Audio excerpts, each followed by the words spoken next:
Hello and welcome. If you have watched my channel before, welcome back. If this is your first time with me, thank you for joining me.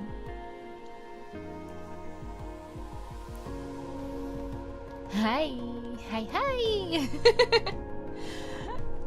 If you don't know who I am Coco Covers, and also known as CL, and I am a visual novel developer. My studio is Cats and Lillipad Studios, and I make visual novels. I'm currently working on the in-between Heart Agency and Moonflower, which you can get the demos for or purchase Moonflower on Steam and Itch right now, but that is not why we're here today. When I'm not making games, I am playing them. And I'm always so excited to get to do that. And I don't get to do it all that often because games take a lot of energy and time to make. So that's what I do most of the time. But today I was asked by the developers of this game, Best Laid Plans Productions, to check out their brand new demo. And I am super excited by that, because I don't get approached like that very often, so that's a bit that's a bit exciting for me. So this today is an Otome game, and we are a villainess. I heard a little bit about the game before I start. Is congratulations, you are now in possession of one romance novel, Villainess. Unfortunately, neither you nor she remember the bad romance novel you are trapped in, or which character wants her dead. Guide your amnesiac villainess through mysteries, menacing manors, and someone who may be trying to murder her. Meet the 5 suspiciously gorgeous characters and pursue romance, revenge, or revolution. You can find clues, fight off foes, calm angry furniture, and escape from eldritch horrors, while solving the mystery of this world. Can you save the villainess? I've been watching this game for a while. The art of it is so beautiful. It's done by Somate Studios, who I've had a little bit to do with in the past, and their art is just gorgeous. Where is my game? There it is. Oh my goodness, what just happened? Whoa, okay. There, no.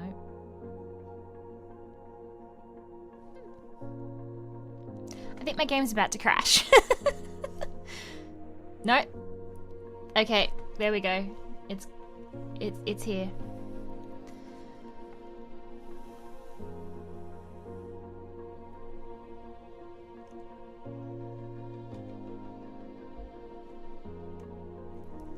So, before I get too far, how is the volume to voice on this?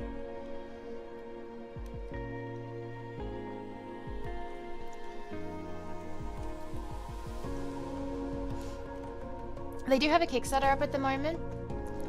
On YouTube, you can find that linked in the description. On Twitch, I will put that into the chat at some point. But they have already been funded, which is super exciting for them. I know they're working on stretch goals. I love seeing indie devs succeed. Like, it seems so hard as an indie to really kind of get that traction and compete with with larger studios for attention and funding, especially trying to do everything on your own, is so hard. So I love seeing indies succeed, and so quickly too. Like they were funded within their first day, and that's so cool, so cool. So definitely check that out. But let's get started.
Animations in this game, which is very cool. Ooh. I'm not sure. Oh, yes.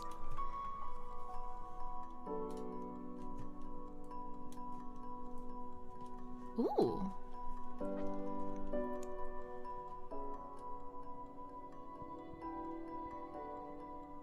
Oh, they're different colors depending on.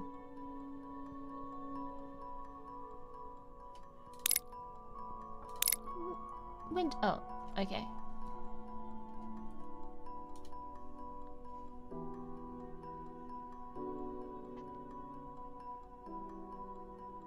Ooh. Ooh, so depending on what you pick at the start there, you might get some sort of like buff that helps you through the game. That's interesting.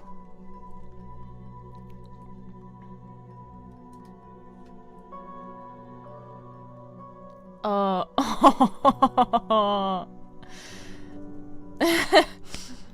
After all, bodies last longer in the cold. Oh, unfortunate. Regardless of your unfortunate birth, we must move onwards. What is that? I don't know, Fizzy, what is it? Do you feel that something is lacking? Would you like some way to make this more about you? Very well. Your tastes are the highest priority. No capitals allowed. What is your food of choice?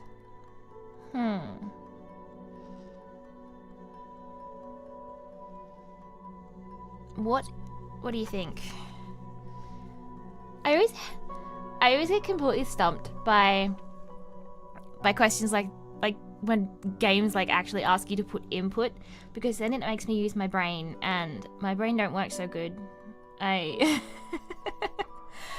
Every time I'm asked to like put in any kind of like customization thing, I'm like, I don't know.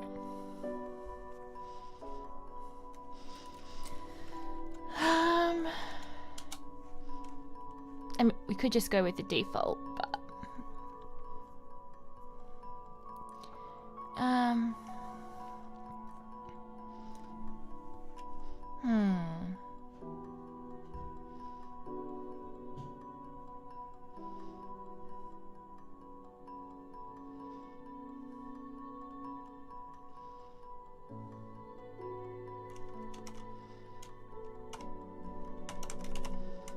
let's see. Let's just go.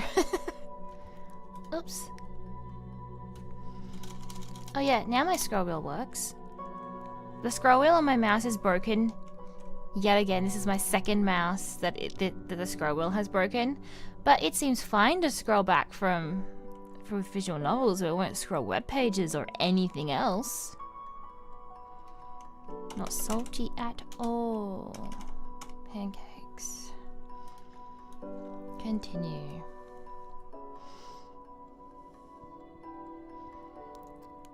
Fluffy or heavy? Do you feel the world is stacked against you?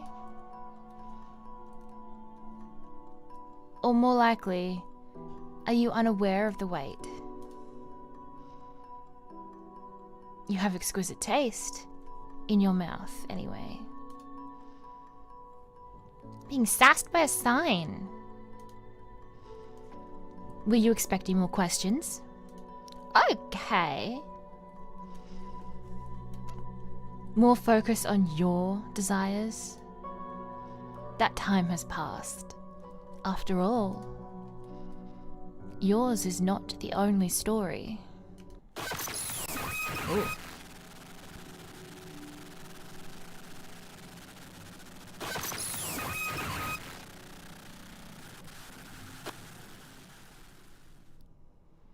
Okay. Chapter 1, Wheel of Fortune. I really want to incorporate like little loading screens and chapter screens into my own games because I think they're so cool. And I do have some assets for it now. I don't know that I can make it animated though, because this is really cool. Ooh, that stays. Ooh, this is cool. The purpose of existence is that one should become conscious. Carl Jung.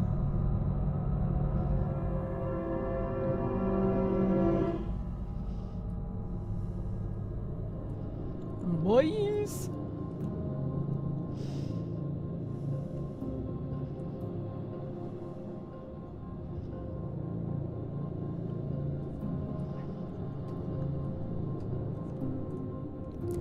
What would you wish the world to be shaped by?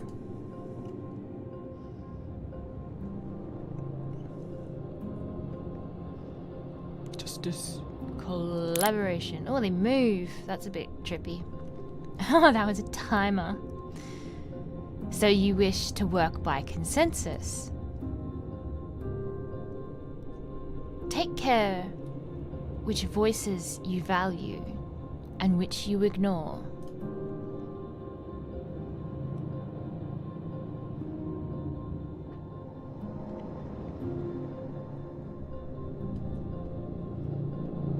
This is my favourite so far, just from seeing the art, because of course it is. Long hair. Looks kind of sultry. He's a hermit. What do you do when faced with a challenging problem?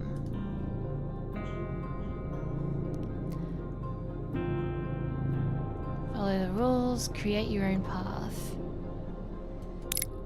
Create your own path. There are more ways to solve a problem if you have no restrictions. If you do not mind what other problems are created along the way.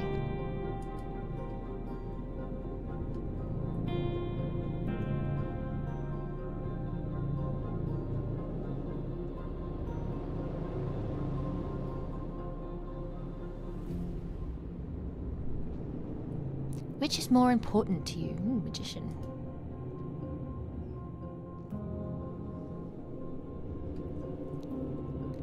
To find love through forgiveness, to love yourself and your own strength. Whoop. I wonder what happens if you run out of time. I have a few timed things in my own games. And I think it's a very fun mechanic that I don't like being used against me because I panic, but I enjoy using it against others. Loving and respecting yourself can help you overcome many trials. Are you willing to extend that love and respect to others as well? I don't know why, but this opening is kind of giving me like amnesia vibes, where you wake up and you've got that whole like bit with the little guy in the beginning before you choose your route. Really shaken.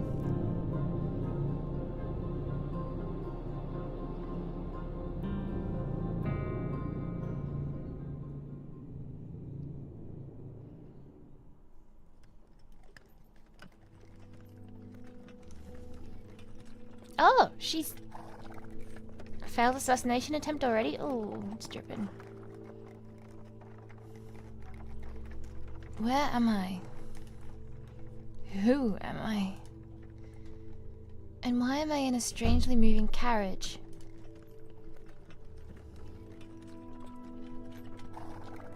A strangely moving carriage with comfortable seat cushions. It's the important bit there.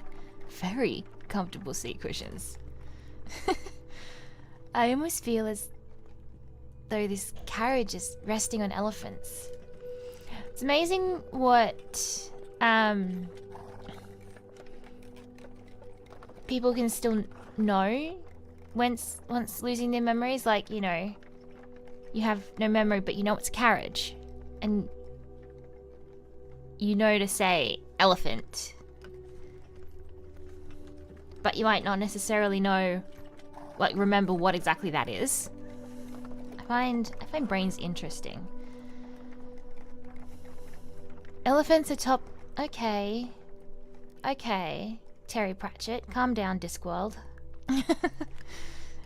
Elephants atop an even bigger tortoise as it slowly swims through space. No, I will not be distracted. She's kind of disheveled. Oh, is that a big bruise there? Why do I not remember anything? After all, while I know that I sleep soundly, this entire situation is very strange. Super pretty, right? Hold on. I do remember something. I know that I sleep soundly. Unfortunately, that is not exactly the most useful knowledge to remember. Perhaps I can recall something else if I think deeply. What else do I remember? That's a cute expression. I know that I can...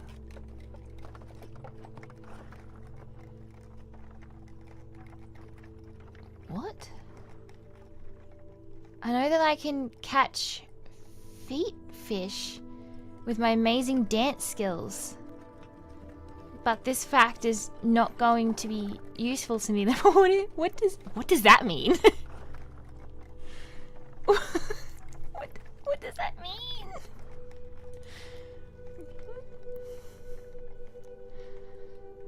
I have more immediately important things I need to remember.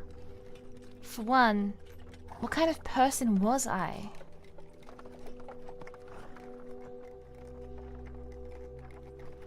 You need to do something about that. You're dribbling. Why am I traveling somewhere in a slow-moving carriage on a lush, comfortable, yet oddly ominous cushions? And why is my neck so sore? If I reach up to touch it...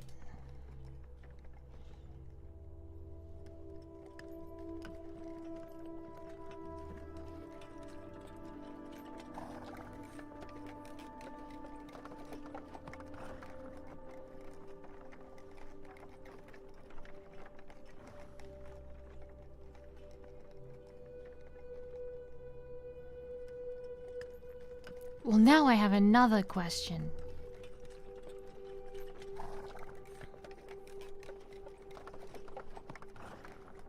Why is my hand covered in blood when I touch my neck? Well, because you're bleeding.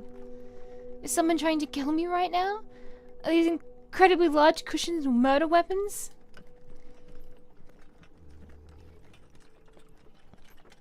Why do I know how to murder someone with a cushion?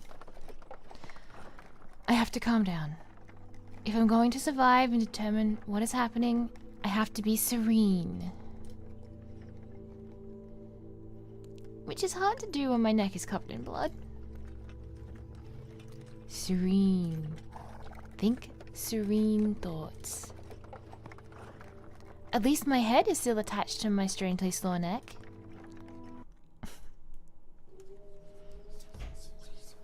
Oh dear.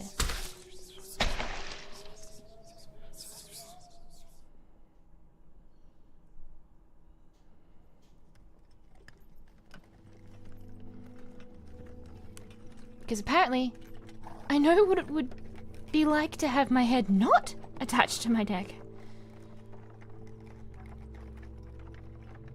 Well, I don't think that thing works very well.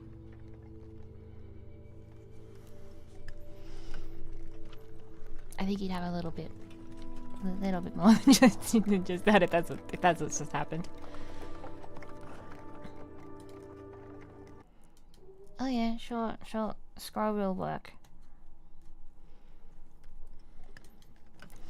This is not helping my serenity. Serene. I am serene. I have a head. I have a neck. They are delightfully connected. I have to keep my head.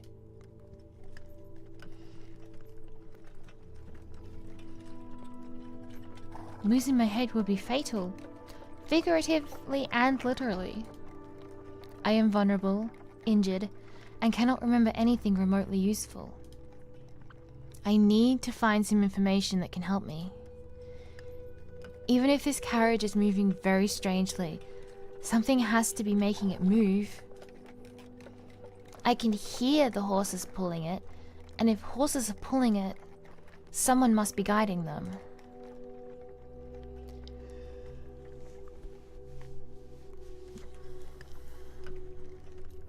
So if I yell out the window, is that wise?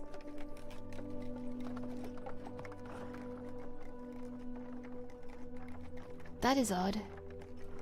The window does not appear to open. Perhaps if I yell loudly, the driver will hear me.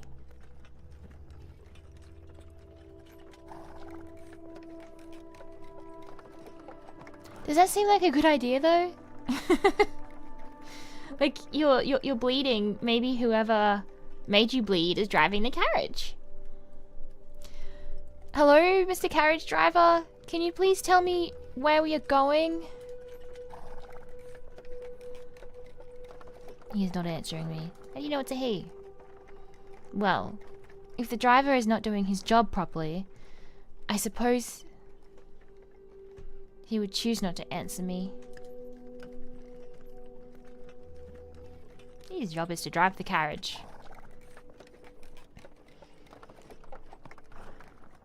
So I have realized with my extensive memory of about 10 minutes, if you want something done, do it yourself.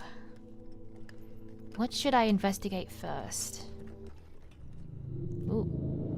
Oh. Oh, you again. So you need a little additional assistance? One might even say help. As always, I live to serve. For certain definitions of serve. And live.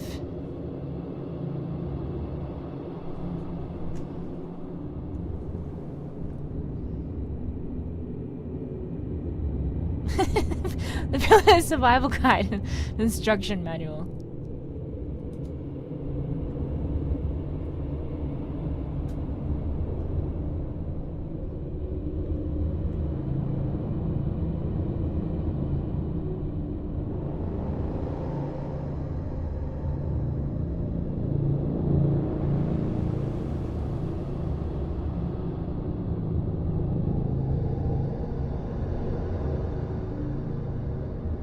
This is interesting. What happening.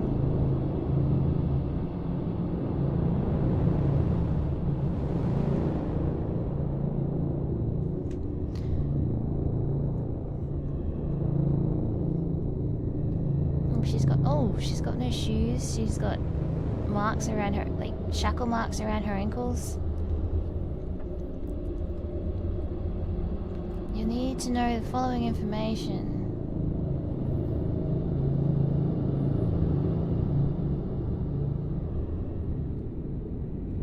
Let's see. Night. Symbols to guide your choices. The moon represents nighttime. It is harder to see in the nighttime. Also, people are more likely to try to murder you. Oh, delightful. On the positive side, at least your terrifying nightmares and heartfelt conversations with potential murderers might be useful. The sun represents daytime. Many clues are easier to find if there is light, and people are awake to speak to you. Not all clues are helpful. Not all people are telling the truth. The narrator will not be responsible for any injury, irritation, emotional complications, or prolonged rashes that may result from gathering clues. Prolonged rashes. So we're going to go into some poison ivy? The combination of sun and moon represents an unusual time. Sometimes one's villainess might encounter a time that is neither night nor day. Strange things might happen when time is no longer in effect. Stranger than taking advice from a talking book? You be the judge.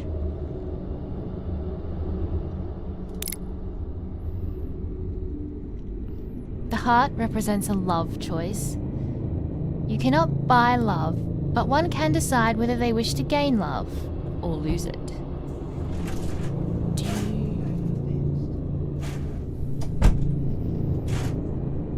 Do you want something else? Do you want romance for your villainess?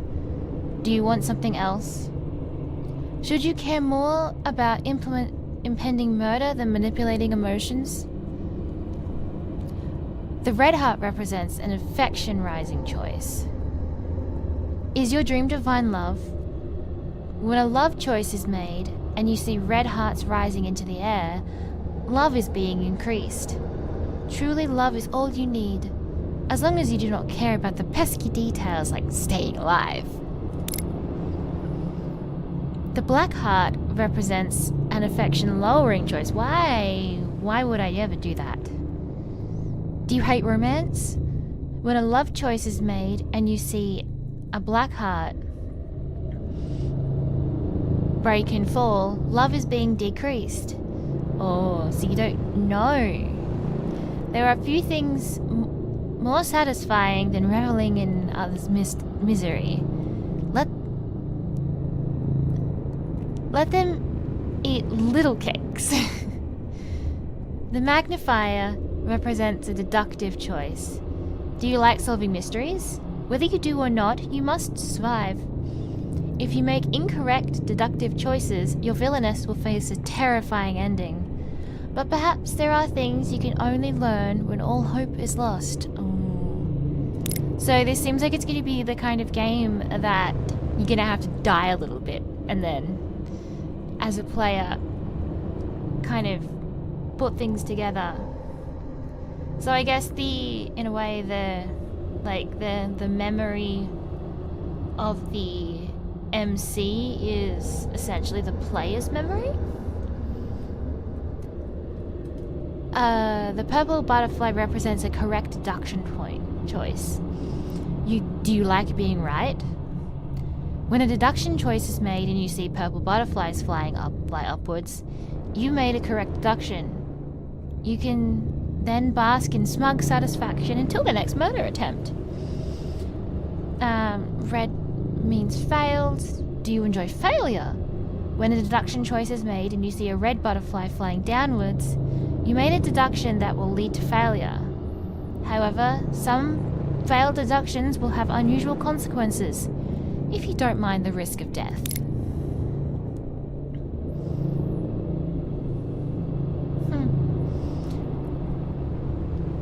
Should you wish to receive fewer direct clues from me and no longer see hearts or butterflies after your choices, you can choose to act as a detective rather than view the story as a story. Oh, okay, that's what the difference between the settings are. I have it on story mode at the moment. If you have previously visited, you also have the control button to skip through this trail. I hope my service is as subtle as you are. Oh my god, did I just touch the fucking... Wow, why is the scroll button so sensitive when it comes to...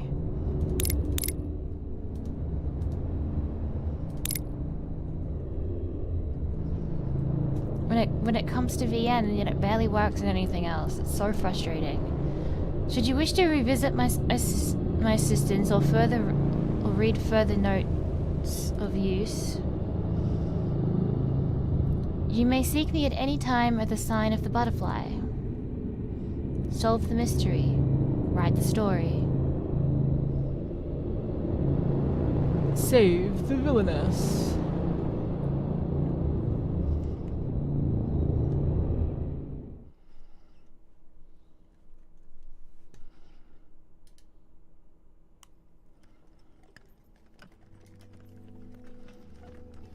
Wait. Do you believe you already know it all? Absolutely not.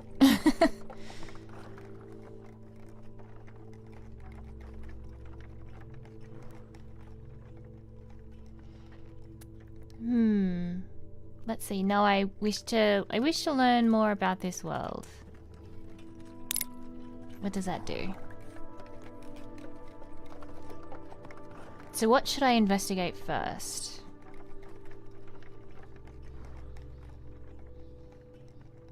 Oh, that's cute.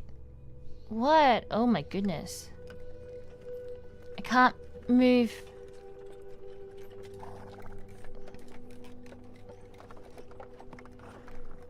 Okay, what is happening here?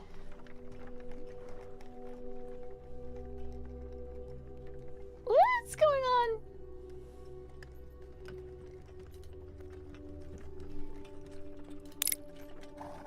Okay, that was weird. I could not move the mouse. It just kept going back to like sticking to a certain point.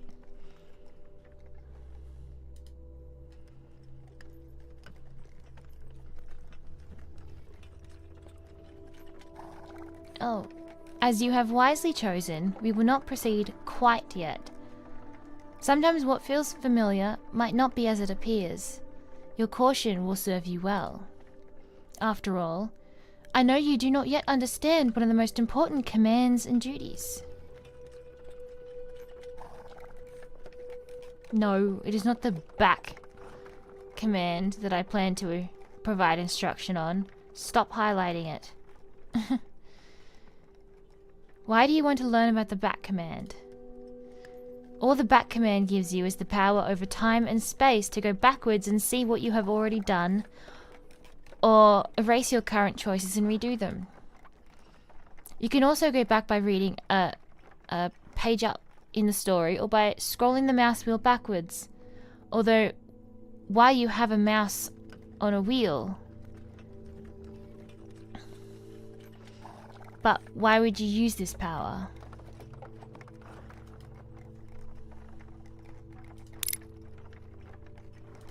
Oh. Ha, very funny. I will warn you that you will not always be able to return to the past. Some choices are unchangeable, so think carefully before you act. Do you know what will always allow you to return to the past and protect against the consequences of your own actions? It's not only the villainess you need to save.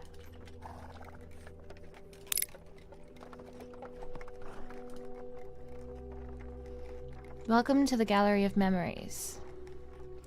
There are many exhibitions you can use to create the memories you wish to save. Of course, you have no idea how art works. Allow me to simplify things.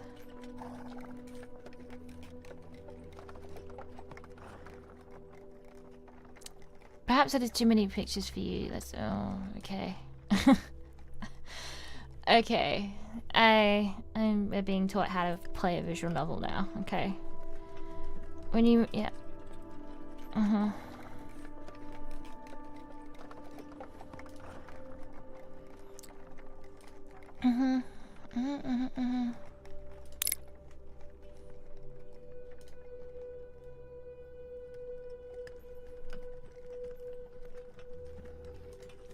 Let's see if... Close that, maybe everything will run a little bit better.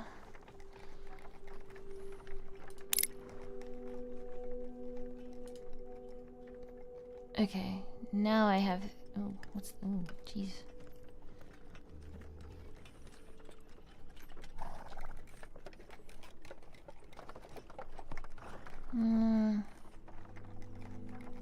What should we look at first? Let's look at hands. I know I was injured earlier and had blood on both my right hand and my neck. Perhaps I can learn more by looking closely at my hands. My head also feels like it was split in two, and I don't know why. A good place to start would be for me to find the source of the blood that was on my hand when I touched my neck, my head and neck. So let me see if my right hand has any clues for me.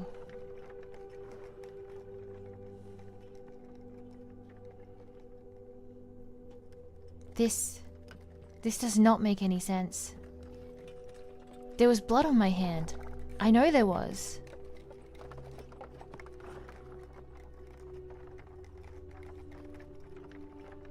I just need to touch my neck again.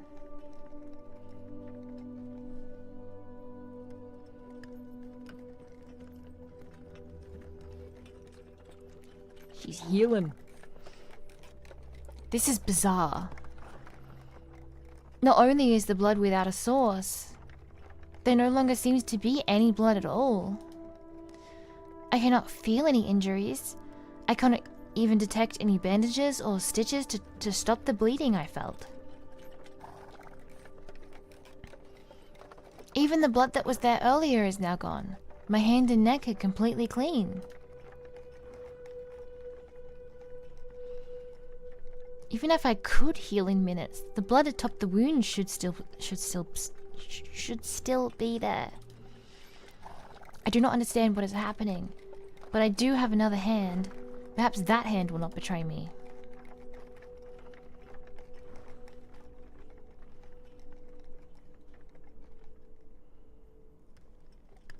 So what does my left hand have to offer? Well, this hand has no blood on it, imaginary or otherwise. I have no calluses, nor scarring. I have also never dug dirt with those nails. These are not the hands of someone who spent a lot of time using them for anything other than gesturing. I feel as if whoever I am liked crooking fingers at people. The finger crooking muscle is well developed. But why is there a faded circle around the bottom of my fourth finger?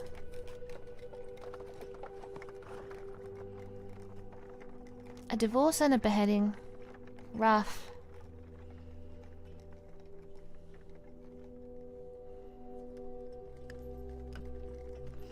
I hurt my hand and the scar faded. I had recently removed a long-worn ring.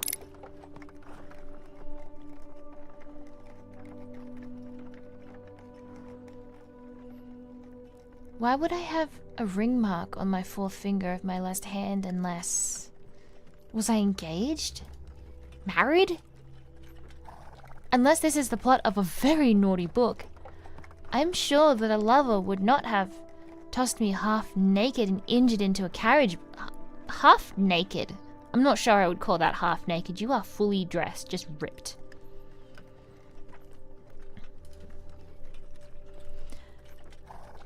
At the very least, one would think I would still have a ring or some sign of their support, unless they're the one who tried to cut your head off. I am deeply afraid that my taste in lovers was very much like the state of my body right now. They both stink.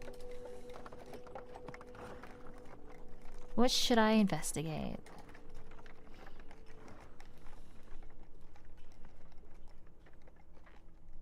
My clothes might have pockets. Well, I will definitely not be able to find anything in my pockets.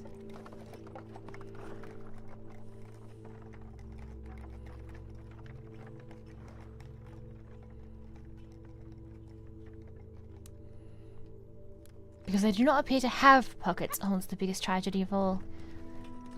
Unfortunately, this dress is even more mysterious than the lack of pockets. Why is someone riding in a beautiful carriage wearing something like this? It would have been a beautiful ball gown before it got torn to shreds.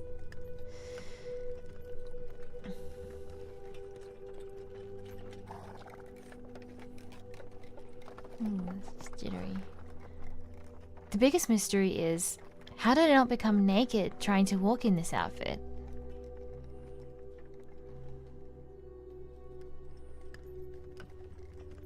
How are these rags staying on my body?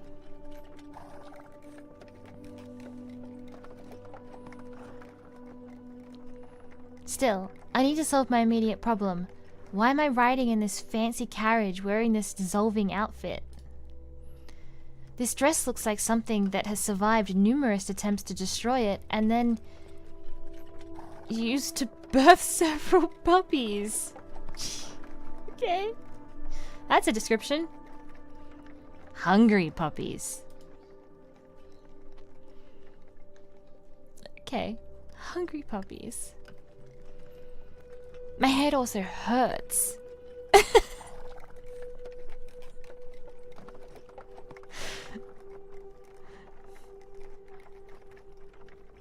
Was I in this dress while it was attacked by hungry puppies? I can't take...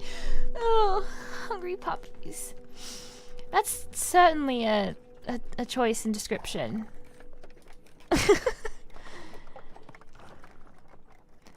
Was that something from one of the books I used to read? So apparently I read. That is probably useful to know. In fact, this dress looks like something a beggar from a book would wear. I don't think so. I guess maybe if they picked it up from something else.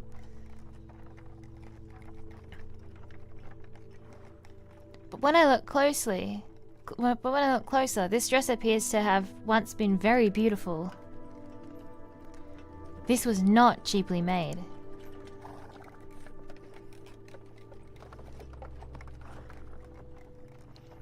This dress also appears to have been damaged not just by wear, but by force.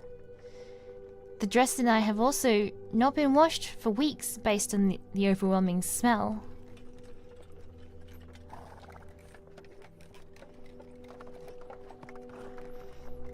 Stinky.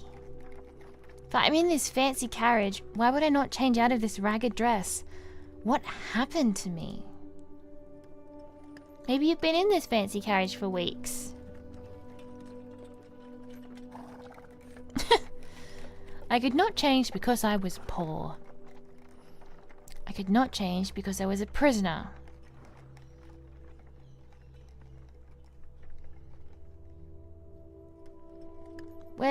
We're gonna assume prisoner. Yay. Correct assumption. Based on the original quality of the dress, this was not made for someone who was poor. This was a dress made for a wealthy woman. Why is it in such a terrible condition? Was I kept in a place where I could not clean myself or change into something else? A place like a prison? I certainly feel tired and hurt enough to have been imprisoned. Hopefully I am not being moved from one prison to another. Even more importantly, Hope that wherever this carriage is going, they will allow me to wash myself and my dress. Although, I'm not sure either of us will survive water at this point.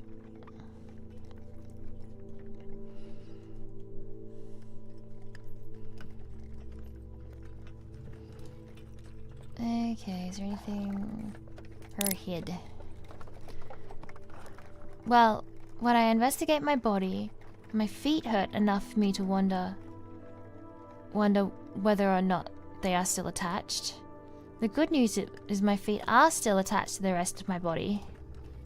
The bad news is that there is definitely a reason for my feet to be hurting.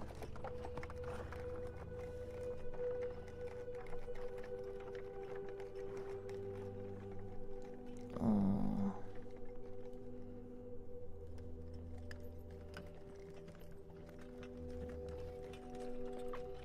I hate disrespecting the ominous cushions, but this is the only place with enough light to see my feet.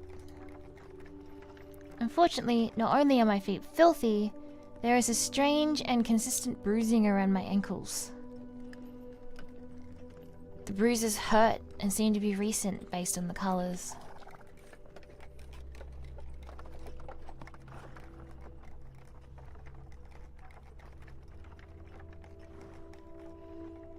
How did I get a ring of bruises around my ankles?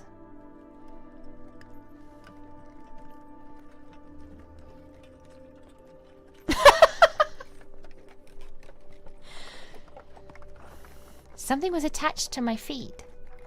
Never put your feet in... Hi! Never put your feet inside a bear trap. Look, this is good life. This is very good life advice. Pretty sure, something was attached, but that was technically not an incorrect answer because you should never put your feet in a bear trap.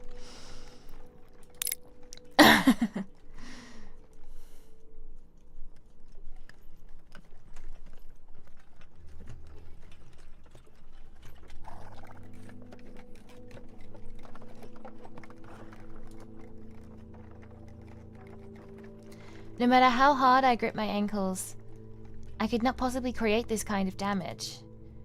It looks like something was attached to my ankles. Something that was heavy and hard enough to badly bruise them.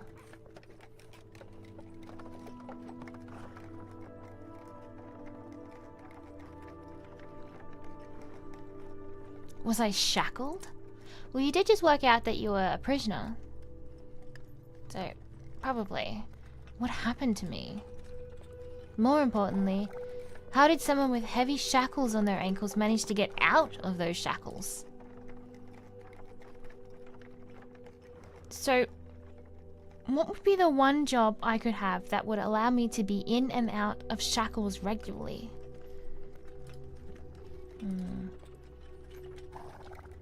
If I'm a failed magician, I'm gonna be very angry. That's certainly a place to go. Failed magician.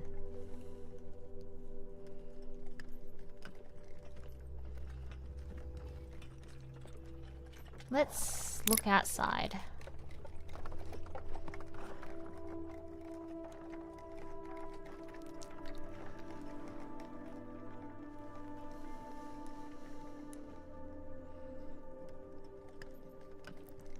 Ooh.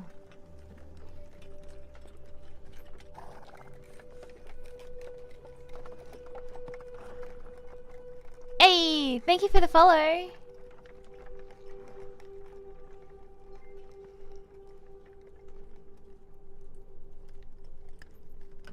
What is happening? Wait, am I... Whoa, whoa, what is... what is happening?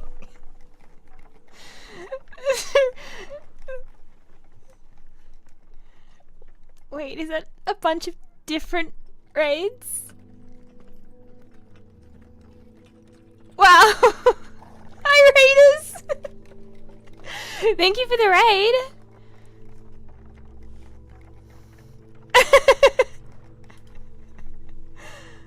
Oh. I'm still so unused to Twitch that I don't really know what is what is happening there, but thank you so much. Oh,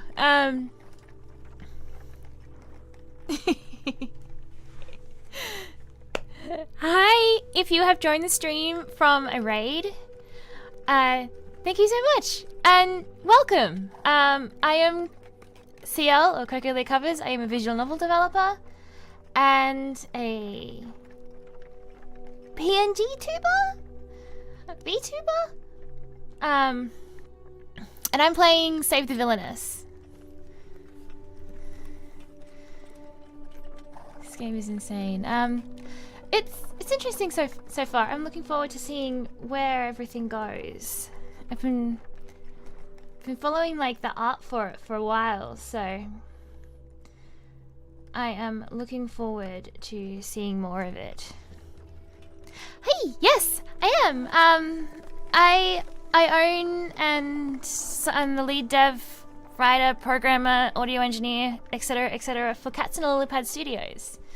So I make The In-Between, Moonflower, and Heart Agency. Currently, only Moonflower is released, but The In-Between is deep into production. We have beta, the full common route available on my Patreon, which is about 100,000 words long. I'm well into the route, the writing of my cat boy, Emrys, and I'll be looking at hiring a new writer soon to help me get the other routes completed, because writing is hard. We've got free demos available on itch.io and Steam if you would like to check them out. And in between, we're getting a new demo, an extended demo in the next couple of months, which I'm super excited about.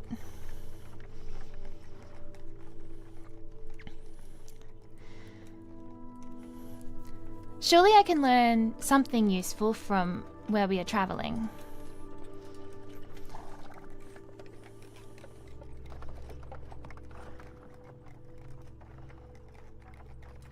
Oh. What? Why?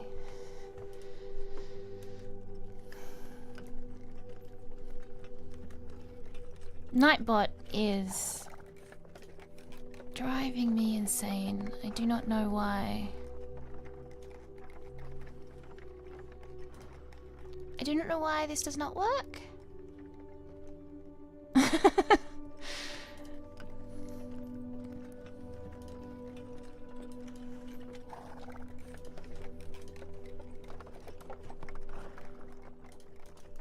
Okay.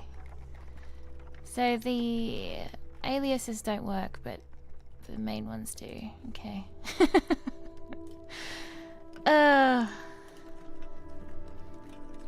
Thank you so much. So let's see what the curtains are hiding. Yeah, as I said, yeah, super new to actually trying to figure out streaming properly. Like, I've only really been doing it for like a month. Like, actual properly. I've been on YouTube for quite a while doing pre-recorded videos, but trying to figure out all the like bots and commands and all the things that go into Twitch is very, very confusing.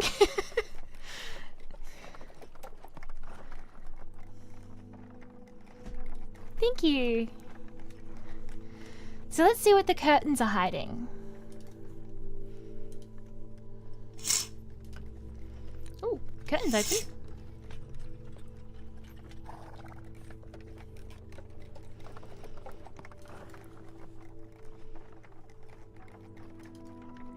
Oh, there we go. Opening the curtains and staring out the side window was not my most useful idea. It's pretty though. There are many trees, but even with those strange flickering lights, it is too foggy and dark to see much of anything else. Including the front of the carriage. Someone must be driving me, but there is something very strange about the way we are moving. The carriage is moving so slowly that I cannot feel the ground moving beneath us. It almost feels as though we're going back and forth in the same place. The driver has also never spoken to me, even when I yell to get his attention. Should I be concerned?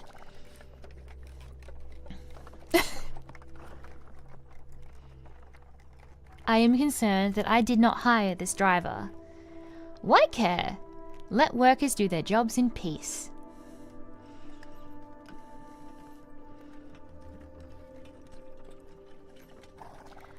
I am concerned that I did not hire this driver.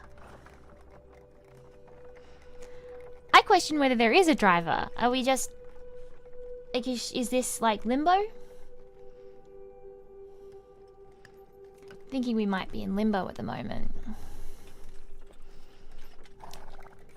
As beautiful as this carriage is, it obviously belongs to someone with a lot of money. I do not seem like the kind of person who would own this carriage.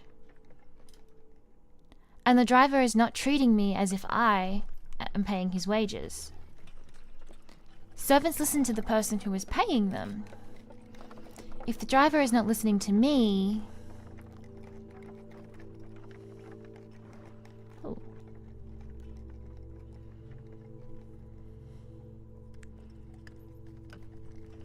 He might not have my best interests in mind. What should I investigate? Okay, what do we have left? Just the cushions? Cushions must hide a secret. Cushions cannot be this beautiful and this terrifying without having secrets hidden in them.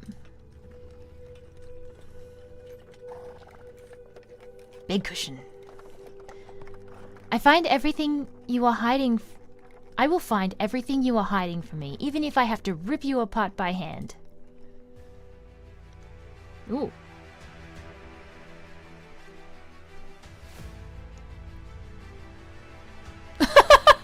Oh, what?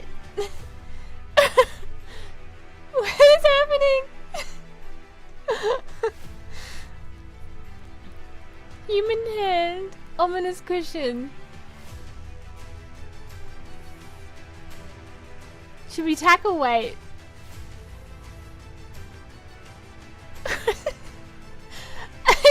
Not expect to get into a battle with a cushion. That's funny. Is there a time limit on this? No, it doesn't seem to be. No.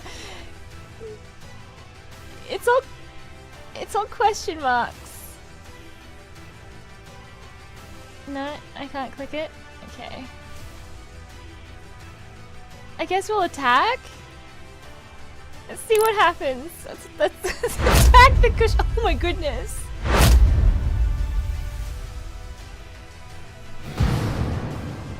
The cushions are unmoved.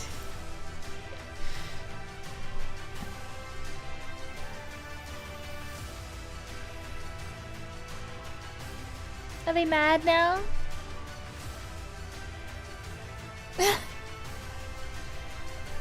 Wait.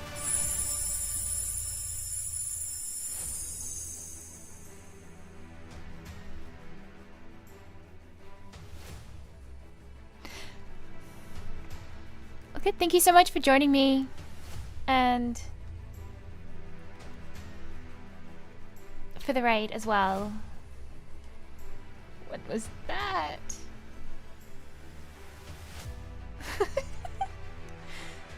Yes. Attack again?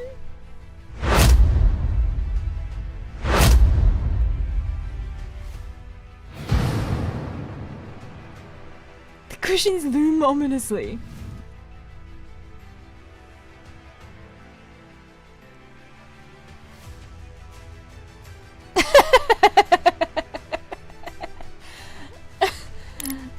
Let's attack again.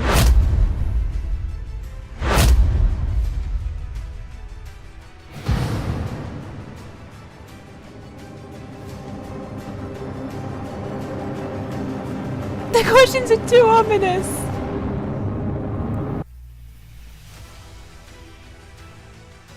What? Defeated. Is it possible to defeat the cushions, I wonder? I wouldn't expect to be able to rip, like, carriage cushions apart just by hand either.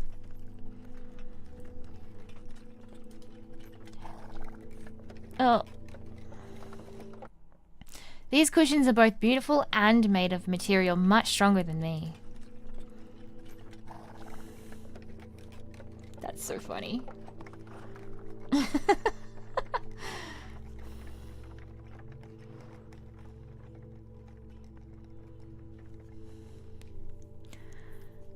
I have been defeated by cushions. Perhaps there is something I can learn from this experience.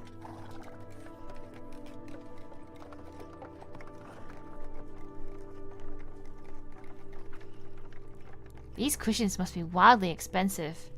Like this carriage. Its ornaments contain enough gold to fund a small nation. No, but is it real? Is it real gold?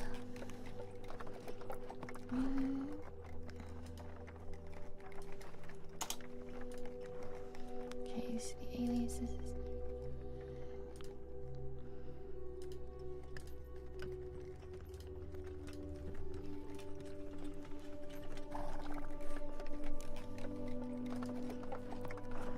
Hi!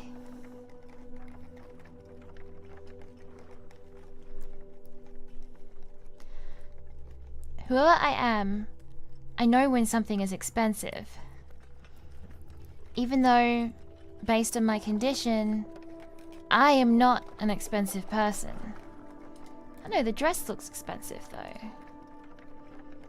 Therefore, this is not my beautiful carriage. This is not my beautiful ride.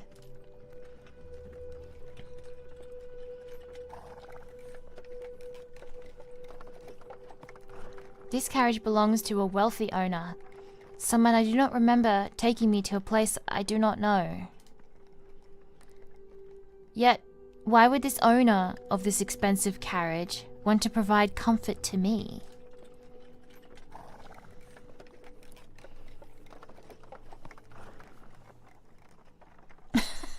The cushions are a trap.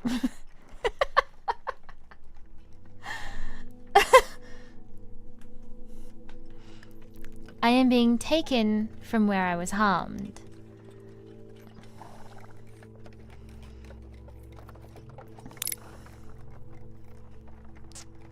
I do want to do a run to see what happens when you pick all the wrong answers. I don't know what the answers are though, so I'm like, they're pretty logical within what you select, but the wrong ones is just so funny. I was injured, ragged, and about one gust of wind from being blown away into the sky before getting on this carriage. I was not well enough to sneak onto this carriage, and I could not have gotten in here by accident. Another reason that I could not have sneaked into this carriage is that even though the driver does not seem to care about me, he must know I'm here. I even called out to him. That means that someone has deliberately placed me in this carriage and on these cushions. Oh, we're back to the cushions. Now you've got a grudge. This means that someone removed me from the place where I had been harmed to put me on these terrifyingly comfortable cushions. I think the cushions bother so much. Even though I look and feel as ragged as my dress.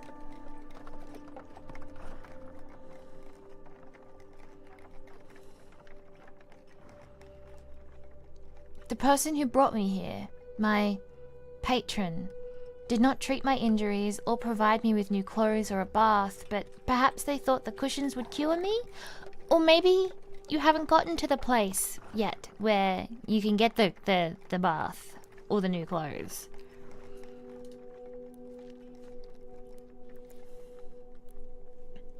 Or you've upset the cushions. Why Would anyone notice if I took the cushions with me when I left? They are the only support I have right now. My emotional support carriage cushion. That would be a great title for the episode of this. Emotional support carriage cushions.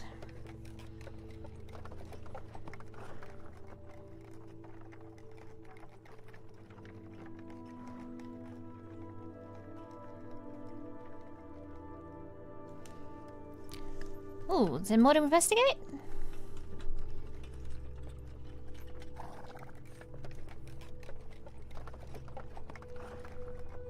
Ah, no more investigate. It's time to deduce. I have realized. No more choices for you. I have learned my lesson. Left to your own devices, you will choose to fight the cushions. I must find a way to convince you to make better choices.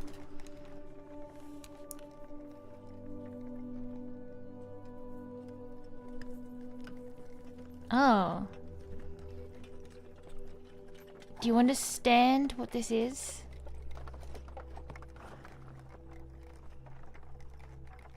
No, not the concept of knowing what you are doing. Do you understand what this is? This is a lock. Lock. What does a lock do? Yes, it locks. In this case, one of your options is locked. Because of your previous terrible choices, the path that would proceed to a better future is closed to you. Because I chose to fight the cushions? Oh no! Should you make clever choices, or rather, if the villainess makes clever choices, a better path will be unlocked and available to you.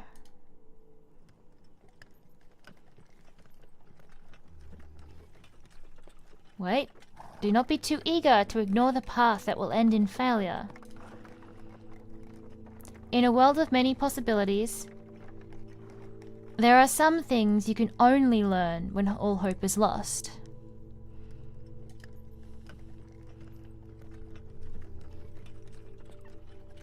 You will lock yourself to the story you most want to hear.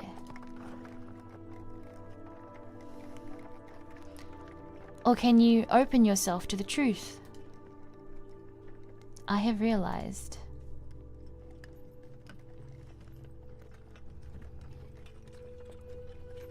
Ah, it is unlocked now. I have no idea what is happening. Oh dear. Okay, we are...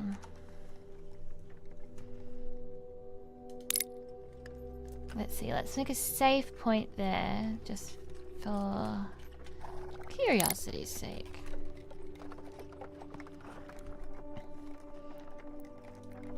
I am in serious danger.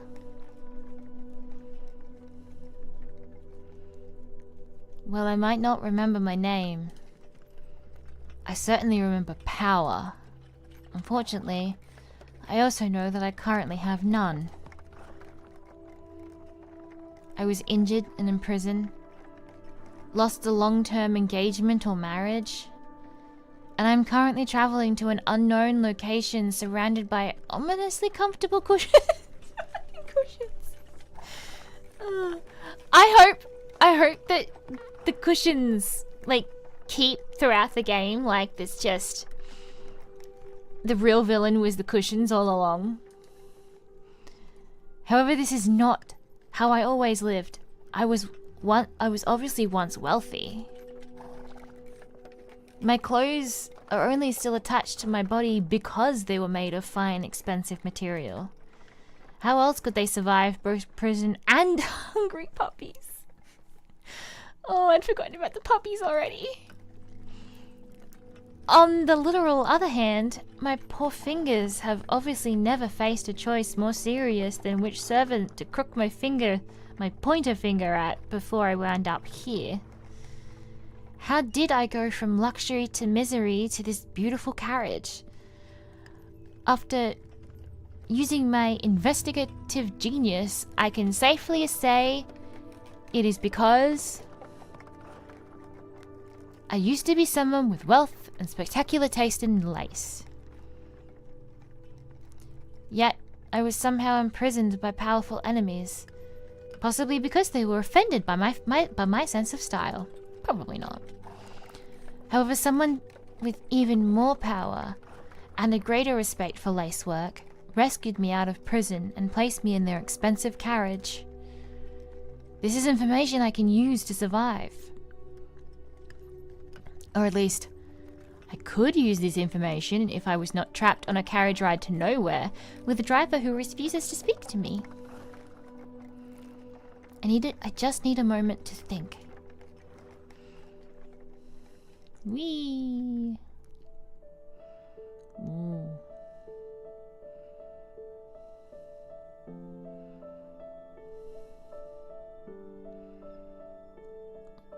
Oh, that's different.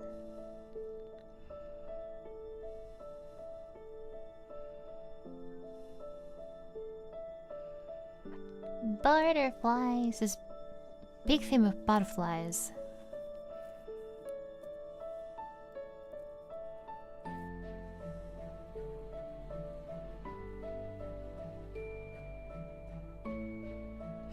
This one looks 3D. That's a drastic change in art style there.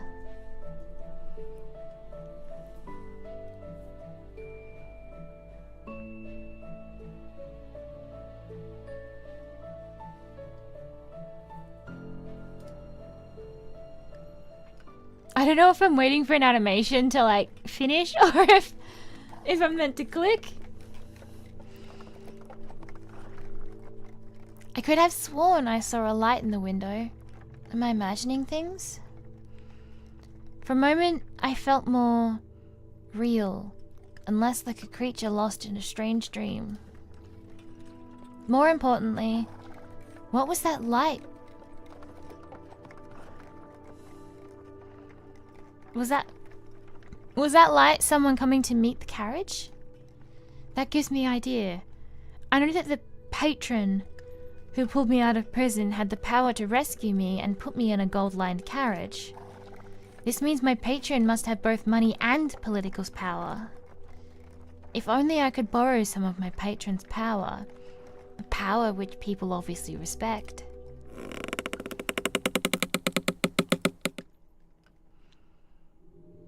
Womp. Is the carriage stopping? I have a bad feeling about what the driver is planning to do by stopping in the middle of nowhere with no destination in sight. I have no way to protect myself with my dissolving dress and unmovable yet ominous cushions, so I will have to find some other kind of power. With apologies to the revolution, I'm going to have to use the most ancient path to power. Name-dropping the most powerful person I know. You don't know anyone. Who are you going to name-drop? You don't know anyone. Thank goodness you are here, Mr. Driver. I'm glad you came to speak to me about speeding up the pace of our journey. After all, when I look out the window, I can see the light of my patron ahead.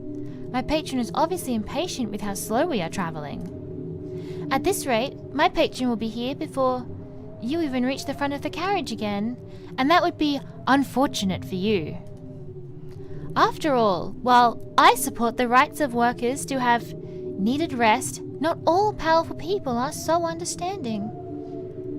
If my patron is already coming out to meet us, they might be concerned at the delay. You are certainly saying a lot of words for someone who does not know what's going on. Still, no matter what consequences you face for your bravery, I will support you. I will still be here for the revolution, comrade. Power to the workers who make this country and this carriage run. That's certainly a choice. Did it work? Probably not. Probably not. That was definitely a choice.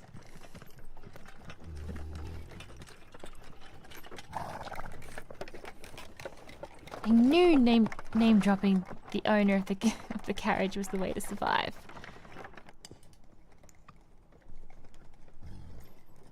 The rights of the working class are very important, but sometimes you need to have the power to purchase large carriages to make things happen. Finally, I'm getting somewhere. Perhaps this time I shall even remain conscious.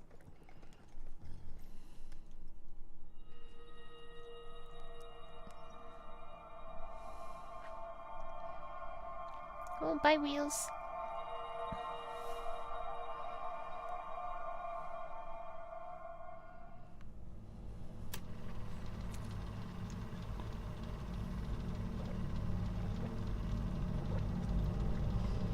Chapter 2: The Tower.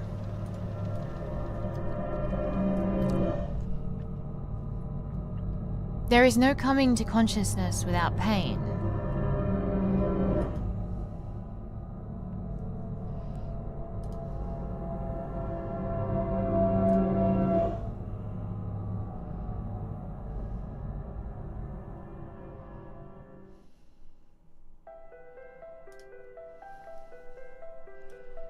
Romance. Love.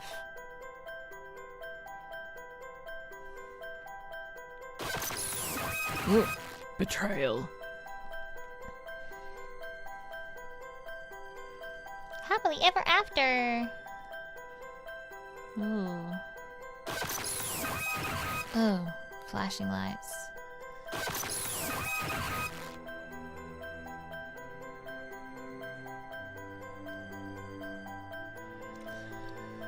Villainess.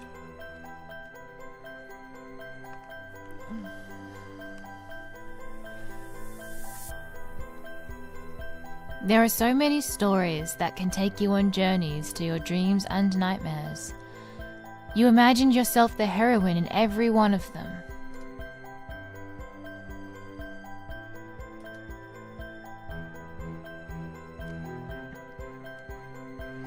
Do you remember? Do you remember your sanctuary from a cruel and unforgiving world? Do you remember the hours spent reading until your eyes were so dry that you could no longer weep?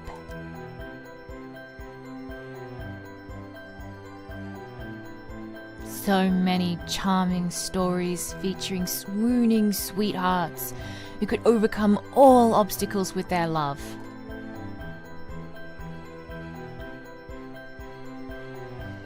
You have spent countless hours with perfect princes, icy northern dukes, and charming childhood friends.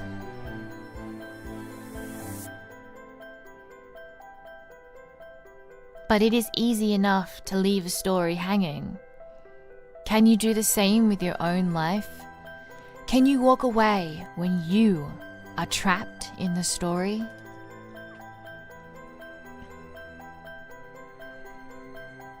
You may not have realized, but you are trapped in a tale you once knew well.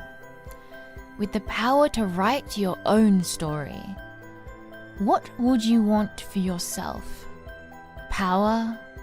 Love? Or something else entirely? Thank you for the follow.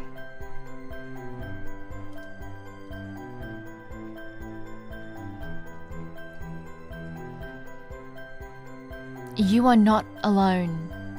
You are alone, and do not know who or what you can trust. Do you seek to keep that isolation? Or will you take the risk to reach out?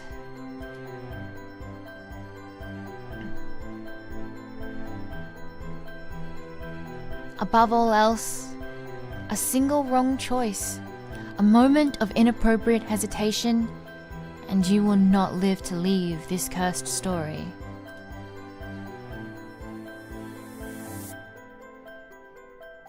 If you would protest that sweet stories should not have such danger, Remember that not everyone in such tales can be loved by their creators.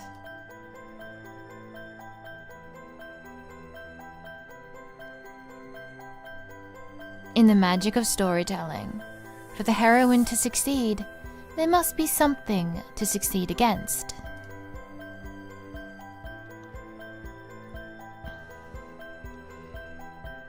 If there is a heroine, there must also be a villain, or a villainess. However, the devil is in the details.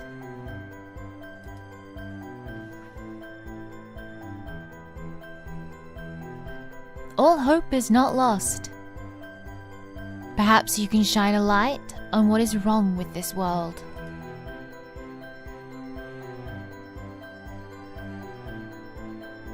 What is the balance between your sins and your glory? Trust your judgment, or be weighed as undeserving.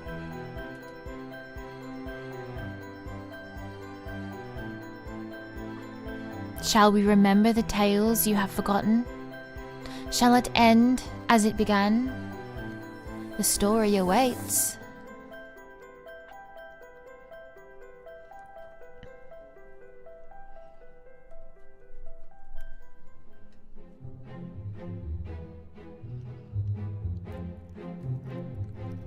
Once upon a time, there was a lovely heroine who wanted to be loved. Her golden locks and deep blue eyes showed that she was worthy of the kind of devotion that can only be found in dreams. Wait. Why does blonde with blue eyes mean she's worthy of love? That's an interesting qualifier. Though she was but a commoner in a land of noble magicians, her power and beauty made her a flower rising out of the filth of her birth. All those who knew this heroine told of how special she was, and that she was destined to find love with one as special as herself. Yet her beloved was engaged to a wicked noblewoman. Could the heroine capture her beloved's heart and win their happily ever after? First, the heroine had to overcome the most terrifying of opponents, her beloved's fiancé. The Villainess.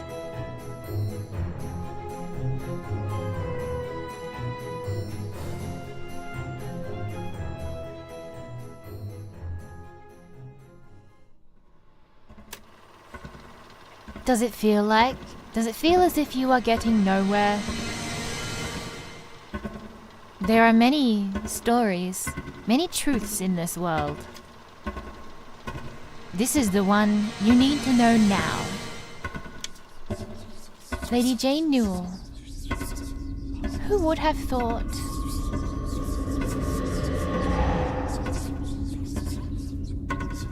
She deserves it for harassing that poor commoner. She deserves it for conspiring against the kingdom. She deserves it for pretending she was anything special.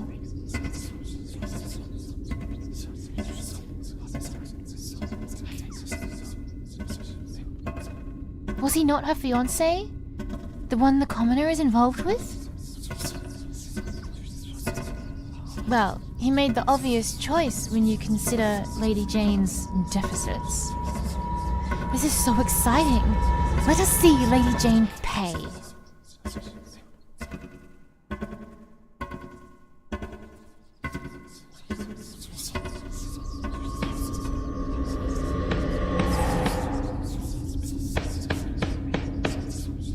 Order! I will have order in this court. I am presiding over this trial and I will have order.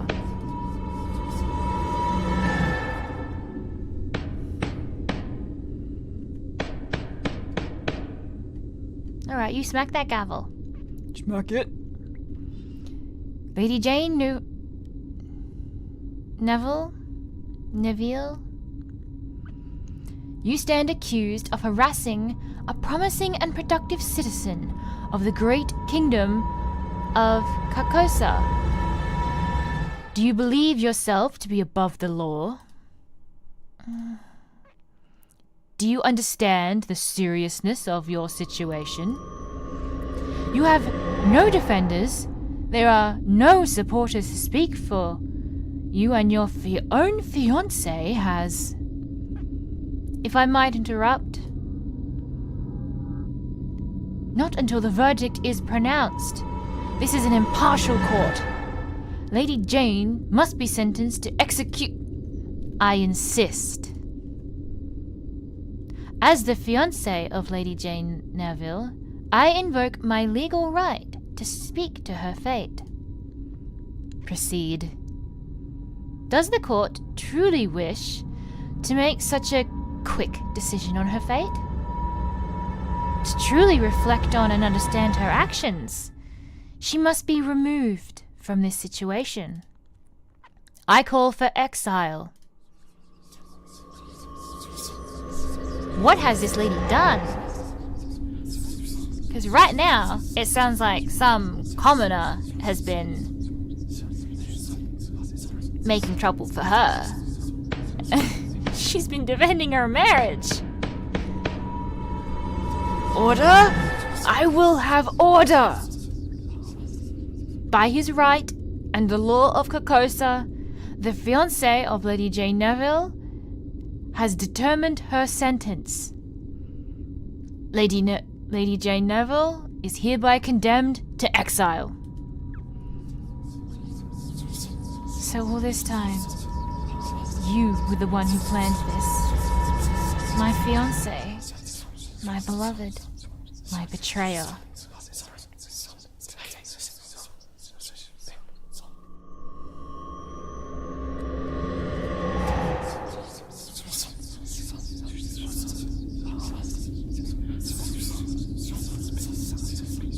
Hashtag eat the rich? Exile for one without support is the same as execute.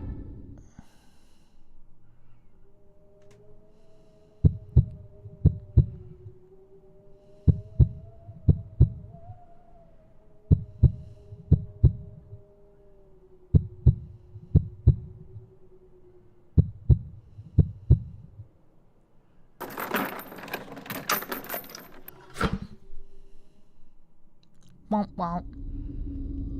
How attached are you to your head, my lady?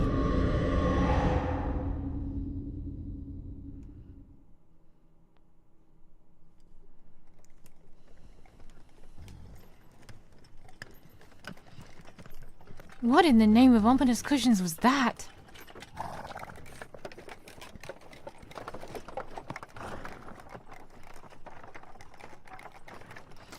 I think I just barely survived a potential murder attempt from my silent carriage driver.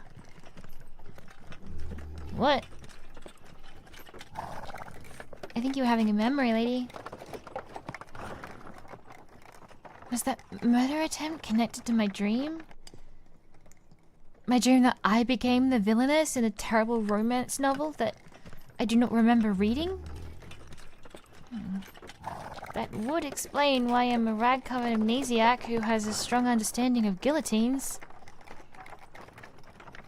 Obviously, a brilliant woman like me would normally play the role of the heroine, but someone must have decided that the villainess could use my investigative genius. This all means that I am currently trapped in the body of Lady Jane Neville, a woman whose name has evil written right into it. So if I want to survive, I must use my investigative genius to determine who wants to get rid of Lady Jane. Sounds like who doesn't. Is everybody an answer? However, if that dream is true, then Lady Jane was most loathed by the heroine and Lady Jane's fiancé for being in the way of their romance. I call for exile. Based on that dream, Lady Jane's fiancé obviously wanted her to die miserably in exile. only to have his plans foiled by a patron who broke Lady Jane out of prison. It does not take an investigative genius to see that Lady Jane's fiancé will want her dead, if she has somehow escaped exile. Who are these people? How could a high-ranking noblewoman like Lady Jane Neville be imprisoned for bullying in the first place? Who cares? The important thing is that I find a way to survive this bad romance. Rah rah rah. Preferably by smothering all these people with cushions. Once I remember who they are. The cushions. The cushions. Serene. I am serene. I am much smarter and better looking than any terrible writer of adulterous romances. I am now Lady Jane Neville, and I will stop any murderous fiancé with both subtlety and my knowledge of bad romance novels.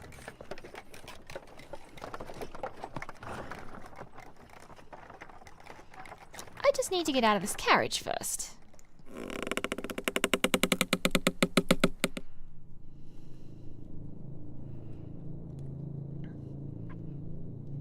I did not mean I wanted to leave that quickly. Frankly, I would be more eager to stop if I could actually tell where we were stopping. I assume that this is not another workers' revolt. Surely the driver cannot behave that suspiciously a second time. Am I meant to leave here? I have so enjoyed our conversations, Mr. Driver. I will miss them wherever it is I am going. I cannot stay in this carriage forever. Let us hope the nights hold something of use.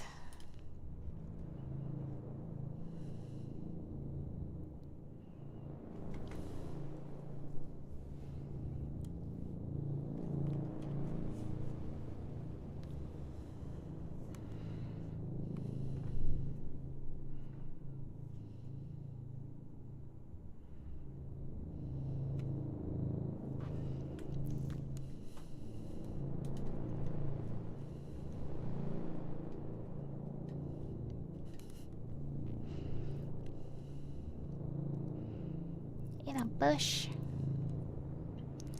Somehow this view is even less appealing than it was when I saw it through the window.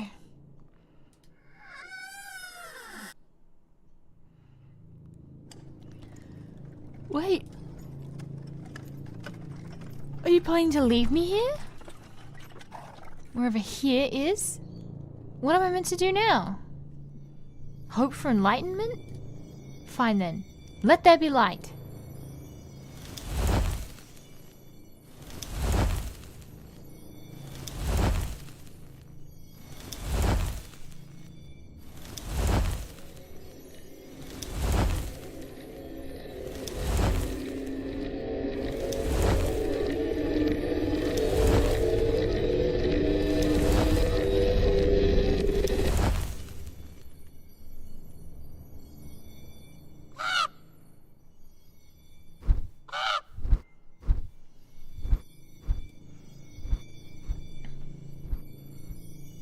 Thank you for the follow.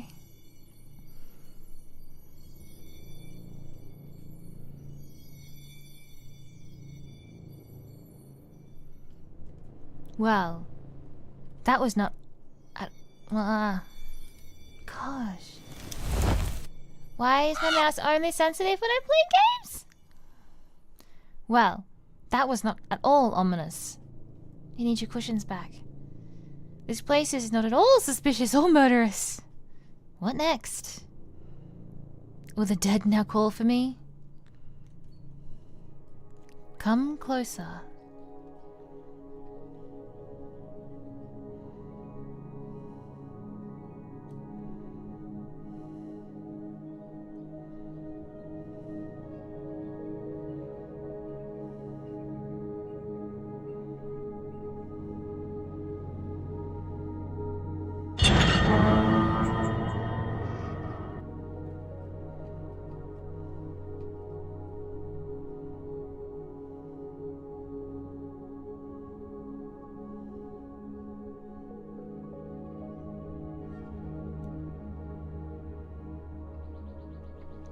Oh, why is that glowing?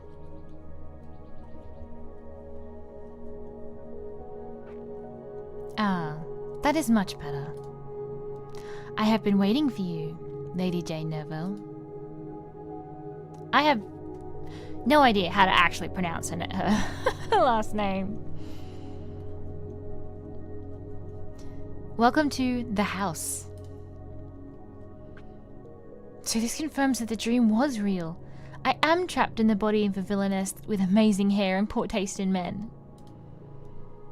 It is reassuring to know that someone in this story is both polite and willing to not instantly murder me. Not instantly, maybe. Yet, if I am currently this story's villainess, how much can I truly trust this person?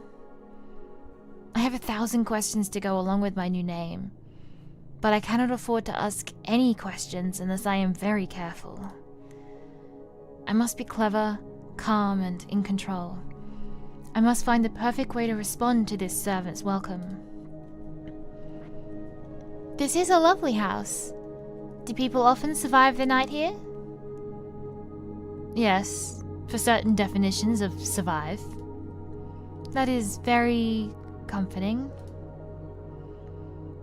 If by comforting, I mean afraid this is yet another person out to murder me for Lady Jane's past villainy, maybe I should see if I can subtly learn their identity. I assume we will be spending some time together. What should I call you that will not make you want to murder me? I am they who serves. I assume you do not want me to call for they who serves when I am trying to survive the night here? If you are unable to translate serve into a name, servant will serve both of us. Maybe clever is an impossible goal for me right now.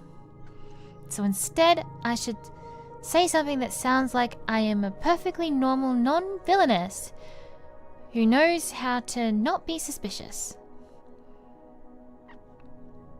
If this person is dressed as a servant and I am supposed to be a noble lady, I should say...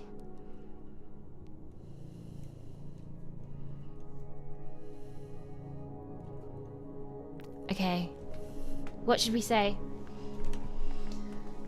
Time is too important to waste. Am I allowed to rest?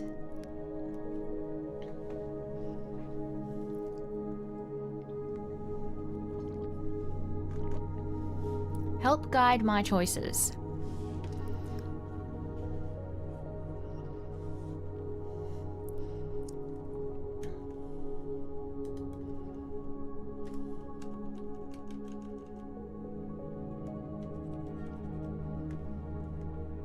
Why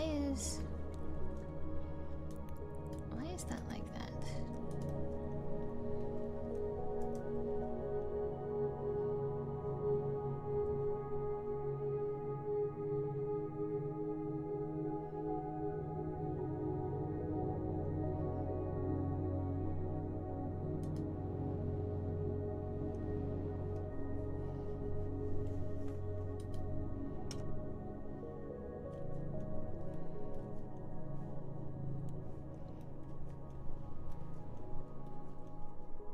There we go.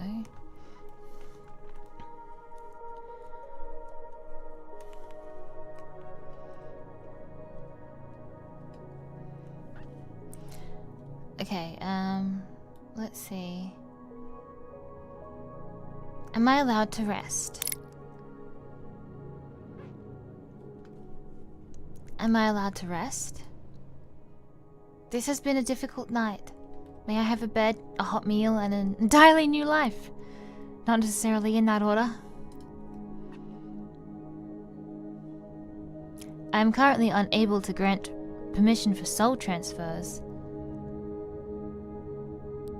But I am disappointed in your lack of ambition. If you must plead for permission, why not request a whole new world as well as a new life? Can I request a new world then? And without so much exile and adultery? you can request whatever you wish. So will I get a new world if I ask for it? No. Are you paid to be mysterious? Not at all. I freely provide that service. I am unsure if you were just being mysterious or if you were trying to delay before we enter the manor. Time is a terrible thing to waste. Shall we proceed?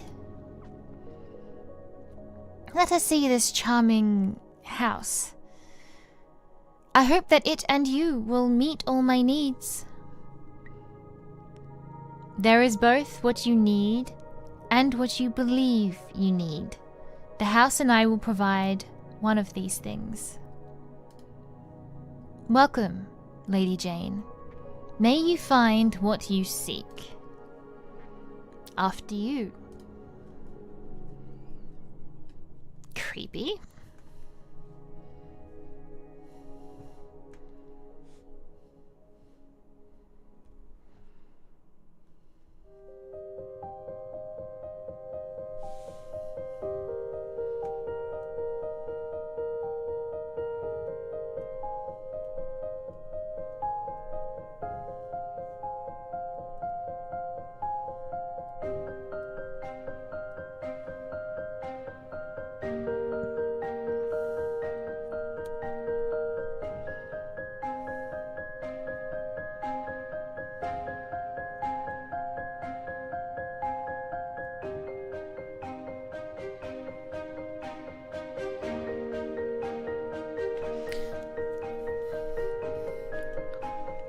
I almost have the feeling that this is still some kind of strange, like, limbo kind of area, that wherever she is not the actual real world. Like, I get the feeling that maybe she did lose her head and now she's in some kind of, like, mid-dimension, getting a chance to right the wrongs.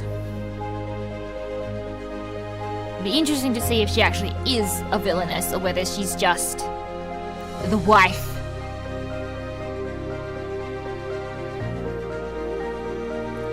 And an out-of-touch rich woman.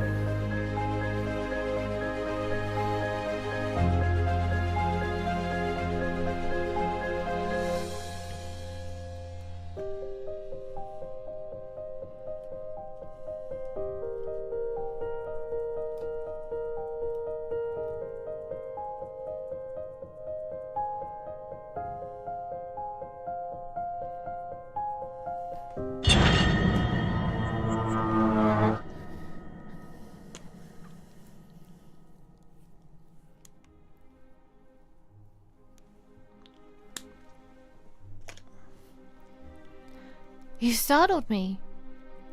People come and go so quickly around here.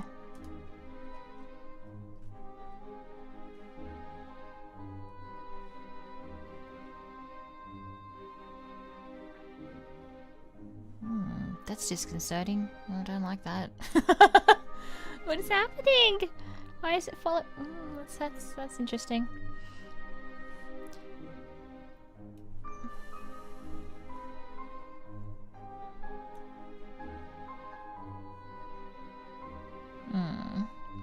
People come and go as they must. Whether it is fast or slow is a matter of perspective. Stop right there. Thank you very much. Have you not noticed yet that your perspective is not the same?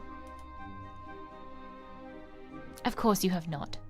Let me try to simplify things. This is Jane. Yes.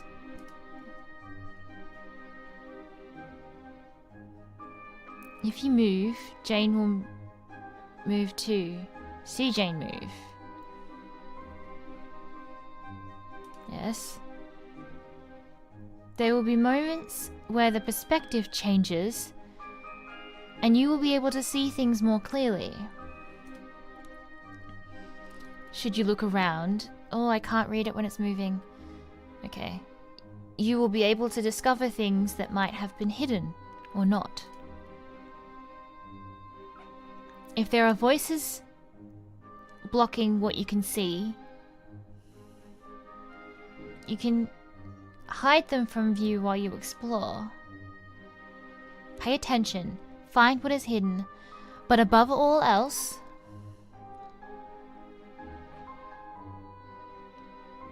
save the villainess.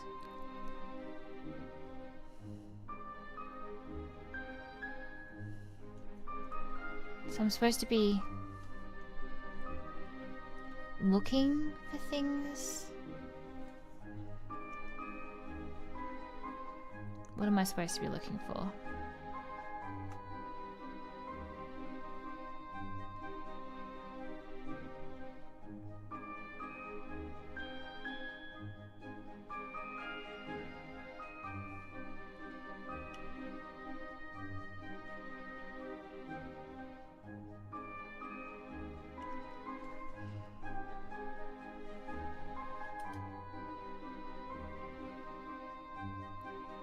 Yes, speed is obviously something that can only be measured by feelings.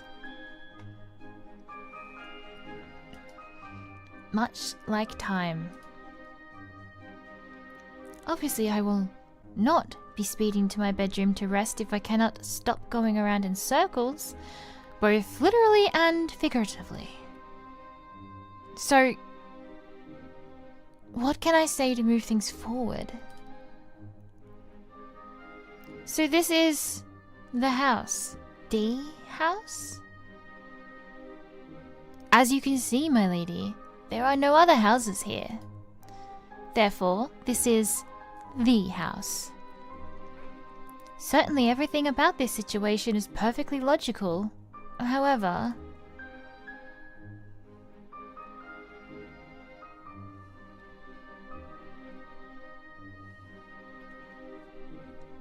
can you tell me something useful? Why is the house alone? Because there's nothing else around it.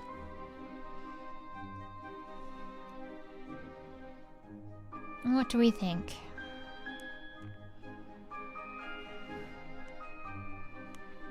I don't like the constant moving, it's upsetting. Can you tell me something useful?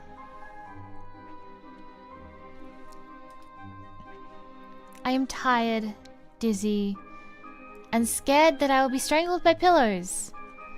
I just want one helpful bit of information so I can sleep in peace. Like all else, use is a matter of perspective. Those who are wise can find use in anything. Fools find use in nothing. I am not sure, my lady, I have anything of use for you. Savage. I have no idea what I know or do not know at this point. I need to find some information that will help me stay safe while living as Lady Jane Neville. I also need to find a way to earn this servant's trust so they will support me against my murderous former fiancé. Maybe subtle flattery might help convince them to support me. Probably not. This is a very lovely house, but obviously does not... That obviously does not kill people under mysterious circumstances. Yes, I have said as much. I wish more people would appreciate the beauty of the hardwood. Oh, good. Well, I appreciate the hardwood. I can definitely look around and see how wonderful this house is.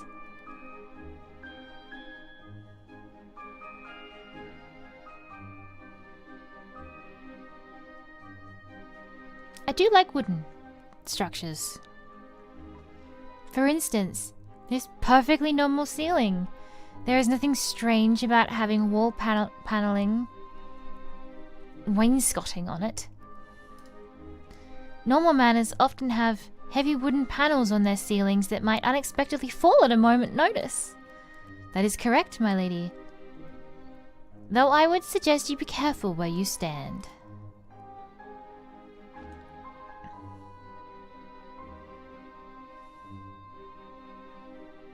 Why?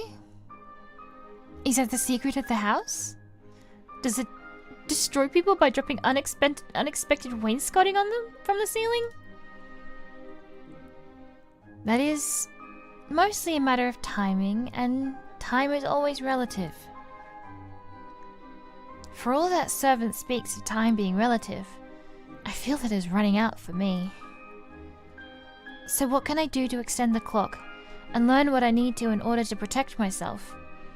Perhaps I will learn more if I subtly show the servant I am trustworthy. Speaking of time, you can tell me anything, at any time. I'm very trustworthy. Ah, how wonderful that you are very trustworthy. In which case, the secret of the house, yes, is that we barely have the wainscoting under control. What? It's very difficult to tend to places beyond my reach. I am both ashamed and impressed that you noticed my inability to serve. This is beyond my ability to respond to. Wait, ignoring their obsession with wainscoting, am I even saying that right? Servant said we. This is my chance to discover something useful. That is not the only thing I have noticed.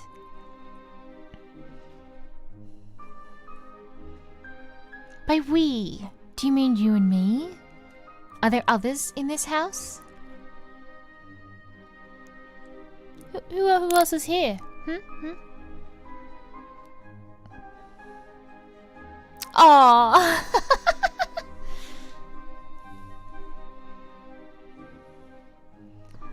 Well, that was a broken heart.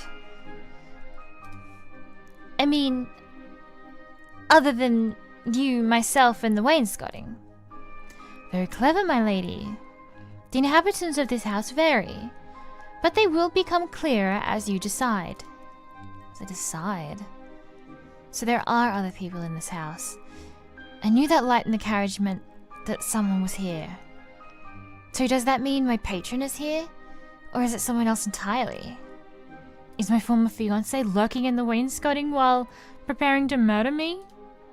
Either way, I had better make sure servant is on my side and not tempted by my fiancé lurking in the wainscoting.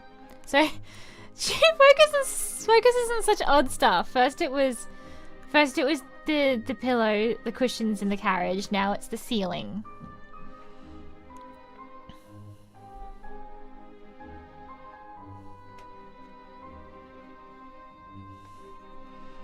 Well, no one else here could possibly be as remarkable as you.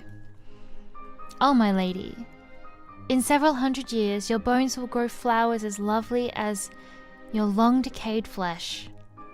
On second thought, I hope I meet some of the other inhabitants soon. I hope that my honesty does not confuse you. It really does sound like she's dead. I'm not sure I ever stopped being confused. However, I do appreciate you answering my questions. Fortunately, all of Servant's answers raise even more questions. I have just realized I have no memory of this person when I arrived at the house. I just knew they were a servant and treated them accordingly. When they called me a lady, it felt so natural to give them orders. Yet, who was servant in the original novel? Was servant someone important to the tale? Or just one of the unnamed background characters? Surely even if I was Lady Jane and could remember her past, Lady Jane could be forgiven for not remembering the name of a single servant, no matter how familiar they are with me. Unless they were her childhood nanny, a very young-looking childhood nanny. So, on a completely unrelated note, how do you feel about babies? They eat almost as vicariously as rats at a corpse. I no longer want to know if a servant was Lady Jane's childhood nanny. I appreciate your colourful descriptions. Do you know what else I would appreciate? The secret to controlling ominous cushions. No, well, yes, actually. But I would first like to get some sleep. Surely there must be some place in this house that is not covered in wainscoting? Well... surely... oh, what? Oh. Wait, surely there must be... some place in this house that has a bed tucked in between the wainscoting. In that case, there is a room that might be of use to you.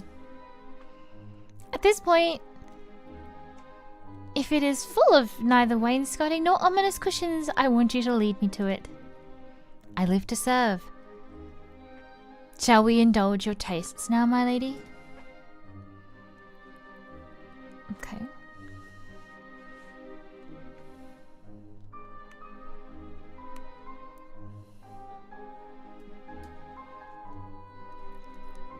I'm definitely ready for something to taste.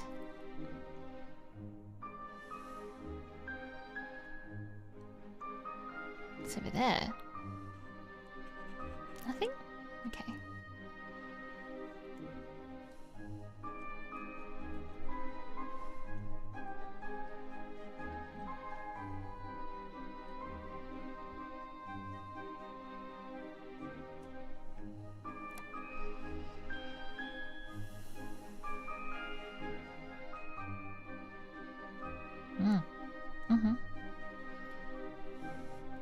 Nearly there, my lady.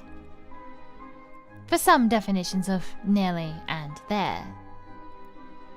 I feel as if there should be many more rooms on this side of the manor, yet there is only one door. This does not match the windows I saw from the outside. Even the lights I saw from the outside did not match the lights inside. Then, once I came inside, those candles slowly lit up by themselves. However, at this point, I will be grateful if there's not a giant pit I must cross to reach a bed. Is this the bedroom where I will be staying? Of course. Unless you prefer the hallway. Pardon me? Oh, no, it's another one of these.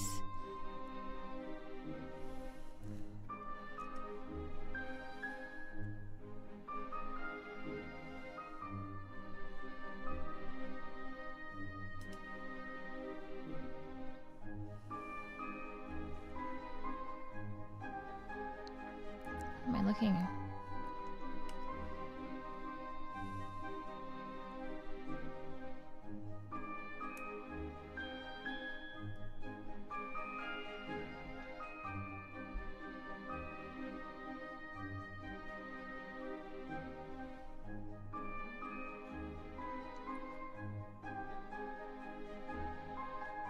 Okay, well, the painting behind them is blinking. That's interesting.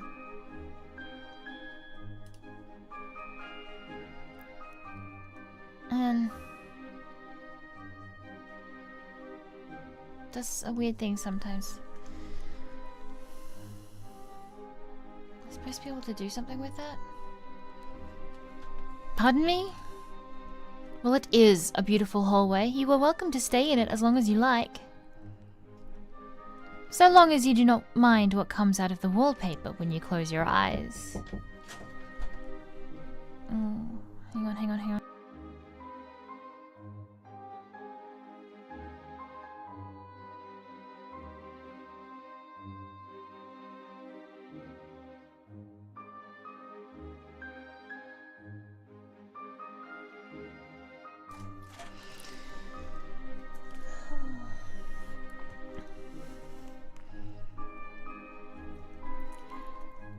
Every time I do something is the only time when all my family wants to come into my room and speak to me.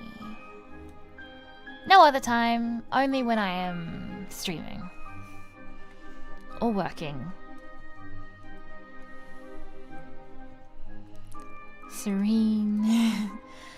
I am serene. Ah, serenity. I wonder what that feels like. Oh, me too. Now that we have something in common, I should ask Servant a question to better understand what is happening in this house. After all, I am supposed to be trapped in a bad romance, not in a horror novel. Yet it is clear that there is something very odd about this manor, or perhaps about Servant. To help me become serene, I have something I need to know. What does that say? What does that say? Merlina. 101.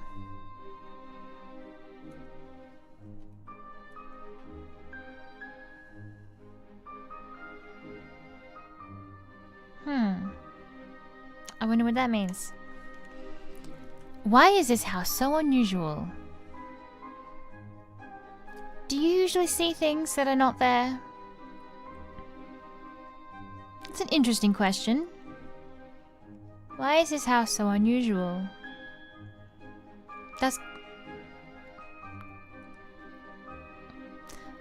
I'm interested in this one. Do you usually see things that are not there?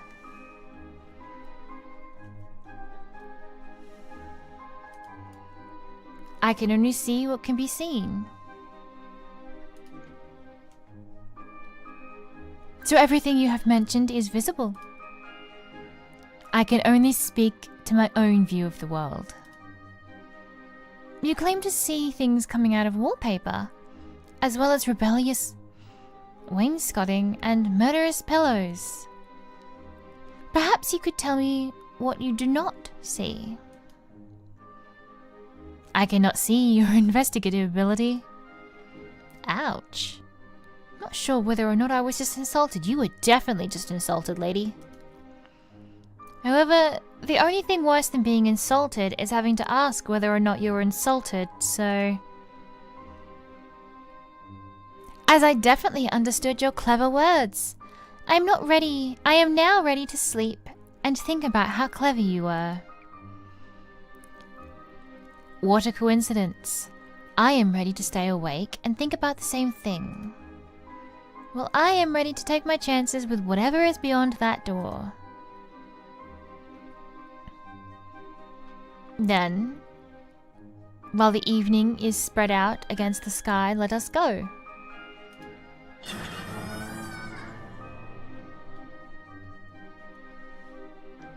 After you, my lady.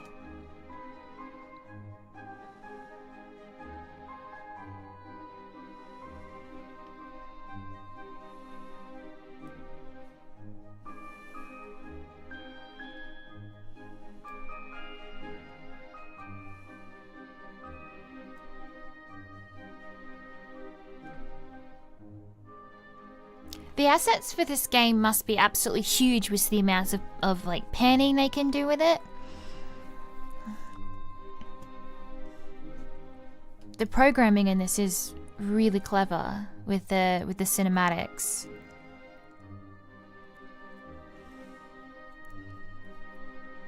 So the bed is placed against the wainscoting. Were the builders unable to stop creating wainscoting long enough to make a space for somewhere to rest? Rest is temporary. Wainscoting is eternal. That seems like a design decision that will cause problem when wainscoting starts falling on people just trying to sleep. As I said, rest is temporary until it becomes eternal. Well, temporary or not, I need some rest, although I would like to bathe first. While my thick coat of dirt and bruises might match the decorating here, I do not want to sleep in this charming outfit.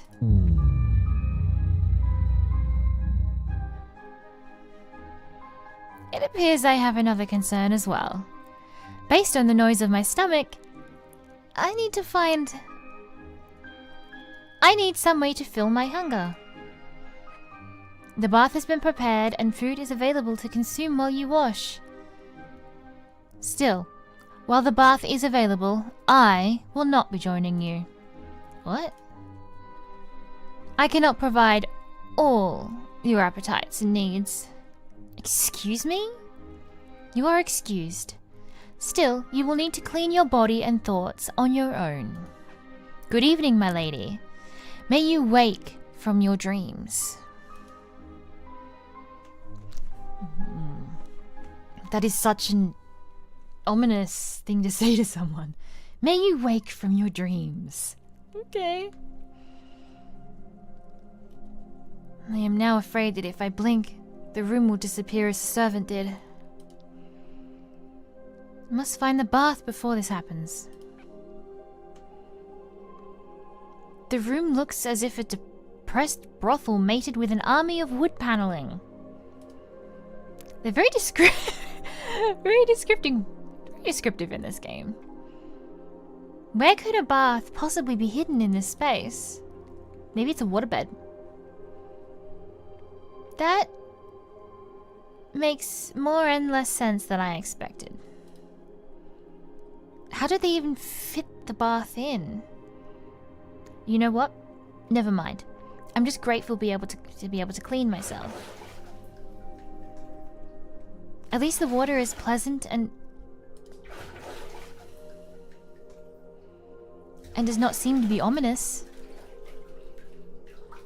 Even if I can no longer see the blood I am sure was on my hand and neck. At least I am able to become clean. If only I could do as well for my stomach.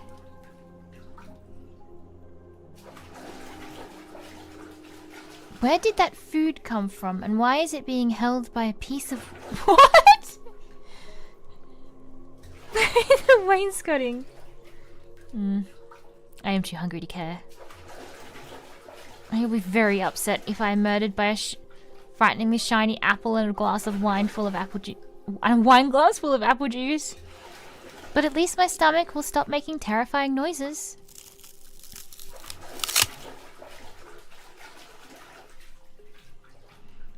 Well, at least that was food and not wainscoting in disguise. So what do I do now? Am I meant to wear these rags to bed? Am I meant to sleep undressed? That is definitely a nightgown. I'm going to assume it was hiding at the bottom of the wine glass. Although, I am tired enough to have imagined the wainscoting dropping it in front of me. And she walked into Beauty and the Beast.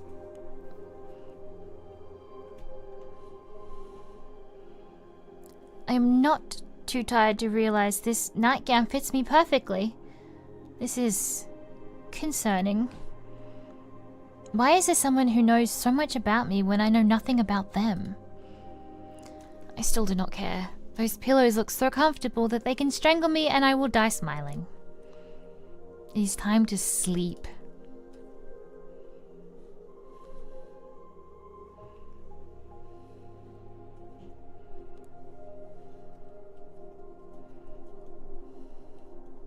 She's so pretty. I hope my new dreams are kinder and less strange than the rest of my day.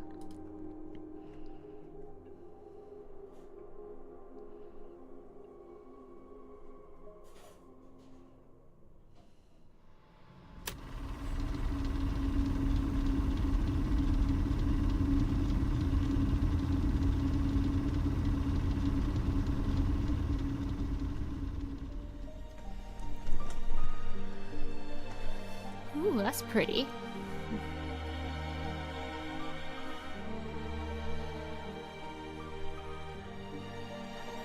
A scenic meadow.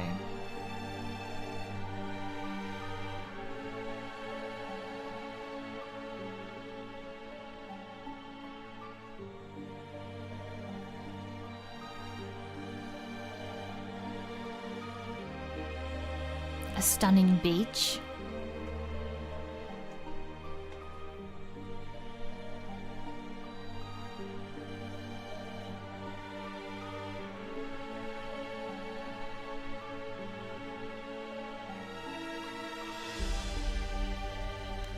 A magnificent forest. Where would you like to die?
So I am unable to escape from this horror even in my dreams?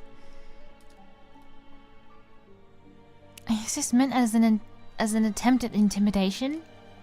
Well, I do not respond well to intimidation. Or do I? I know I am trapped in a story I read, but it is hard to remember who I was before this. Perhaps I was affected by whatever hurt Lady Jane. No, this is garbage. If I cannot remember my own past, must I be cursed with ominous warnings meant for someone else? Obviously, my tormentors do not know me very well. After all, even if I do not know myself well, I know one thing. Whoever I am, even if I am trapped in the body of a villainess this story is determined to destroy.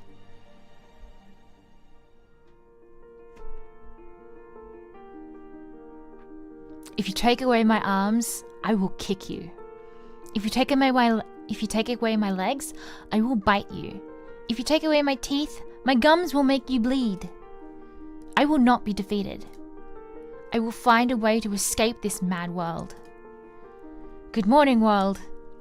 Here I come.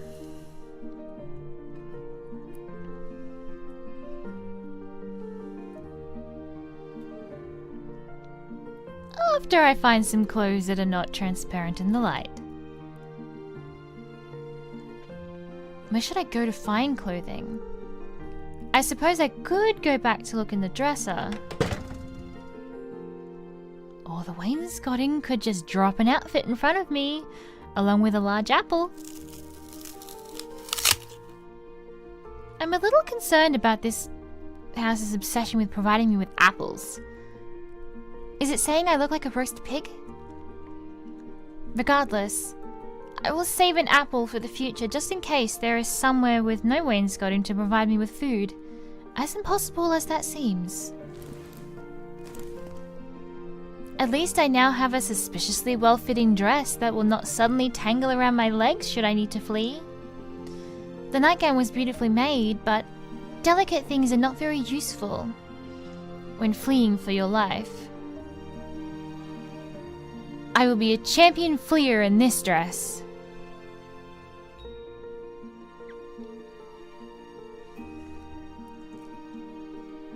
That's such a pretty outfit.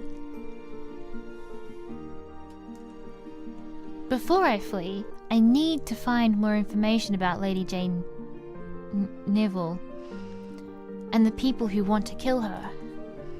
There is no point in fleeing this suspicious house if I just walk instantly into the arms of Jane Newell's former fiancé. Who knows? It might not just be Lady Jane's fiancé who wants to murder her. At some point, I need to see if she just has a murderable face. I shall explore this house and see if I can find its mysterious other residents and subtly learn what clues they can tell me. Then, I will flee in my very fleeable dress. It is so comforting to have a plan.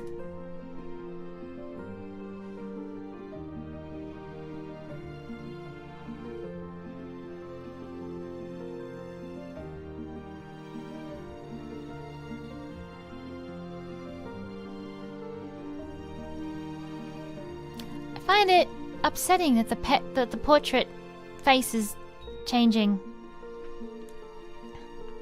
So where shall I go now?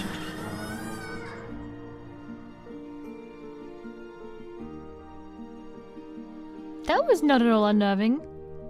I assume the bedroom was glad to be rid of me. Can only hope that the rest of the house feels similarly. If so, I hope that I can quickly find the other inhabitants and get the information I need. This is strange. I could have sworn this hallway had another entrance. Yet, I only see the door to the bedroom. Perhaps if I go back to the bedroom, I will find another exit that I missed?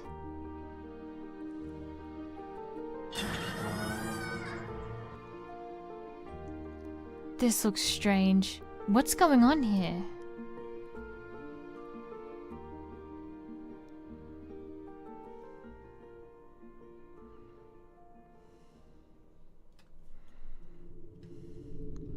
This is not the bedroom. Hello? Is anyone there?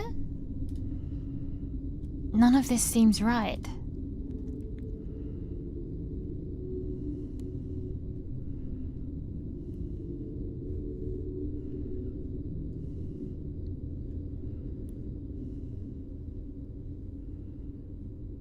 If I look around, this seems like a manor long deserted. Not a house that is being lived in by multiple people.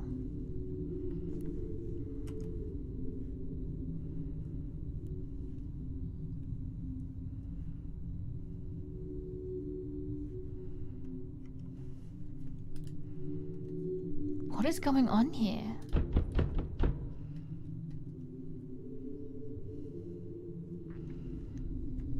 The Crown Prince of Carcosa is behind that door. What will you do? What?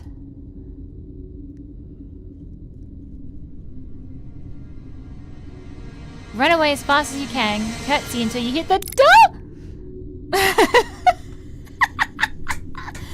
Oh no, I can't even read it fast enough for the timer.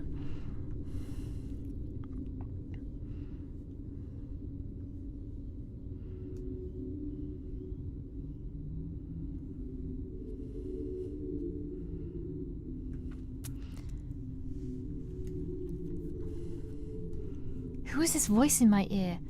Am I supposed to show respect? It seems wildly ridiculous to curtsy to a door. Perhaps the house is in the habit of naming its doors after royalty? I can probably afford a curtsy if it makes this situation stop. Serene. I must be serene.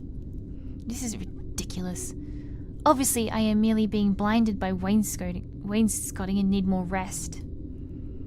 If I move closer to the door...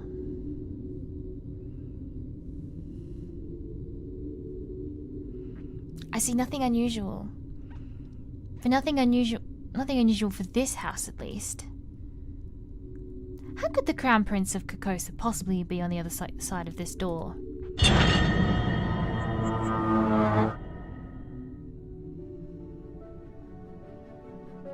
Oh, he looked so tall for a second there.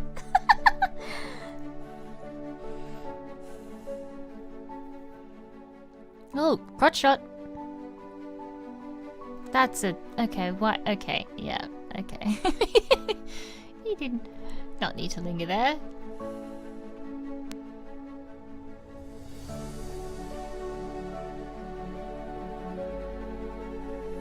Not Prince? Jane? Is that you? It's hard to see with all this light in my eyes. I recognize this man. This is Edmund Alpin. Prince? I hope you were doing well, Jane, despite the recent problems. The Crown Prince of Carcosa. It is fitting that I only remember the handsome prince from the terrible novel and not anything useful. Such as whether or not he plans to smother me with ominous cushions. He did not appear to be smuggling ominous cushions when I carefully looked him over for security reasons. I am not prepared for this. What do I do now? Run as fast as you can. Hello, Your Highness. Goodbye, Your Highness. Jane? That's pretty.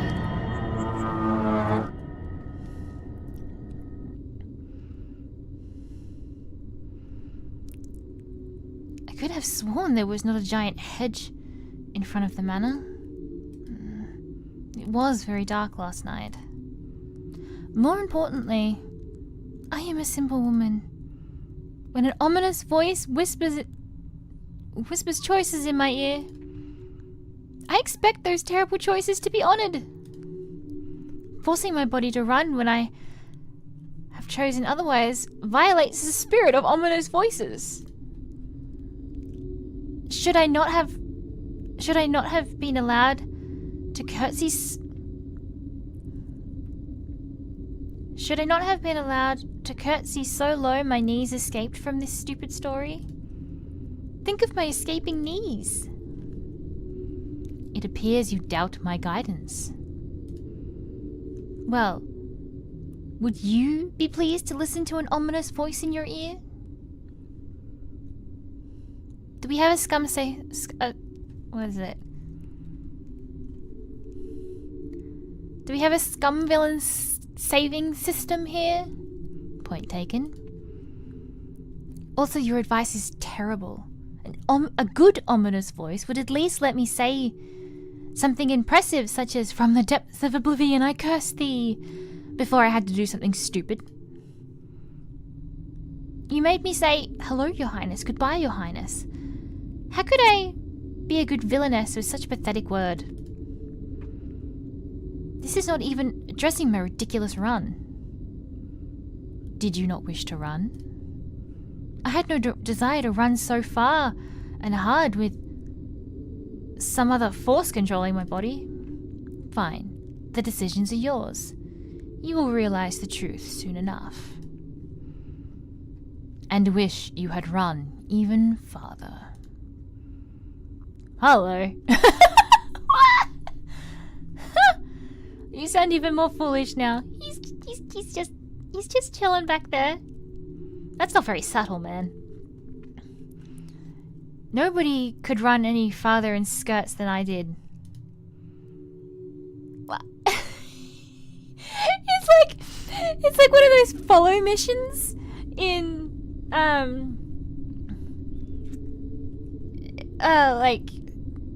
any video game really, but I play a lot of Final Fantasy 14, and the Dawn Trail expansion came out end of June, and so I took a break from streaming to play that.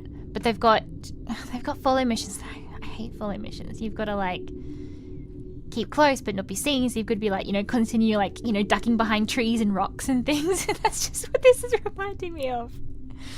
Super obvious following, but ducking behind a leaf to not be seen.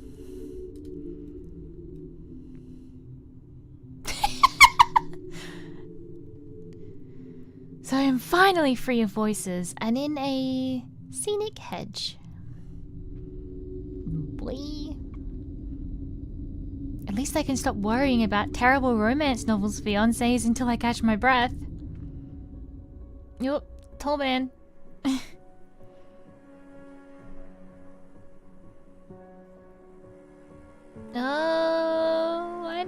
zoom in like that? What's with the prolonged cut shots? He's so pretty though. Look at him. There's just something about white hair, man. There's just something about it.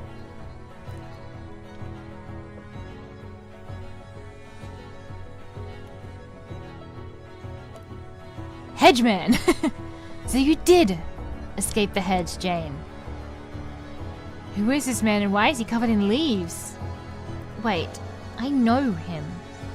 This is Isekai'd, Duke of the North. Duke of the North? He's from Winterfell? Romance novels are terrible at naming places. Also, apparently, the only thing I remember from reading novels is the descriptions of attractive men.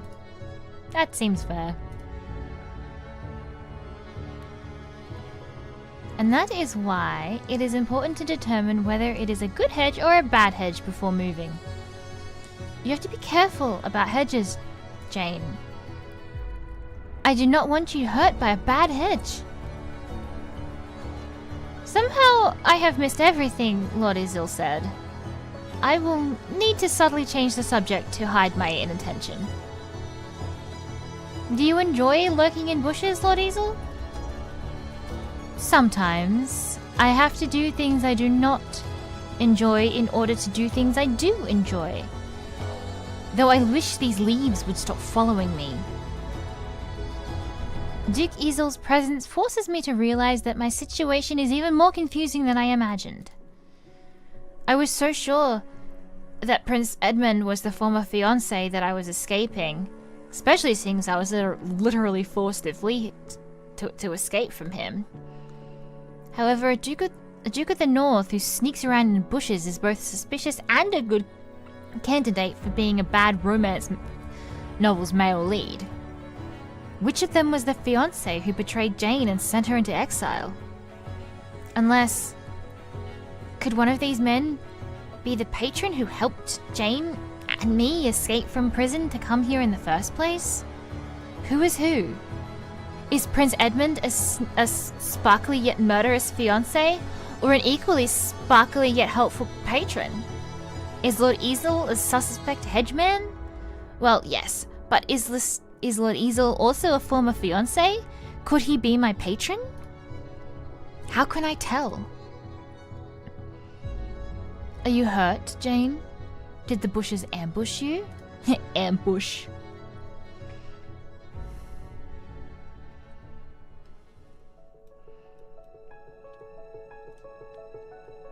Why am I surrounded by people who want my destruction? Probably because they are jealous of how hard you have been training. Hi. Pardon me? Jane, you have always been the hardest working person I know. Your enemies must have seen your efforts and grown jealous of you. They have? Then what should I do? Obviously, you must train hard to overcome all future trials. Luckily, I am here to help you. By the time I am done training you, no one will doubt your strength, brilliance, and cunning. You will overcome every last obstacle. Does this strange Duke of the North even know what genre he is in? We were supposed to be in a bad romance, not an action-adventure series. It can be both. Perhaps I should have fought harder to stay with the prince dressed like a human chandelier. Yet that may be unfair. Duke Isil may not be quite as obsessed with training as he seems on first impression. Perhaps he has other sides to his personality. It is good to see you again, Jane. I have been waiting in these hedges for some time in the hopes of our next meeting. That's weird. Well, at least he's not only interested in training and growing stronger, he's also obsessed with hedges. You can't talk, you're obsessed with the pillows. And the wood paneling. Having diverse interests is important. Yet this is still not helping me determine whether or not he is Lady Jane's fiancé, and whether he is training her to survive. Or whether he wishes her to die in some sort of training accident. Still, I do not remember any male leads in romance novels being so focused on hedges. And again, I do not remember any romance novels at all. Perhaps romances are mostly centered around hedge care. Unfortunately, I do not think the ominous voice is going to help me run anymore. So I have no easy way of leaving this situation. So how should I answer this hedgeman, who could be either friend or foe?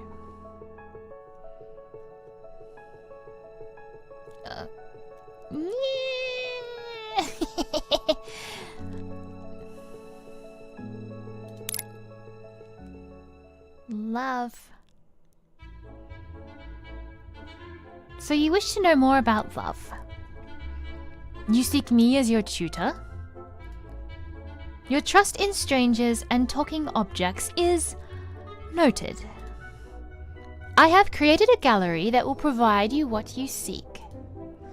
You will be able to judge affection through writing, portraits, moods, and numbers. After all, you love to see success in every form. Do you consider success to be bringing happiness or misery? Your pleasure is your choice. What story will you tell? Or what story will be told of you? This is a sassy sign.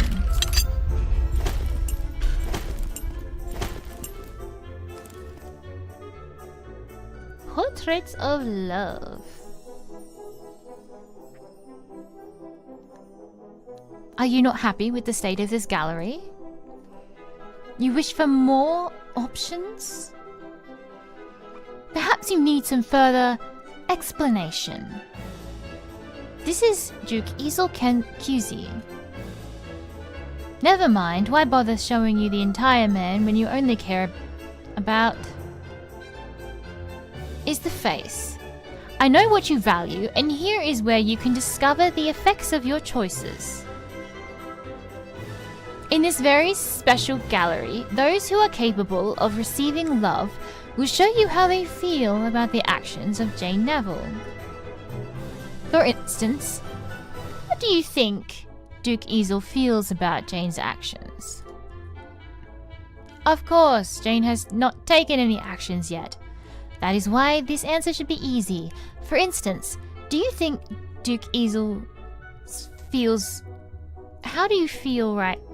Bleh. For instance, how do you think Duke Ezel feels right now about Jane's actions? Neutral. Duke Ezel feels neutral about Jane's non-existent actions towards him. Fine. Why do we not see what happens if Jane performs an action that makes Duke Ezel feel happier? Why is he wiggling his eyebrows like that? Is that not an incredible difference? Can you not see the joy beaming from his face? Perhaps Duke Ezel's expressions are not as informative as we could hope. In which case, I have helpful numbers and instructions to share with those less perceptive than myself. Like all good galleries, we have a helpful explanation of the portrait to help those with less understanding of art. As you can see, it currently says that Duke Ezel feels perfectly neutral. Should an action be performed that makes him happy, the writing will show the change in his mood, adding or subtracting the amount he is happy. He is one happy. There will also be signs shown at the time a choice is made, depending on whether or not you wish to watch a story play out or be a true detective. You are still complaining about your lack of options, are you not? Very well. I live to serve. While this exhibit is not yet uncovered, you will find a portrait for it soon enough. However, these portraits will not last forever. The choices made will determine who is capable of being loved, and who will have a curtain drawn over their future. Choose wisely, and remember,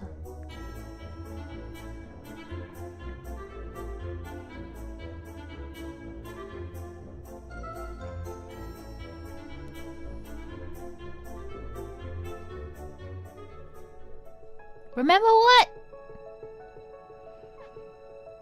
So how should I answer this hedgeman, who could be either friend or foe? Do you plan to trick me? How do you plan to train me? Yes? Did that work? How do you plan to train me? Jane, I am glad you are ready for training again after all that has happened. We will work to show your speed, strength, and cunning to all around you. No one will dare doubt your abilities. Unfortunately, Duke Ezel appears to be saying that I am surrounded by my enemies, and he is probably right. If that is the case, I really do need to train to get stronger. There are likely far too many people out there to dismember me because of Lady Jane's villainous ways. We don't know anything about what the so-called villainy is with Lady Jane, though. So, like, is she actually a villainess, or does she just have opinions as a woman? I should thank Duke Ezel for the excellent warning. Thank you, Duke Ezel, for letting me know about this threat. I will try to become more difficult just to dismember. Perhaps that will prevent further blades from reaching me. Oh, if you have already had some blades piercing through you, it is all the more important to practice dodging. Obviously, my plan is that I will not spend... My problem is that I have not spent enough time dodging. Do you know where I can find a tutor? I am more than willing to help you practice your skills, Jane. After all, I am very good at dodging and piercing. Okay. That is very good dodging. Whenever you are willing to see my piercing skills... Why does that sound so dirty? I have my tools at the ready. But we should not talk about sheathing hard weapons within you or anyone else. There are far more important tasks before we start training together. I have a list. Well, I had a list. Did you lose it among the bushes or when pricking soft women while training them? I do not prick women. I have never yet pricked a woman. After all, I am yet unmarried. What is... Oh dear. I have been very careful about doing my business in these bushes, so... What does that mean? Ah! I knew I had my list somewhere up my sleeves. He's very extra.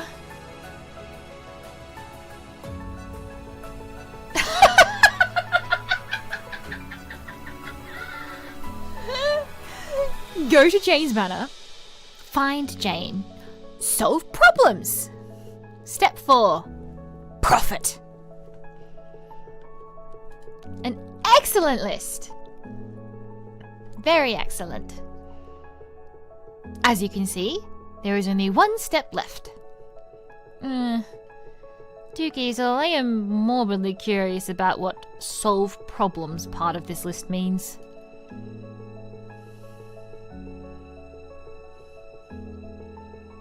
Are you here to help me? Am I the problem you are solving? Got 99 problems and Jane is all.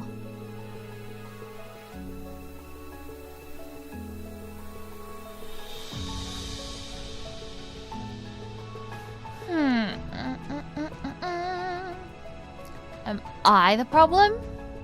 Me? Are you here to help me? What do you think, chat? What should we do?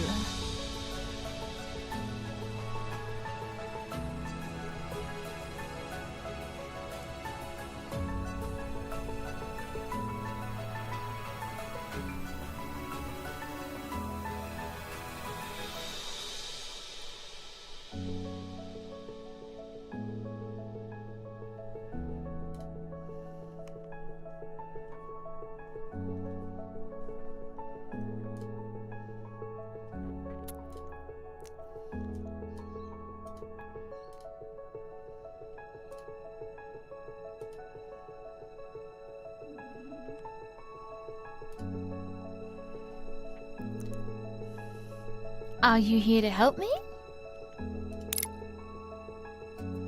Oh! Oh no!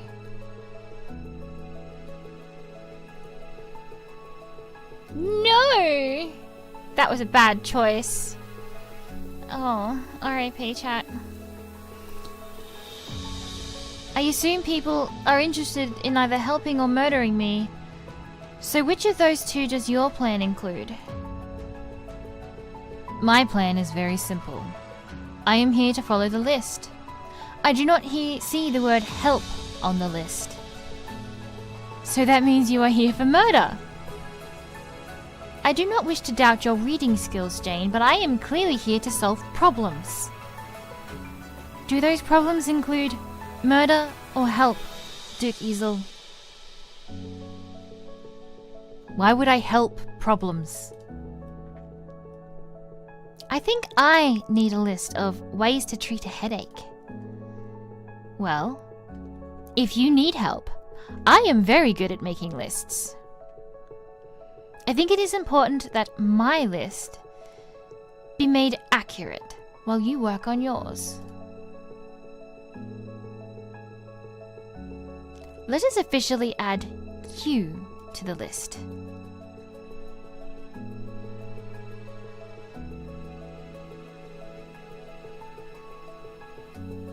Done! 3A, Jane.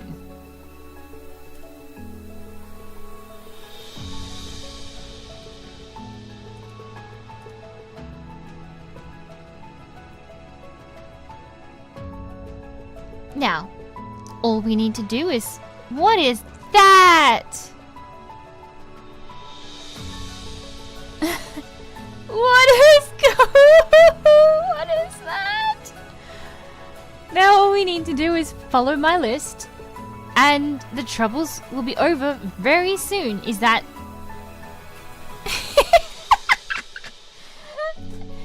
Are we gonna find out that the... Oh my god, no, this stupid mouse. Are we gonna find out that the studio mascot is the real villain all along? Now all we need to do is follow my list, and the troubles will be over very soon. I see. Wait, how many legs does that thing have? What in the... It's got so many legs, oh my god, what the heck? No, I need to go back and have a look. What is that? Look at it, how many legs it has. I see. I do not see.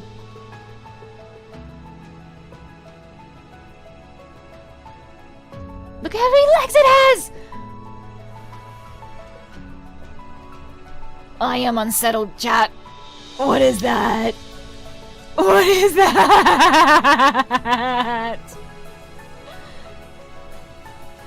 I am in danger!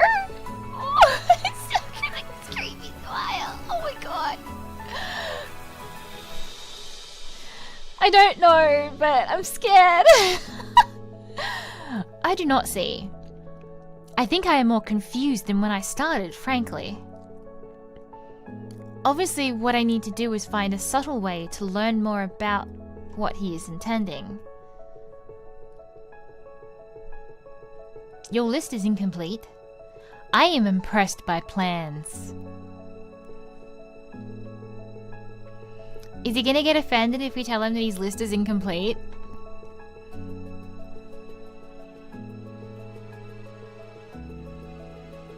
I want to see what happens if I pick list is incomplete. Oh! Oh, you didn't break his heart. Okay. Your list is incomplete. While solving problems is an excellent step, what comes before solving problems? Or during solving problems? Or after solving problems? Well, before I started solving problems, I found you. Now, I solve problems. There are no steps beyond solving problems. That is the end of the plan. Do you not want to write a longer step for solving problems? If there is a problem, you solve it. Then you are finished. Unless... You are suggesting we create more problems so that I can solve those too? What? I appreciate your suggestion, but we are already very busy, Jane. That is far too much work to do. If you were confused by my very complex plans, I hope that you now understand them. Oh, he's sexy and he's weird. He's perfect. I went to your manor. I found you. Now, I solve problems. It's simple. It is a little more challenging to have you on the list as well, but I will find a way to make it work. Like that time we decided to learn how to do sword dancing.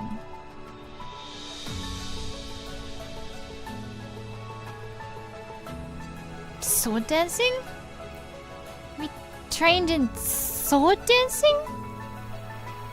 Do you not remember when we decided to learn sword dancing? Of course I do. How could I forget that? Unforgettable times when we decided to learn sword dancing. Of course I do not. What kind of romance novels featuring sword dancing?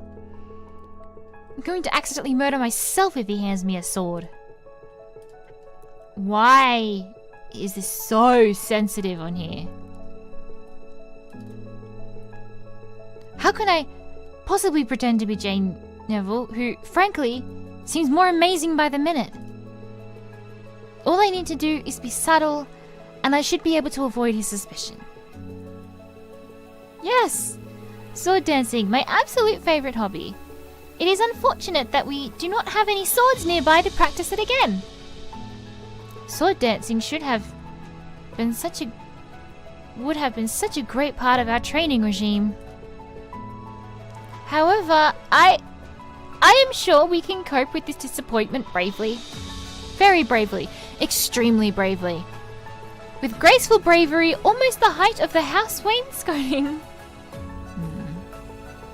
You like sword dancing, Jane? But after we destroyed the gazebo, the hedge, and your father's beard, you told me that you never wanted to see me pricking anything ever again. Then you added, no swords either. But if you like swords...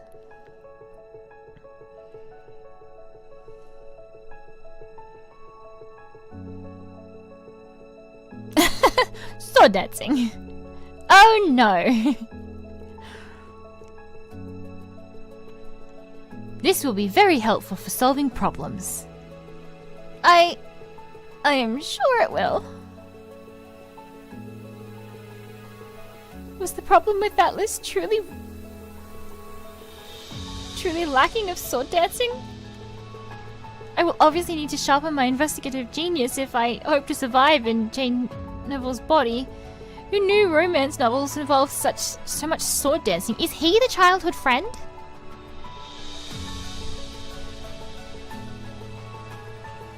Because one of the love interests is meant to be a childhood friend, and that would just be delightful if that was him. I suppose that sword training makes sense given how many enemies a villainess must have. Let us hope that Izel's cunning plan is not to have me murder myself. I am excited to see your sword handling skills again. In any case, moving away from my overwhelming passion for training with large, dangerous objects, would you like to go into the house, Duke Isel? It must have been a long ride here. Surely you need to rest and refresh yourself. Then, while he is resting and refreshing, I can go to the stables, steal his horse, and ride away to safety. If I'm going to live up to Lady Jane's reputation as a villainess, this is the best way to do it. Do you want to live up to her reputation as a villainess, though? After all, I truly do not want to demonstrate my non-existent sword dancing skills. Even if Isel does plan to train me, it would be hard to continue training sword skills that do not exist. Oh, I understand. When I want something, I think everyone else wants the same thing too. If you are hungry, Jane, I will go make sure that food is prepared for you. We always work up quite an appetite together. I will brave the hedge for you, Jane. I will make sure I can feed your appetite. He is so weird. What a strange man. I do feel a little sorry for Duke Isel. No, Isel. He keeps calling me Jane. He's very earnest and obviously not as subtle as I am. I wonder if his angelic face and sweet words hide something more sinister. Perhaps it is time to think things over. So far, I have seen 2 men on this estate. It makes sense that one of them would be Jane's fiancé and the other her patron. So, is this the very relatable and very normal Isel, Jane's helpful patron? Is he her cruel fiancé? How can I possibly tell, especially without letting these men know I do not remember Lady Jane's past? How can I tell without letting them know I am not Lady Jane? What will these men do if they realize I am not Lady Jane? I think I need to find a horse to steal. To the stables. I just need to find the stables first. The stable's always at the end of this passageway? I don't remember when that opened up. Never mind. If life makes it easier to steal a horse, you do not ask too many questions.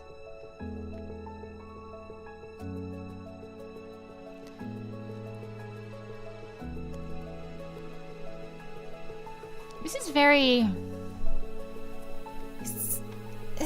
This is giving me kind of like Alice in Wonderland vibes, with the kind of paths leading into paths and...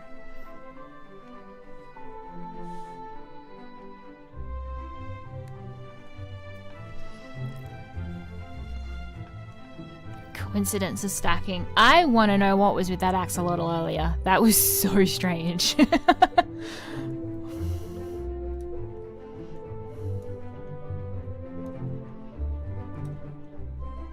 So, where are the horses hiding, and why? Oh, god damn it.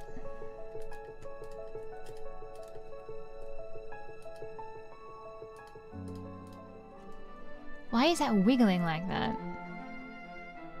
That is so weird. Where are the horses hiding? Between the carriage that brought me here and however anyone else Arrived. There must be at least one horse here. Oh, convenient horse. And it's saddled. Ooh, it blinks. Are you looking for me? No. I refuse to believe I read that kind of novel. Why would I read novels about enchanted creatures that need a kiss to turn back to attractive men? This is obviously a mistake of some kind. No one said anything about a kiss.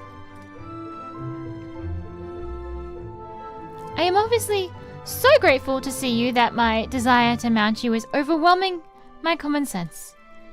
Well, Jane, I can certainly take you for a ride if that is what you want. Surely I did not have such bad taste in my past. I would know if I had such a strong desire for horseflesh. Who actually wishes to kiss a horse to get a worthy man? I am not sure I qualify as a stallion, but I will take the compliment. What is happening? What is happening? See, yeah, I'm getting major Alice in Wonderland vibes from this. Why on earth would I ride a stallion? I thought you were a gelding. Ugh. Jane, maybe you should look just slightly farther over.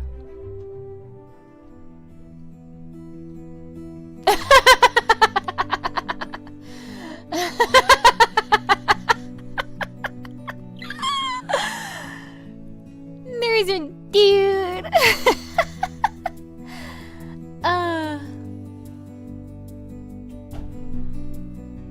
Oh, he is pretty.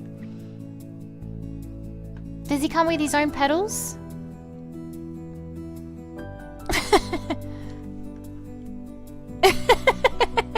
Not horse! I have missed you, Jane. Ben? Thank goodness. I was afraid you were going to call me Lord Burn for the rest of my life. Have you played this, Rack? It is good to hear you say my name again.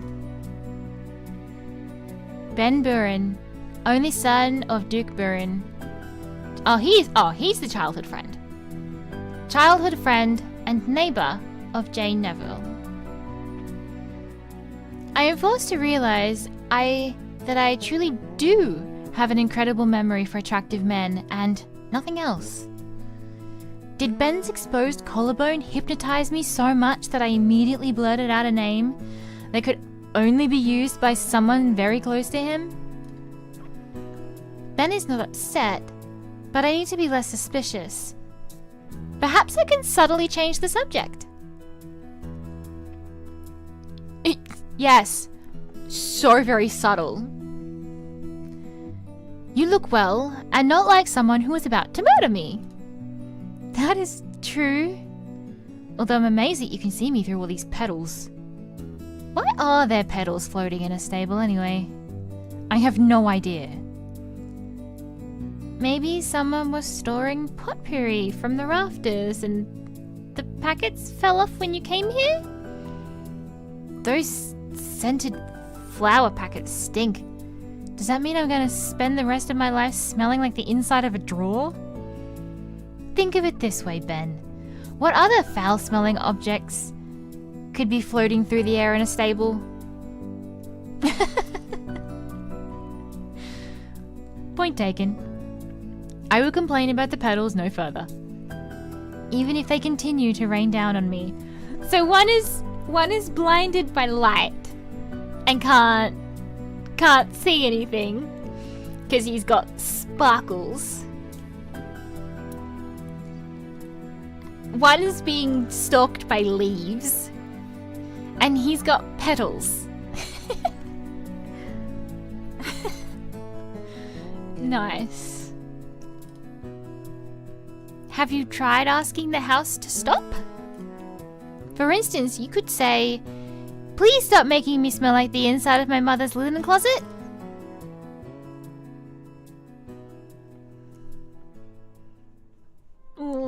sleepy horses back there.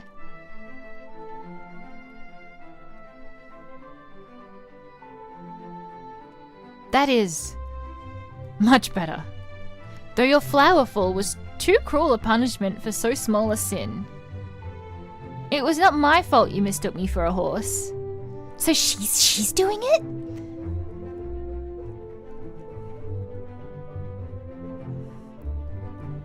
Though I am impressed that you managed to control those petals.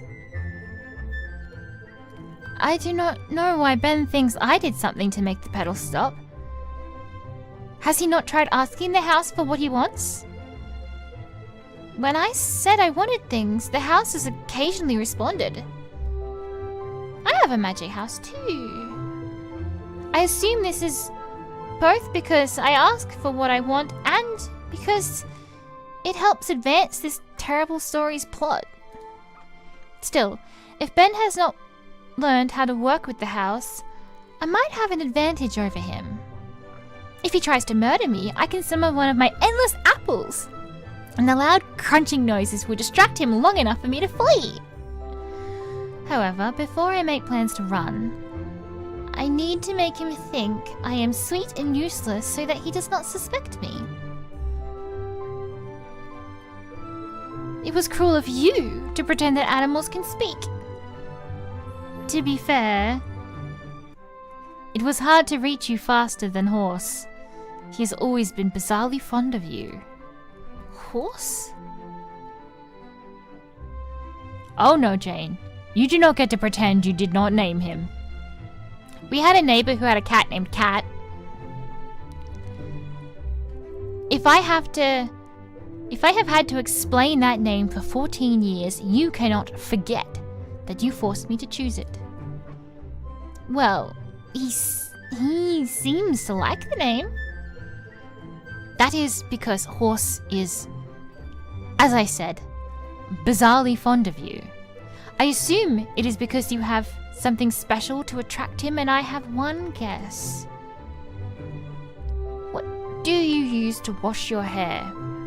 Horse is always eager to sample it. So Horse does not want to murder me. This might help me eventually. Horse also has better taste in women than Jane's former fiancé, who I still do not remember. Of course, Ben's presence complicates the question of who Jane's fiancé is, but that is a thought for later. Right now, I need to decide just how friendly I want to be with the Potpourri Horseman, given who he might be in the story.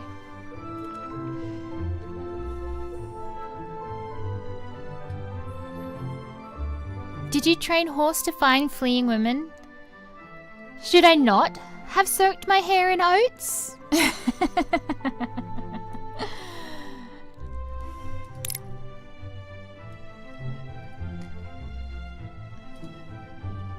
Your commitment to beauty standards and animal care is what I admire most about you. I like his waistcoat. Though I suspect your hair could attract more than Horse. Truly? Attracting Horse was an accident. Really, I have been trying to lure the squirrels to do my bidding.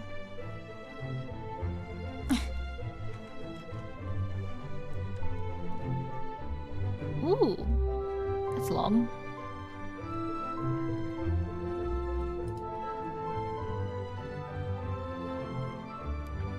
Wait, why on earth would I want to lure squirrels to do my bidding? Why on earth would you want to lure squirrels to do your bidding?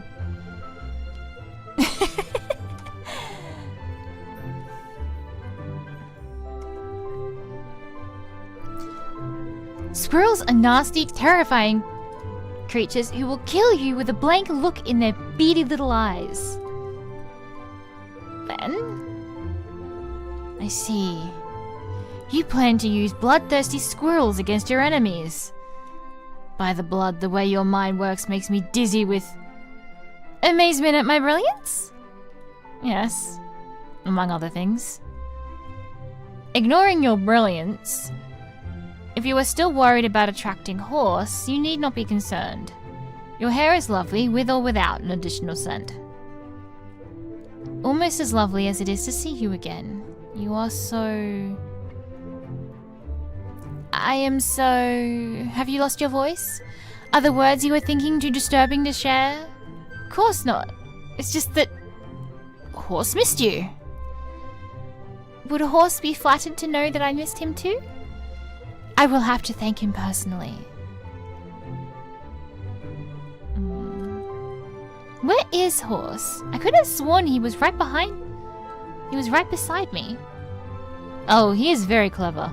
Horse managed to find himself an open stall with food where he can still stare lovingly at you. I could have sworn that all stores had bars in front of it. Surely Horse is not capable of removing bolted planks with his teeth. I need to pay more attention to my surroundings.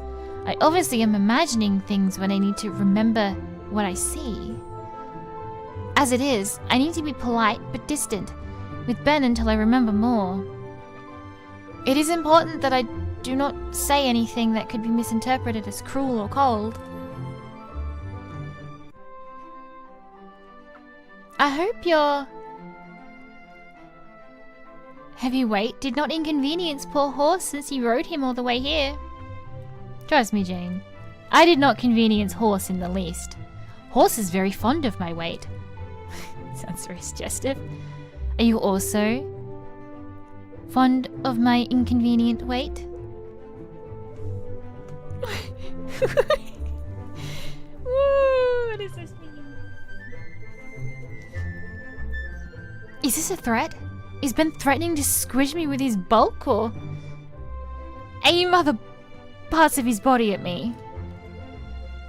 Those collarbones qualify as dangerous weapons, and those bare forearms are also alarming.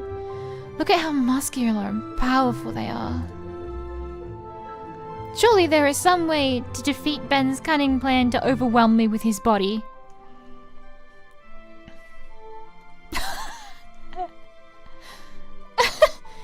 Is the circus missing its clown? You have no idea how much I missed you. Oh, this one speaks to me. Am I the villainess? Is it me? Ooh, I don't know.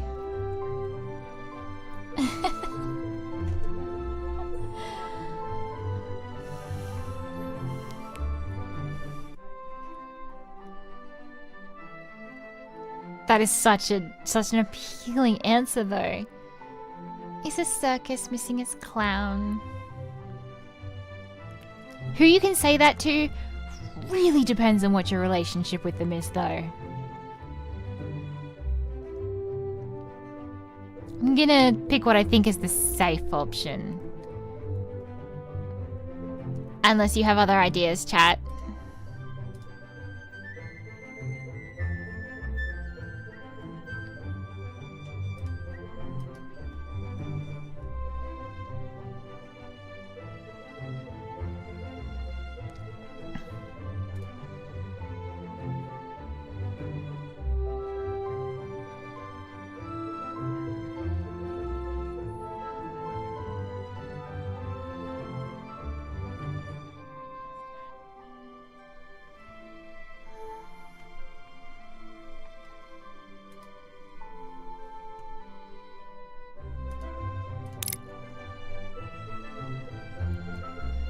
Oh, what?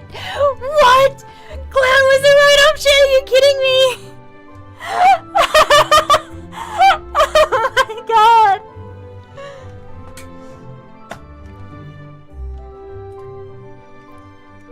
Obviously, I'm not just saying this to hide my unhappiness at this situation. I truly missed you desperately. Have you hurt yourself somehow, Jane? Only in that I have been blinded by your dazzling smile.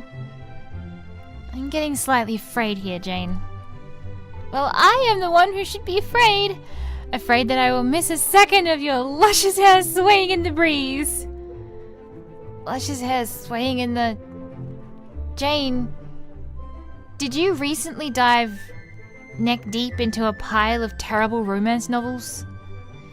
Ben, if I ever see a romance novel again, I will burn it to cinders and scatter it to ash in the wind. Now there is the Jane I know, rather than the stranger complimenting me on my appearance.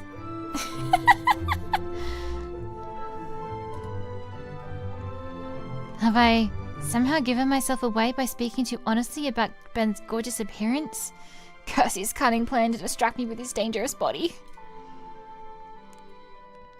After all, the last time you said that I looked well was when you landed on your head, and thought I was a stage actor with the exceptionally large ego, among other things.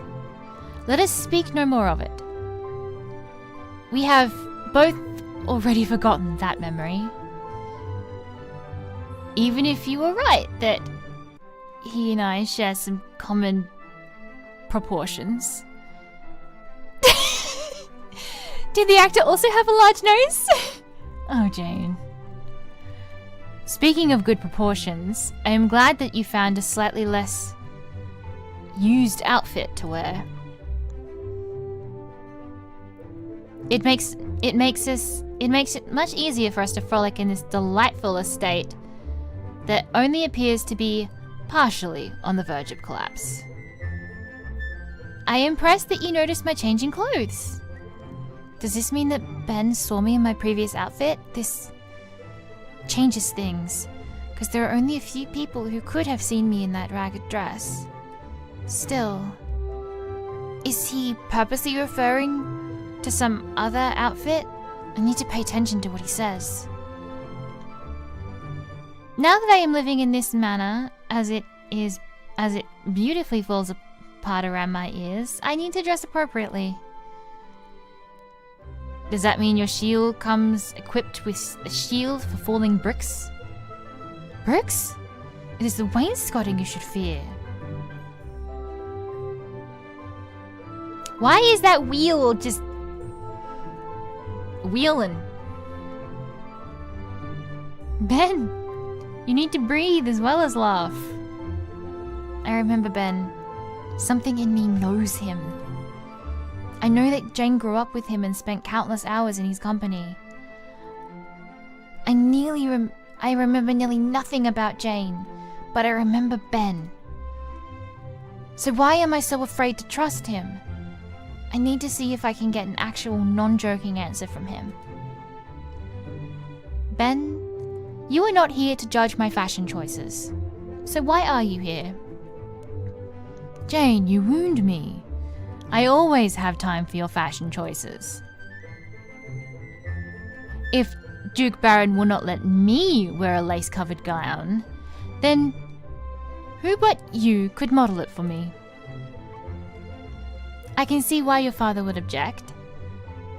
If you continue to show as much skin as you do, the lace would have to be attached to your flesh. So you can understand why I urgently needed to see you. I actually do not. Why are you here, Ben? Why else would I be? I will always race to be by your side whenever you need me. So you had decided that I needed you? I had hoped that you needed me. Once I have settled horse, we need to speak seriously. I've never ridden as hard or fast as I did today. Once horse is well, we need time to discuss all that has happened. Preferably over a cup of tea. Assuming, of course, that tea in the manor is not as decayed as literally everything else here. Well, I could eat the apples, so hopefully the tea will be fine. Maybe I can impress Ben with my courage or my knowledge of the house. You don't know anything about it.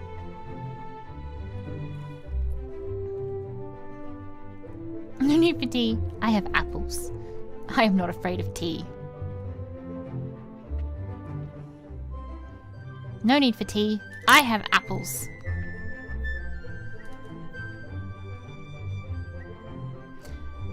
So you do not wish to drink tea with me? Wait, where are you getting the apples from? Bye!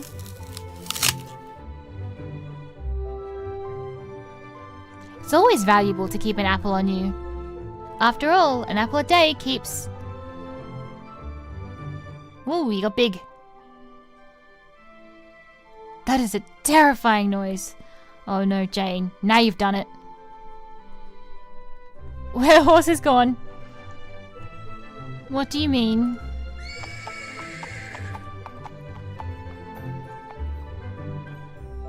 He's a snack monster. The only thing that rivals Horse's love for you is his love for apples. Perhaps I need to reconsider my plans. I will need to settle Horse again before we can speak. Yes, after you care for Horse, come to the manor. We shall have... He does. We shall have tea together, since we should avoid apples. It is obvious we have a lot to discuss. Okay, that horse... I think I will take Horse for a quick ride because he was too worked up to immediately put in a stall. You seem to understand him very well. Take him for a good ride. Just know that I will waste no time taking the best tea desserts for myself. I would expect no less from you. After all, time is a terrible thing to waste. That's the second time someone has said that.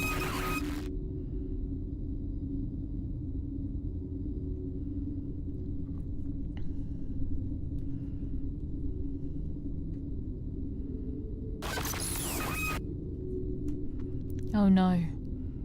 Oh no. I need to go wash my hair. Now. Oh, look! My cat's on fire! I gotta go. I told you that scent is not... See you for tea!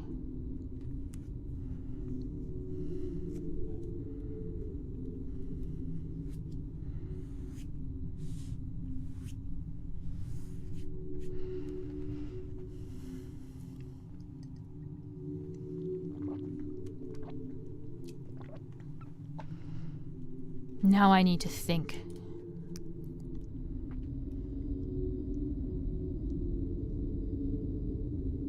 By the blood, what happened during those final moments with Ben? Oh, shit, there's someone else now.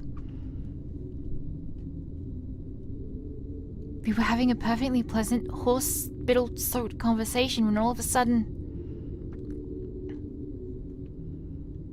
This one's zooey. My head began to ache and I heard Ben's voice say time was a terrible thing to waste in an oddly distorted voice.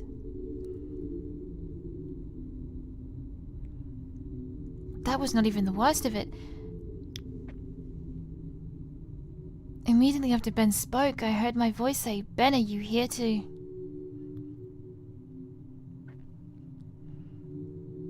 Only that was not my voice, was it? It was the voice of the actual Jane Neville, the villainess, who should be trying to survive this terrible story. Now who the fuck is this? Unfortunately, the villainess could not just tell me what Ben had planned. Lady Jane said, "Ben, are you here to..." You need to pay attention to what's behind you, lady. What was Ben here to do? Help me? Murder me? Serenade me with a song about horses' eating habits? Wow.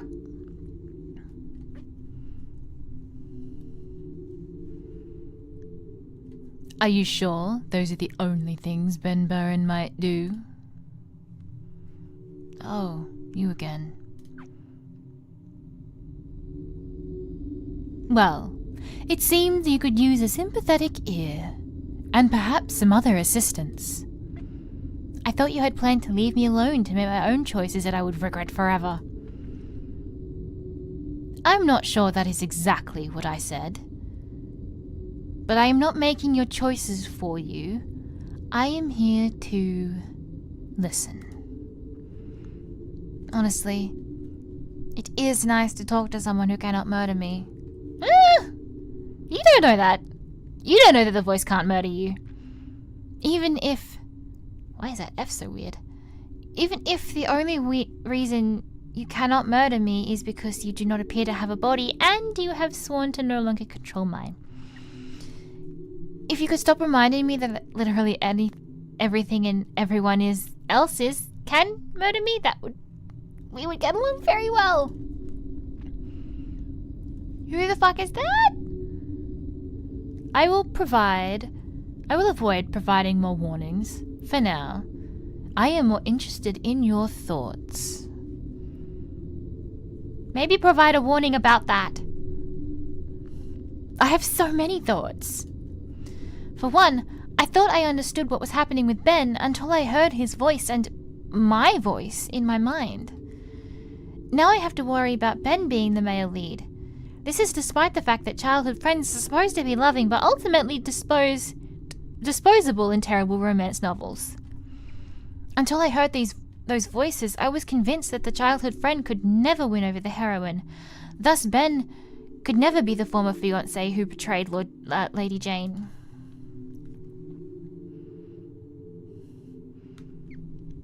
Did you not see Lord Byron's collarbones?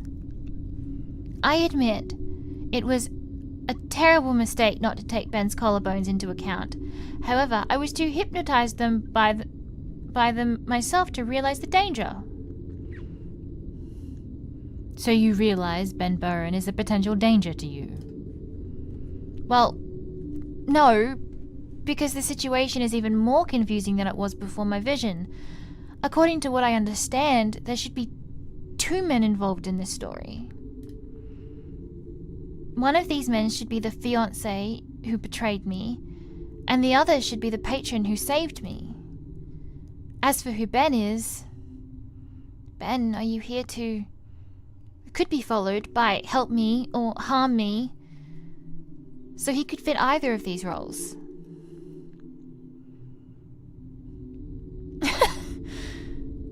So it will be easy to determine which role Ben Byron fits. But that is the problem. Ben, the childhood friend, is not the only man in this manor. I also met Edmund, the Crown Prince, and Easel, the Duke of the North. So I must be dealing with 3 men and 2 roles. That seems like a very confusing math problem. Yes, especially seeing as I have no idea why I have a 3rd wildcard here. I do not even know which man is my patron and which is my fiancé, so what am I supposed to do with a 3rd? Make him my hedge trimmer? It seems as though you could use a guide who could help you. Are you volunteering for the role? I am always willing to give you a nudge in the proper direction. Does this nudge involve taking control of my body as you did when you made me run from Prince Edmund? Would you not have run from him anyway? Perhaps I would have, perhaps I would not. Either way, the choice should have been mine. Why should it matter if the choice is yours or mine if the choices are the same? The person making the choice matters most of all. If I must live through a wretched story that seems determined to torture me, I need to control my own destiny. Even if you mean well, even if you truly are trying to help me, even if you are right, I must be the person that controls my fate. I do not understand. When I made you run, you called it a terrible choice. Yet you believe it was a good choice when you ran on your own? Well, yes, I am perfectly capable of making terrible choices on my own. I never denied that. Sometimes the choice I make will be terrible, or will seem terrible to someone like you. But they are still my choices. This is my life I am risking. What happens to me must be my responsibility. Can we please address this? So you would rather do something foolish on your own than something wise under my direction. I am afraid I do not understand. Look, it seems as if you wish to help me. Goodness knows you might be the only one. However, you can help me by respecting that I would rather bet my life on my own investigative genius than be someone else's puppet. I will take responsibility for my own actions and for my fate.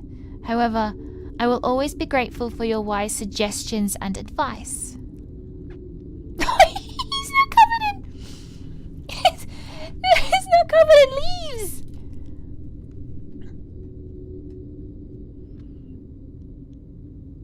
Does that mean I can still send you ominous warnings once in a while?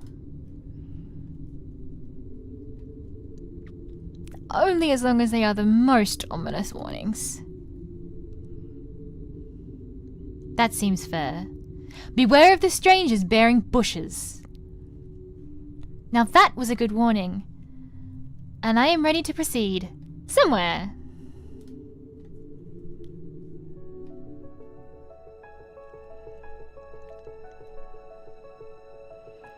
So, shall I just walk the hedge until I find somewhere else? Well, the end is different now again.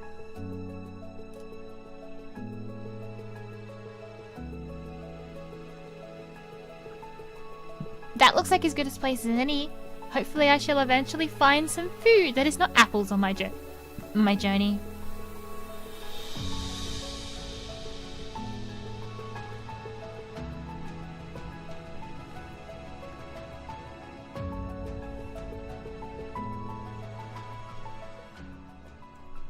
Oh, we're outside now.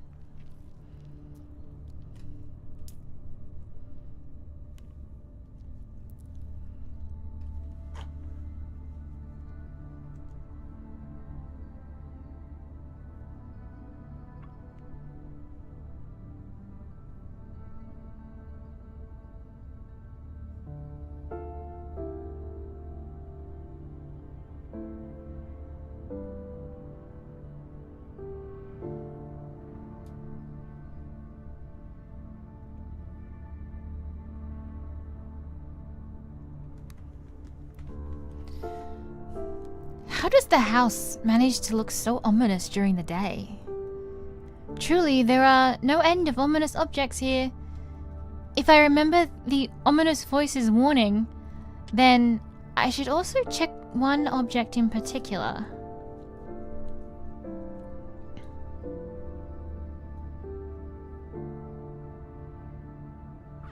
Are you a naughty bush?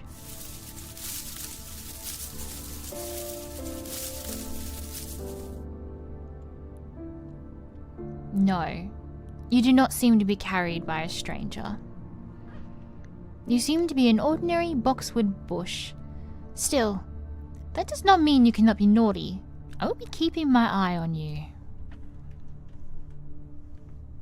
I do not think I am very naughty. Nobody thinks they are naughty. Well, technically, have heard small children say that they have been naughty before they start shrieking and spill strange liquids on me. I am very confused. Well, is that not how the bush got stumped? It could not get to the root of the problem?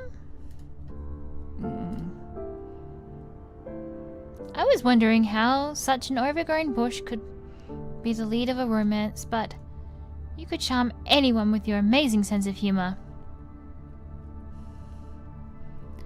I do not think I am that unshaven.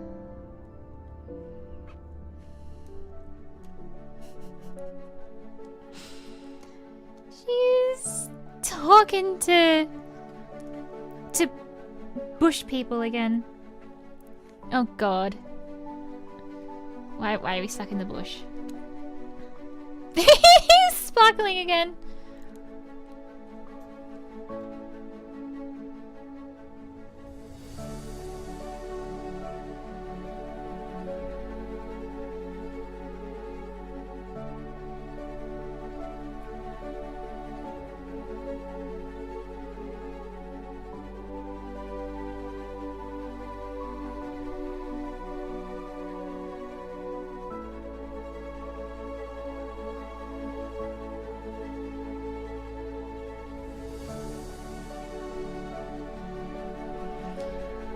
You are the shiniest bush I have ever seen.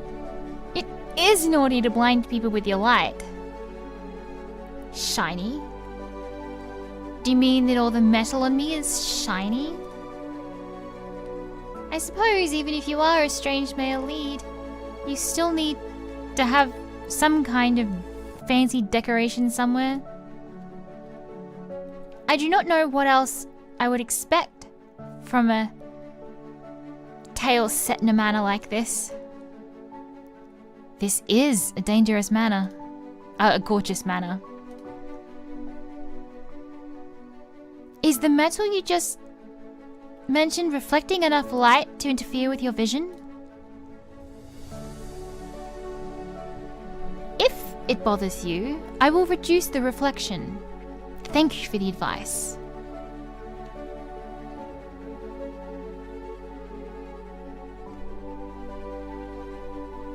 Prince Edmund? I called the Crown Prince of Carcosa a naughty bush after previously running from him. Even if he was not already planning to murder me, surely now he wants me dead. Please, Jane. Could you please call me Edmund again? Are the men in this novel very cunning or just strangely unbothered by insults? All the better for me. I just need to handle this situation very subtly. Subtle is not in your vocabulary. And there will not be any problems. Hello, Edmund. I was definitely not at all concerned that you were going to murder me on the spot. So subtle. I am happy to call you by the name I definitely remember calling you, Edmund.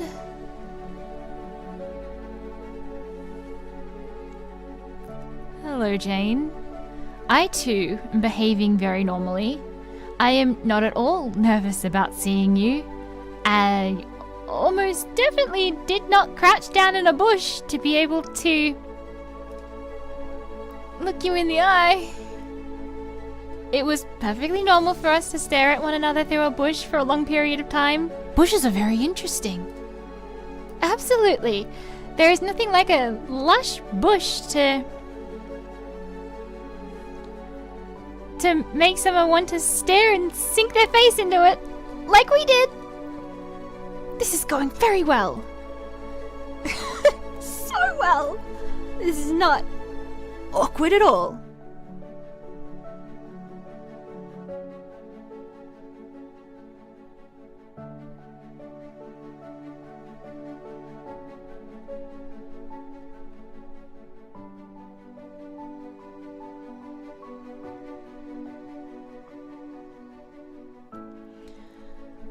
Still, I will have to be careful because Edmund seems to be nearly as subtle as I am.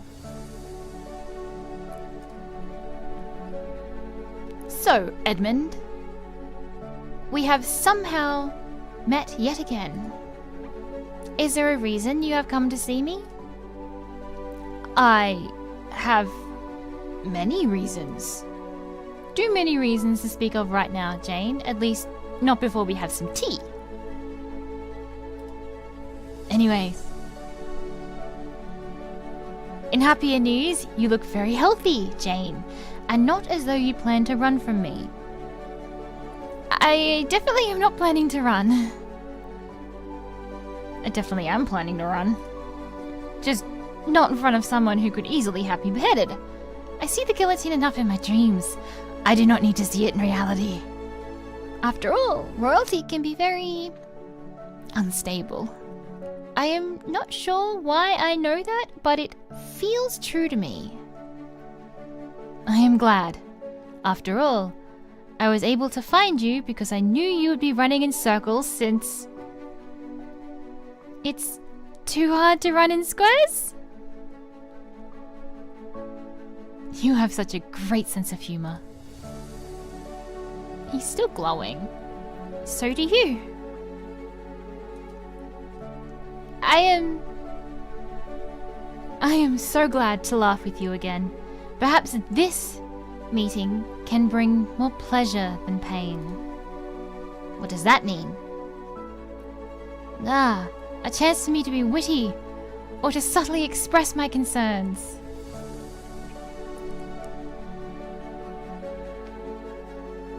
Oh yes, very subtle. I love how her version of subtle is, are you going to kill me?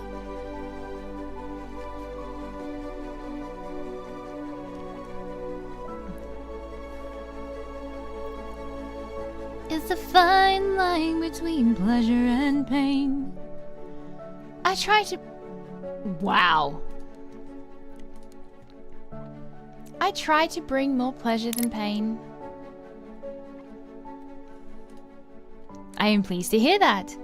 Although technically pleasure is a form of pain. That is incredibly alarming. I mean, interesting to hear. I should take you to see my drawings sometime. They are very informative about a variety of subjects. What do your secret drawings show?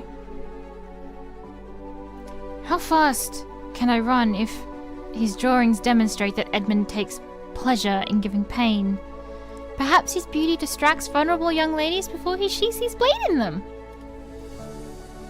There are lots of topics, although some of the drawings are incomplete. Perhaps you would like to finish the bird? It already has a head, a body, and feet, so you can just wing it? You are fiendishly clever, Edmund Alpin. But I will not be fooled. If you try to demonstrate that you enjoy pain, you will feel my boot against your throat. That would bring more pleasure. That would bring more... Step on me. Mommy? It would bring more pleasure than pain, my lady. What do you mean?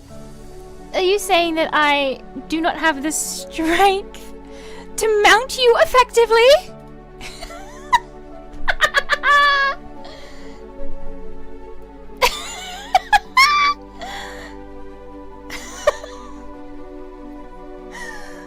Oh dear. Horse will get jealous.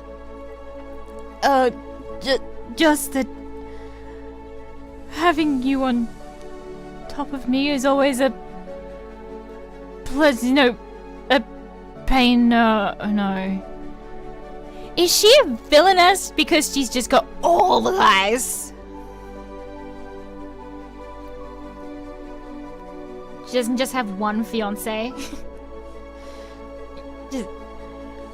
She needs to stop making milkshakes. What? I really like hardwood.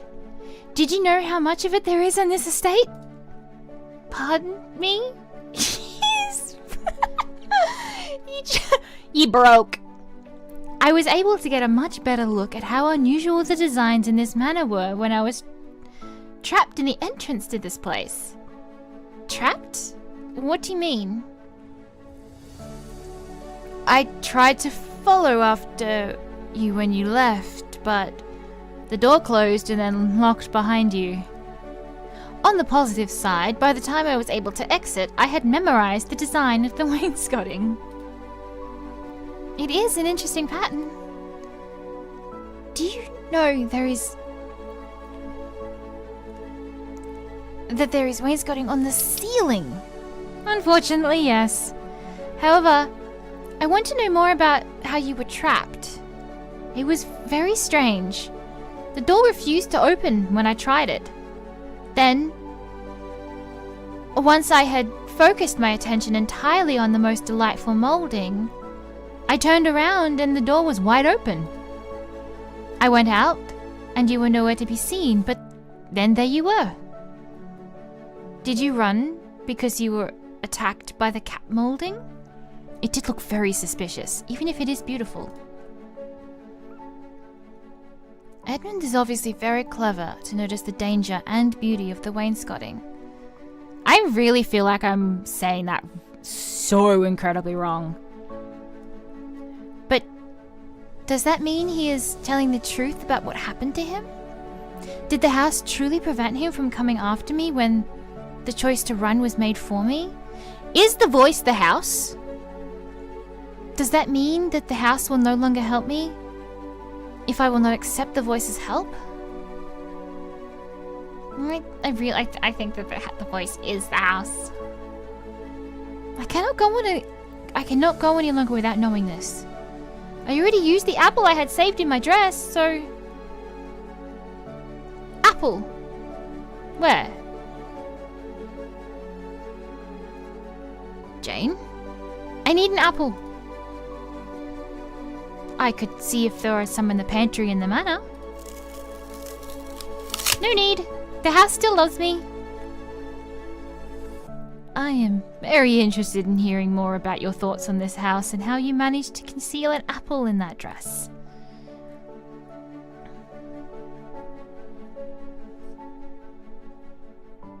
My thoughts on the house? Yes. The house does not seem to be using the design I had suggested. So I was wondering if you knew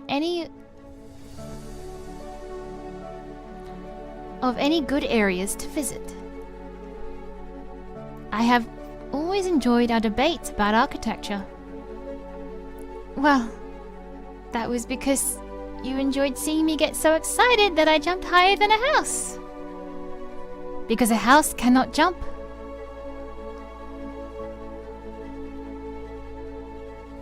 I am going to enjoy spending time with you, Jane. Edmund plans to spend more time with me here? Why? I need to find more information. Are you here to stop my evil? Are you here to solve mysteries?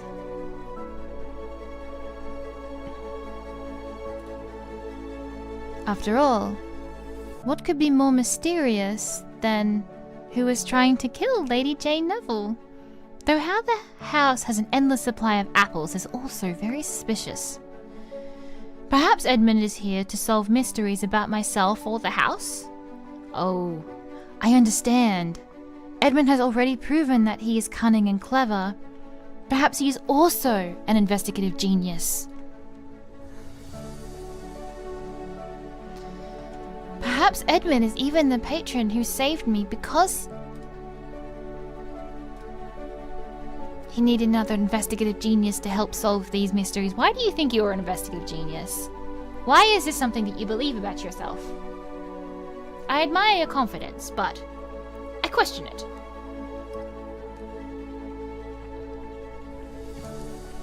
Be honest, Edmund. Are you here to solve mysteries or to investigate the dangers of the wainscoting? Jane, you are as brilliant as ever. How did you know that I was here to solve mysteries and destroy problems? Destroy problems? He's not solving problems, he's destroying them.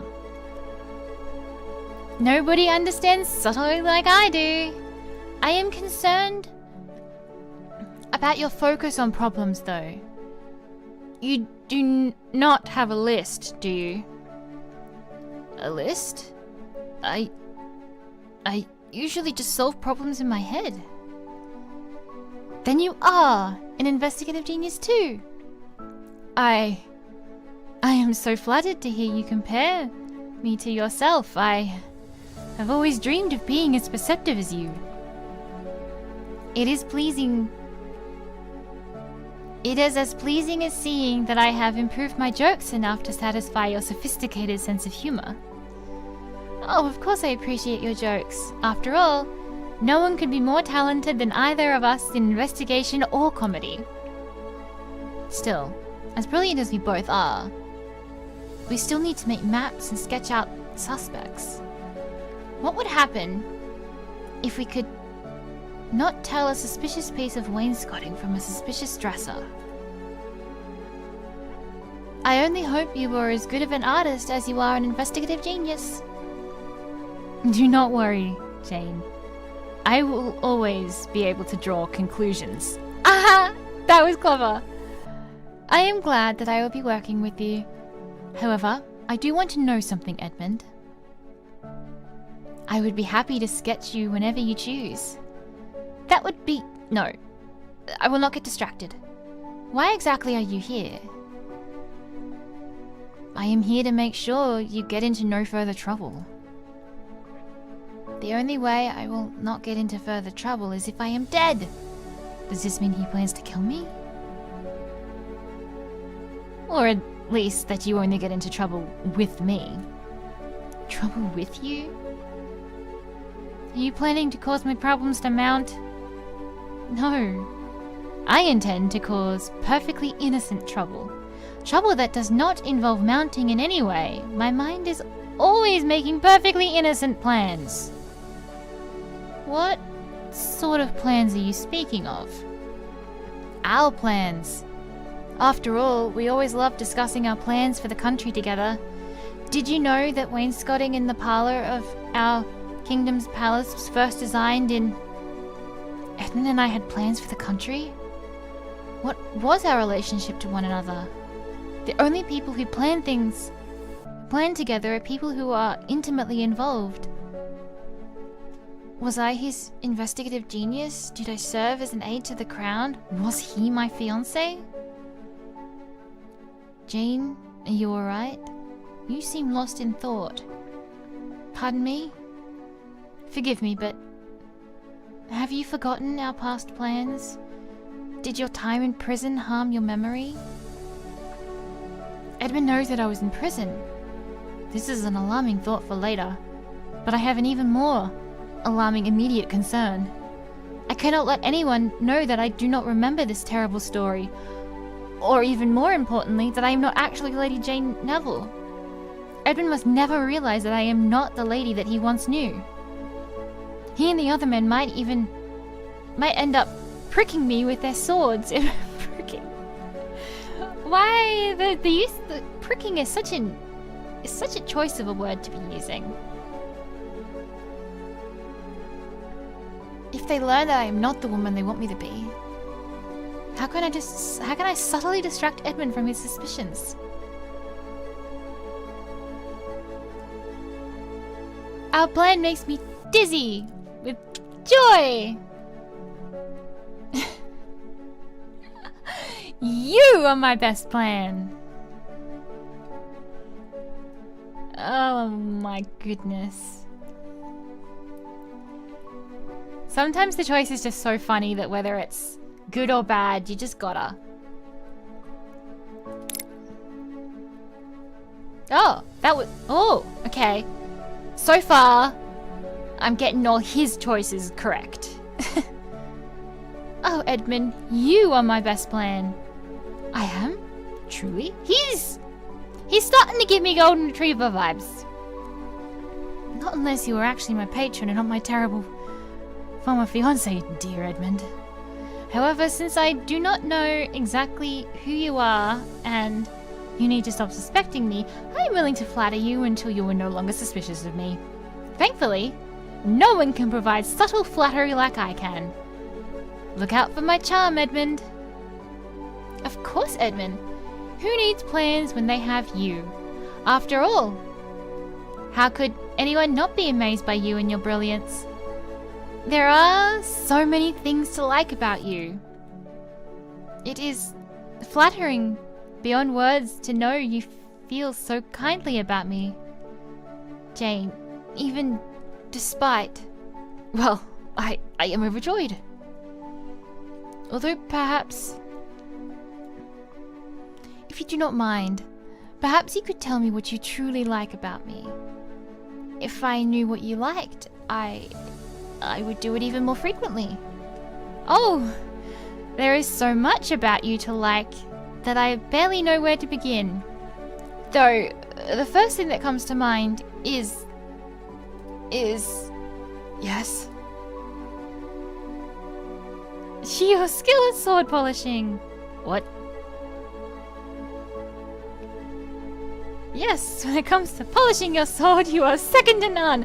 Oh, why does everything... Chat, do I have a dirty mind? All of these options just sound so lewd. You must have the shiniest sword in all the land due to the amount of time you spend polishing your shaft, even without a sheath.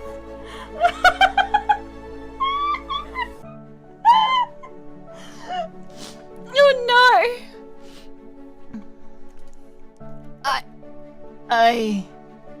I've never known another man who polishes his sword as often and as thoroughly as you do, even without an opponent nearby. I must tell everyone of your deeds! Jane, no, please!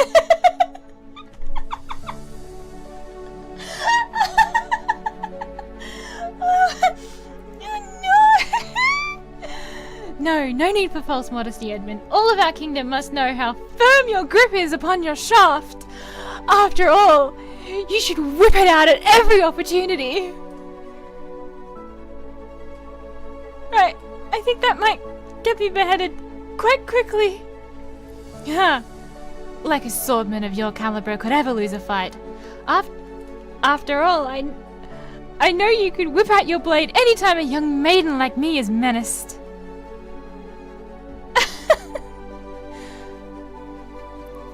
For instance, that naughty bush just happens to be particularly enraging. It is? Why? Look at it, being so lush and overgrown. However, everyone knows that naughty bushes often need a good whacking. So Prince Edmund, please prick my bush for me! Oh well. Oh, why? Why? Yes. Am I dead? Is this what death is like? Go, Edmund, go! Keep on polishing and pricking! I think I have subtly flattered Edmund enough that he will not think about sheathing his blade. I think that is all he is thinking about.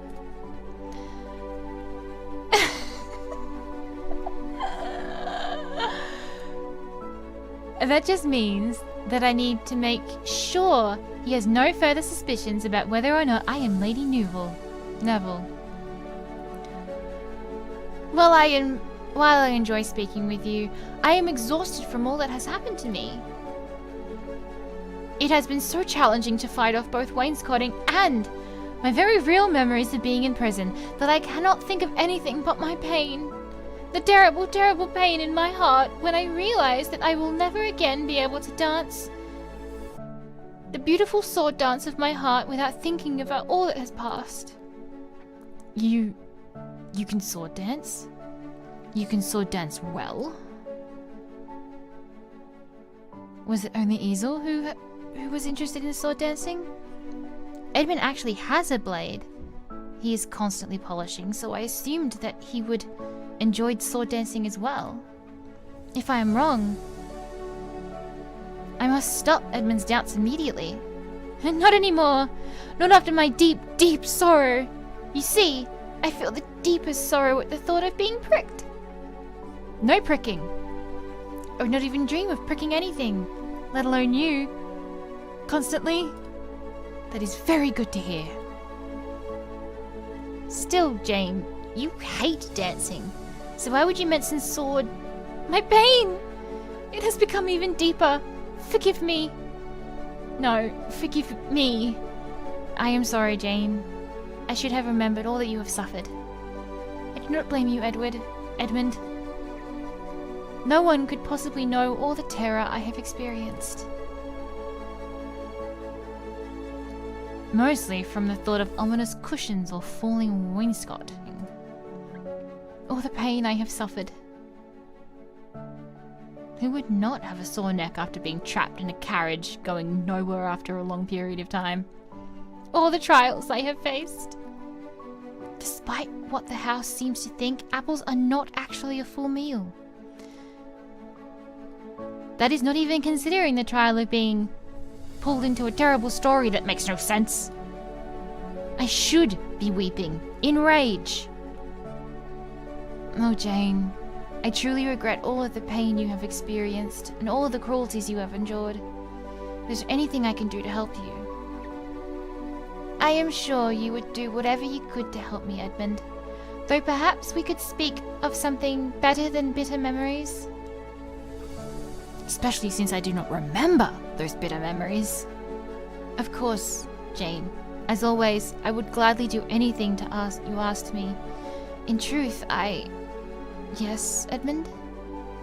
I am grateful that after all we have been through, we are reunited once again. However, I am most grateful that you are once again Jane in all ways. Jane in all ways? What does that even mean? I was so worried that... Yes? Stop cutting him off! Yes? What were you worried about, Edmund? Edmund? Are you well? Yes, I am. More importantly, I was worried. I just hope that neither of us need to experience what we went through again in the future. I hope not. With luck, I can avoid further difficulties in the future, no matter how many bad romance novels I was foolish enough to read. Bad romance novel? Never mind! Just remember that I am definitely the Jane you have always known. How could Edmund not be convinced by my incredible display of subtlety? Now is my chance to be even more subtle and convince him to help me leave this house. If you like the Jane you know, I most definitely am. I have an even better suggestion. Once I am away from this house, I can continue being a perfectly normal Jane each and every day. Yes. I too am the Edmund you have always known. Unless you want me to be a different Edmund, in which case, wait. Away from this house? Jane, you know it will be some time before... For what, Edmund? Before tea? Before the wainscoting eats us? Or do you mean before I can leave here? Jane, you are free to do as you wish here. I know this place might not be as you are used to, but if there is anything I can do to comfort you... Comfort me? Edmund, I know that you are trying to help, but do you know what would comfort me? Probably not me telling you a joke about the difference between a hedgehog and a sheathed sword. Oh! Wait, is the answer... On a hedgehog, the pricks are on the outside. No, you cannot distract me with your comedic genius. Be honest, Edmund. Why can I not leave this house as I please? Jane, I have no more ways to persuade you. However, please remember that I promised you that you would not regret trusting me, even if your father... My father? Yes. Your father and mother would both want... Why should I care what they want? After all, the beloved family of Jane Neville has already demonstrated how much they care for her. Yes, your family has definitely shown how much they care for you. By not helping me when I needed them most, and now leaving me to stay in a strange house in the middle of nowhere with a man who speaks of nothing but pricking. Is that how you see the situation?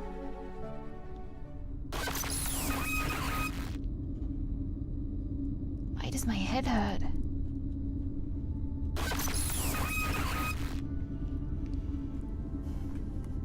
Why does my heart hurt?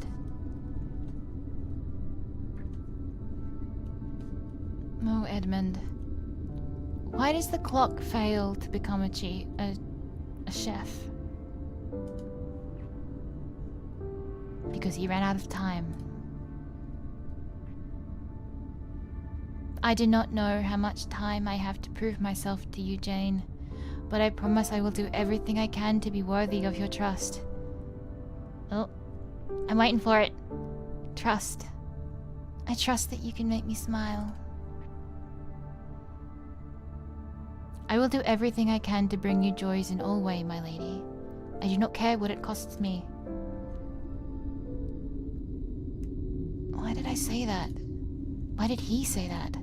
What is going on here? I need Edmund to leave so I can think. Shall we head back to the house? I am truly exhausted and want nothing more than a cup of tea.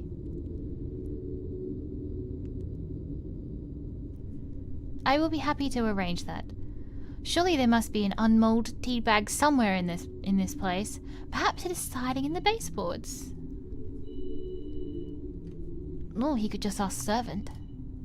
However, if Edmund wishes to find the tea bag himself, as part of a cunning plan to determine what I have been doing, that gives me more time to recover. Then I shall wish you luck on your adventure, Edmund. Make sure to prepare a delicious tea for us. If you can bring a dozen little cakes as well, I may even forget what pain is. I will do my best. The manor's wainscoting will hide nothing from me. Unfortunately, if Edmund looks there, all he shall find are apples. Still, so long as Edmund leaves, I can even sacrifice some delicious tea cakes. What is most important is getting him out of my way.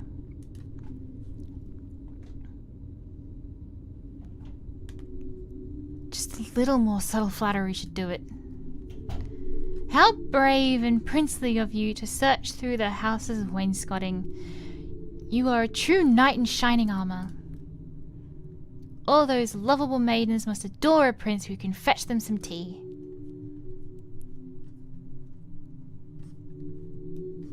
I am not so sure about that, Jane. I have not always served lovable maidens as well as I would have liked. By serve...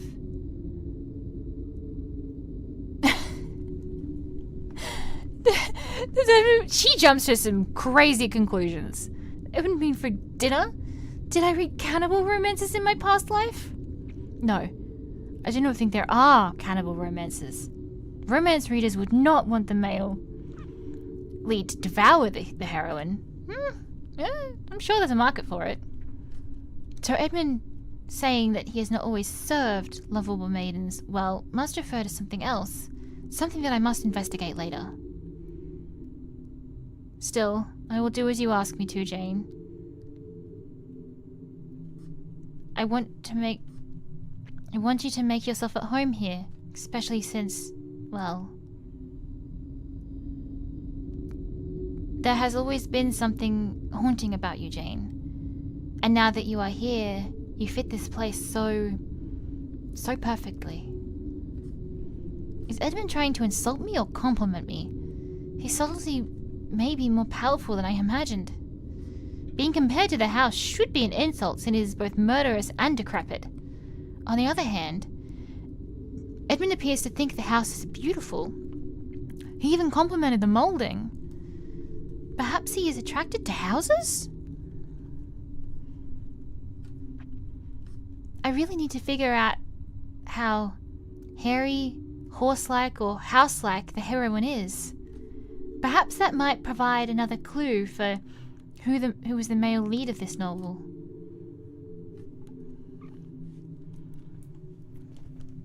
I am not convinced that if she was sentenced, exiled, imprisoned, possibly actually executed, and then taken to this strange house, that her fiancé would be here. That doesn't make sense to me. But if she is in some kind of like sub-reality kind of thing, like in like the moment of her death, then anyone could be here. None of this is real. You look exhausted, Jane. Let me brave this house for you. I will find the little tea cakes of your dreams.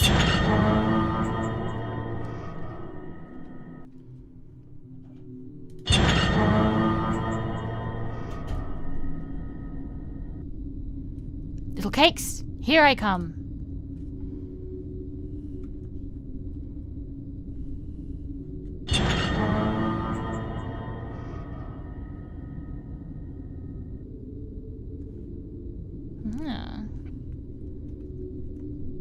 He didn't say it. I was really expecting him to say the timeline. So am I not supposed to follow after him? Oh my god.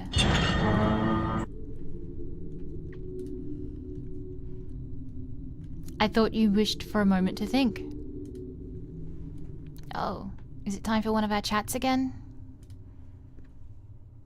Did you not wish to speak with me? I thought you welcomed our conversations. It is pleasant to speak with you when you are not reminding me of my imminent doom. However, we did not speak all that long ago. Does that mean you are here with an ominous warning? You are very good at ominous warnings. No. Is it a cryptic message? Am I already so confused that a cryptic message would not upset me further? So provide the message. Fine. I might have been curious about your thoughts. My thoughts? Are you curious about whether I have found even more murderous objects or have any more ominous revelations? I do think I should be wary of the naughty bush. Who do you find the most attractive? What? Who do you find the most attractive? What? Why is the world going dark?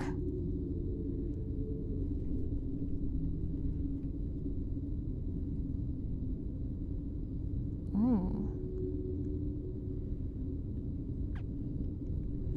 Who do we find the most attractive? Ezel.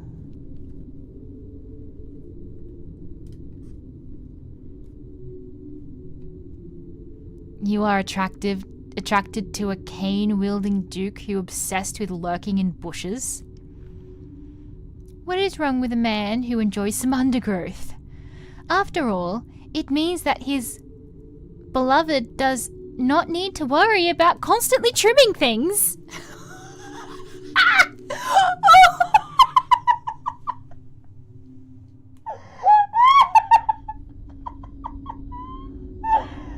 Oh, chat, send help. Send help. I'm gonna cry. Her gardens can flourish in all their glory. I am not sure if you even know what you are implying. Oh, are you being mysterious again? You could learn a thing or two about being clear from Ezel. He is open about everything he does, whether he is swinging his cane, writing his lists, or pricking women with his sword. Remember, Ezel said he would only prick a woman after matrimony. Kill your wife. That's the message there.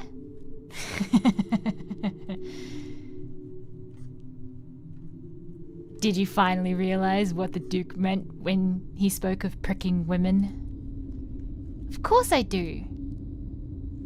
To be fair, I am not convinced the Duke understood either, but still.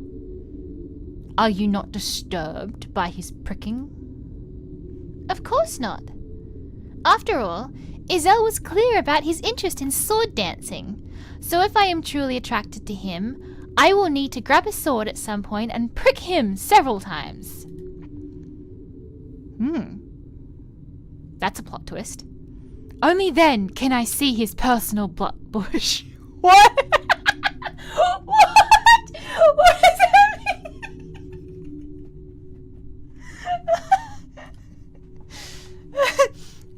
I agree, ominous voice. I agree.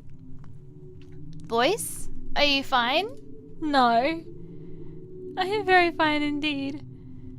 Though my ability to instantly visualize any scene I am presented with, I do not think I will ever be fine again. Seriously though, what was that? I asked you a question and you answered, like people do in conversation. Most people in normal conversations do not have choices whispered in their ears, while a voice makes strange noises indicating there is a time limit to reply. You did not like my musical indication of your remaining time. I have been told my music is very unique. That is true, but why do why did you need to pressure me into a time limit anyway? This question did not seem like something that required me to think so quickly. Besides, I thought you were going to stop forcing my choices. I was not forcing your choice, I promise. You just what? I'm very impatient. I cannot wait very long to know such important information. You think it is important to know who I am attracted to? I can understand the curiosity, since I am a very lovable lady who has excellent taste, and you probably wish to discuss your own attractions as well. Still, I am trying to avoid being murdered. I do not have time to contemplate how gorgeous everyone is here. I must focus on the danger around me, like the ominous warnings you previously provided.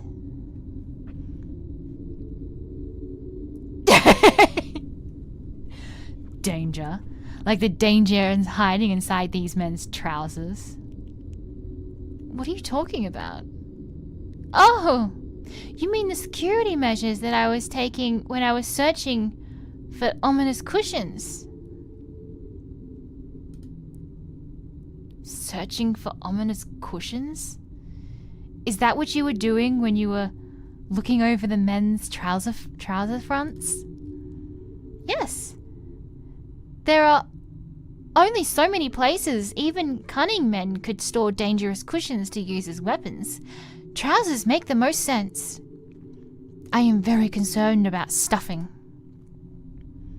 That is a valid concern.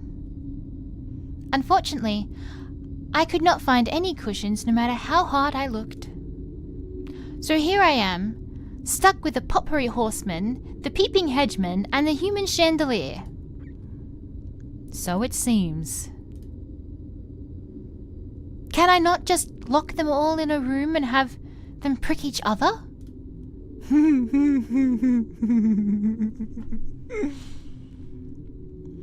Your ability to find solutions to things that are not problems until you suggested them is remarkable. Like my investigative skills. No. Your investigative skills truly are works of genius. See? We have so much more interesting conversations when we focus on helpful ways for me to avoid danger. Why ask me stressful questions? You are saying that as if the question is focused on danger. What? Who is the most dangerous in the house? Naughty bush.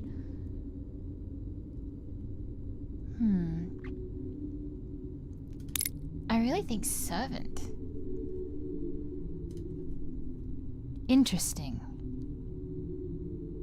You suspect the servant? What have they done to earn your distrust? Well, if you're going to disagree with my answer, you should not have given me such a ridiculous question. Forgive me, my lady. I was only trying to be of service to you. Were you? Truly? I only wanted you to examine the dangers you face. Then I shall accept your apology and tell you what my investigative genius has revealed about servant. First of all, in bad romance novels, the servants are always scheming to destroy the people they serve. That seems very unfair to a group of common-born people who must live by the whims of their cruel masters. Oh, I agree.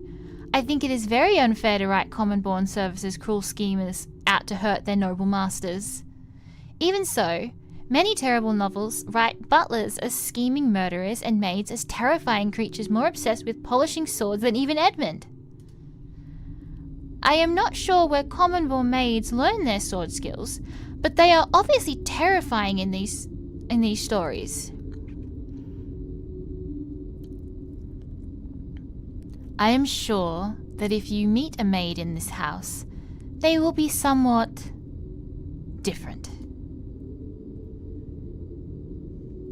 Does that mean the maid will not teach me how to prick people into submission? No, I will not be distracted. The servant is a major suspect because this terrible story would absolutely have someone say the butler did it and mean it. Besides, that is not the only reason I think servant is highly dangerous. After all, during our first meeting, servant said,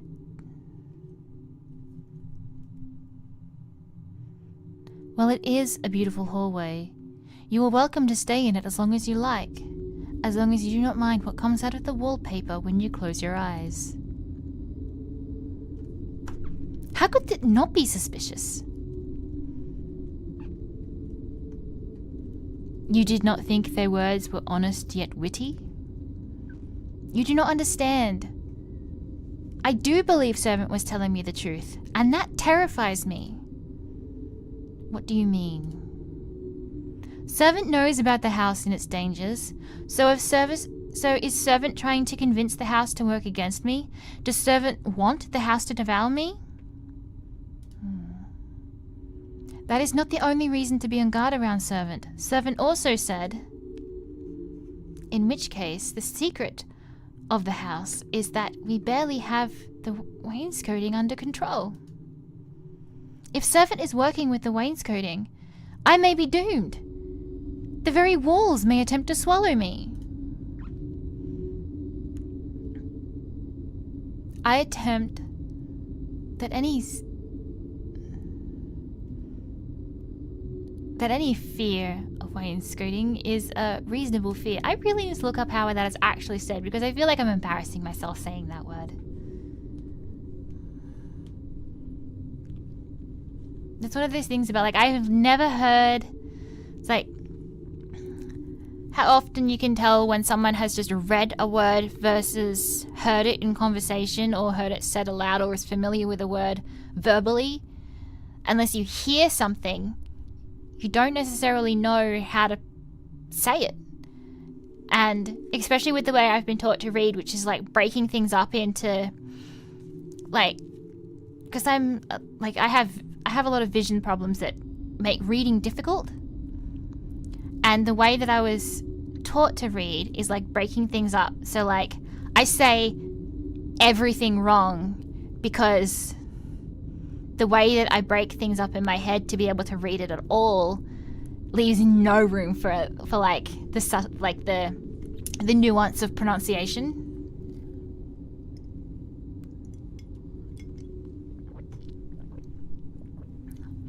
I also can't spell for shit. Exactly.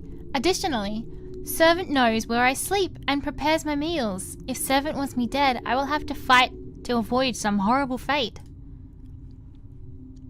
Do you really believe servant is that powerful, and yet you plan to fight anyway?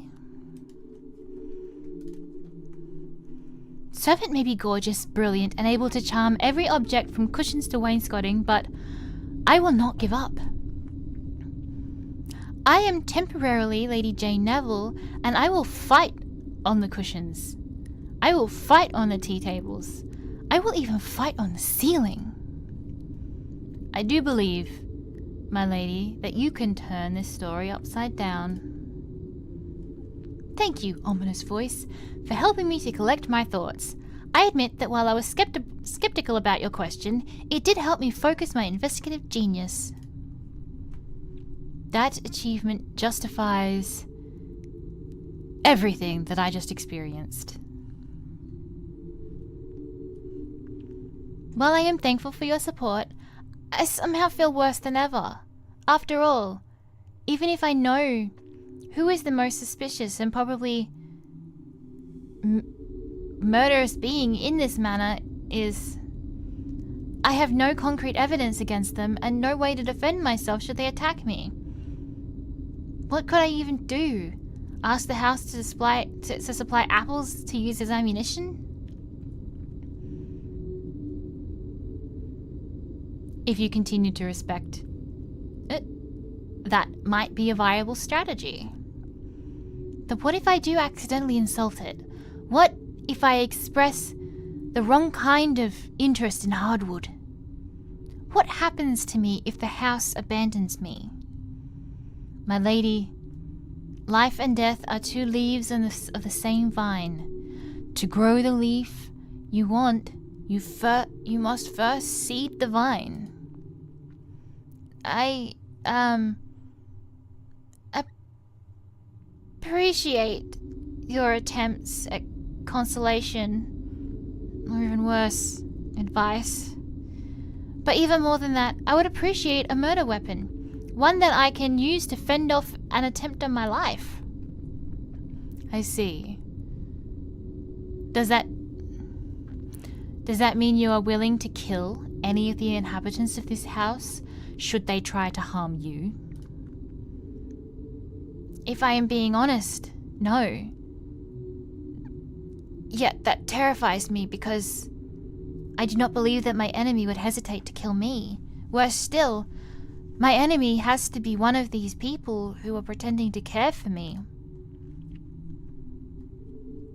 It is cruel to be trapped in a narrative beyond your control. I thank you for understanding. There is something horrifying about being trapped within a character that a story is determined to destroy. I do not understand why someone would enjoy creating a character doomed.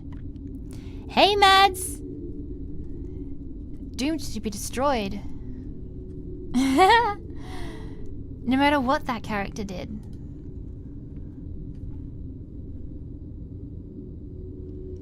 Unfortunately, there are those who believe that in order for themselves to win, someone else must lose. What a cruel and wrong way to see the world. If my investigative genius succeeds, everyone around me succeeds. Why would anyone want to destroy that success? Well, some people are cruel and wrong. So what do you do when someone that terrible controls your fate? In the end, all anyone can do is make choices that reflect their values and decide which companion should join them on their journey. But if one of those companions wishes to destroy me,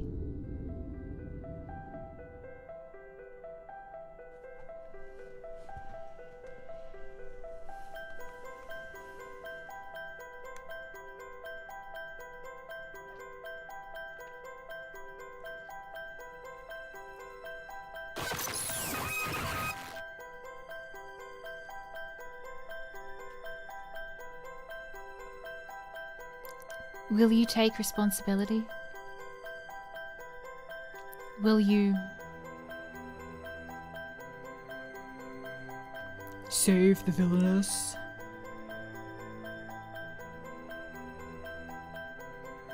I have no idea how long this demo actually is.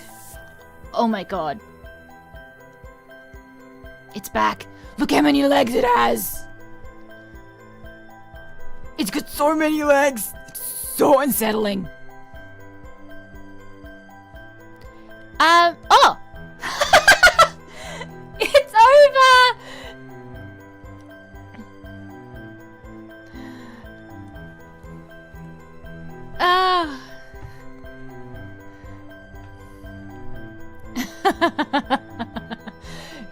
I have no idea how long this is. It ends.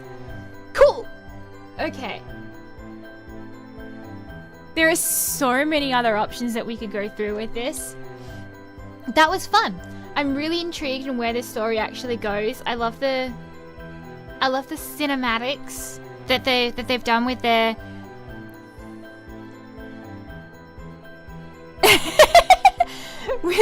with their backgrounds and sprites and panning and all that stuff. They've made such clever use of their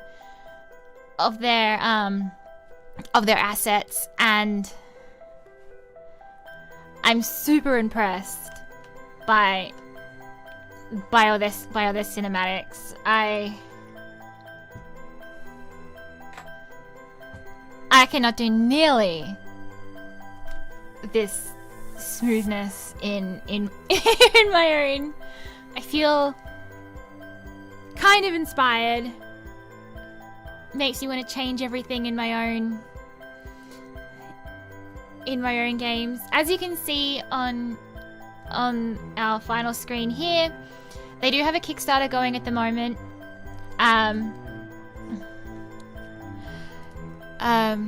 Is this based on a... No, it's inspired. It's inspired by, like, you know, your Isekai's, Otome's, and like your Villainess genre. But it's an original.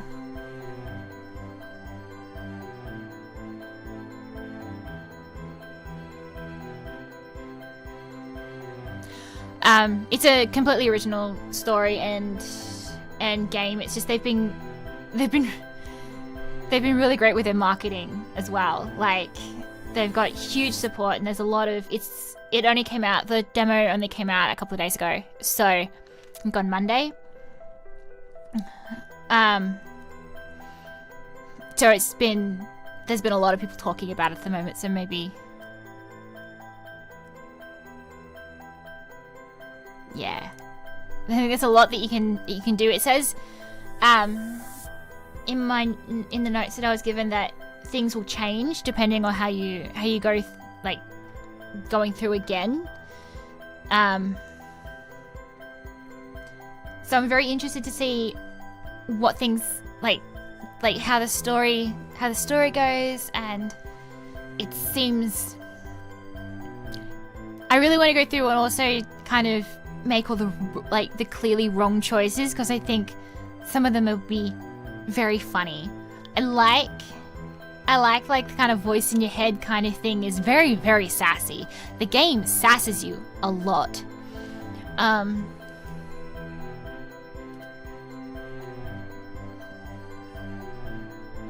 Where... Oh, there we go. That took a while to open.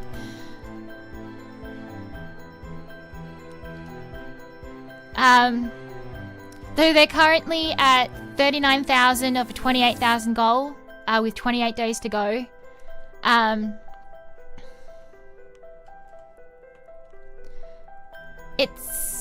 Looks like it's got like the four possible routes, and one of them might be the one trying to kill you. So I think it'll be really interesting to see what they're going to do with it. I'm super excited to have been asked to check out the demo. That means a lot to me, and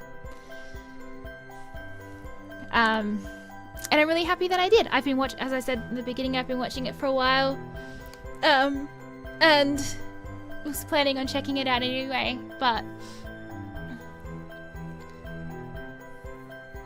yeah, it creates such a fun dynamic, and there's something about this MC that she seems smart in a really dumb way, like like she seems to really just like things just go completely over her head, while also calling herself like an investigative genius. So like it'll be interesting to see where that kind of self-description and confidence comes from as a character. I want to learn more about both Jane and who the MC was before, and I'm interested to see how each route unfolds. I think it's going to be a very, very different game depending on what route you choose and what options you choose, and it's going to, like, it seems like it's going to have a lot of options to go through. Yes. Yeah, I really love that kind of the oh no, they're stupid kind of character, while also being incredibly sassy. So I have been streaming for almost 5 hours at this point.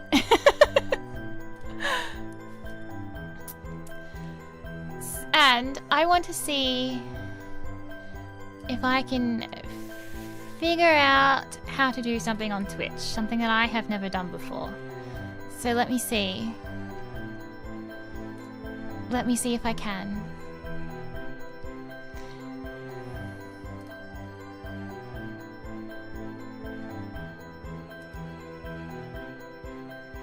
Who is... Okay. Maybe I can. I'm gonna try and raid someone for the first time at the end. Yeah, I'm gonna try.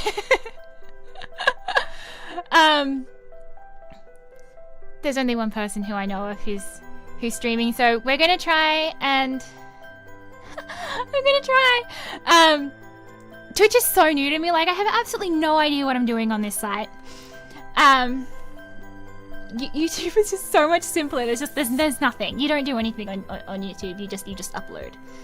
I'm sure there are things that I have not yet discovered or don't have access to because I don't have monetization on it. But I'm going to attempt to raid Alpha. See if I actually can.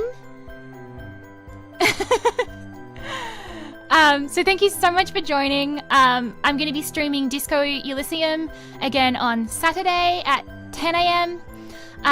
Australian time, or Eastern time, which I think is about 7 p.m. on the Friday, Central. So thank you for joining me, and I hope to see you. I hope to see you on the next one. Let's see if I can get this to work.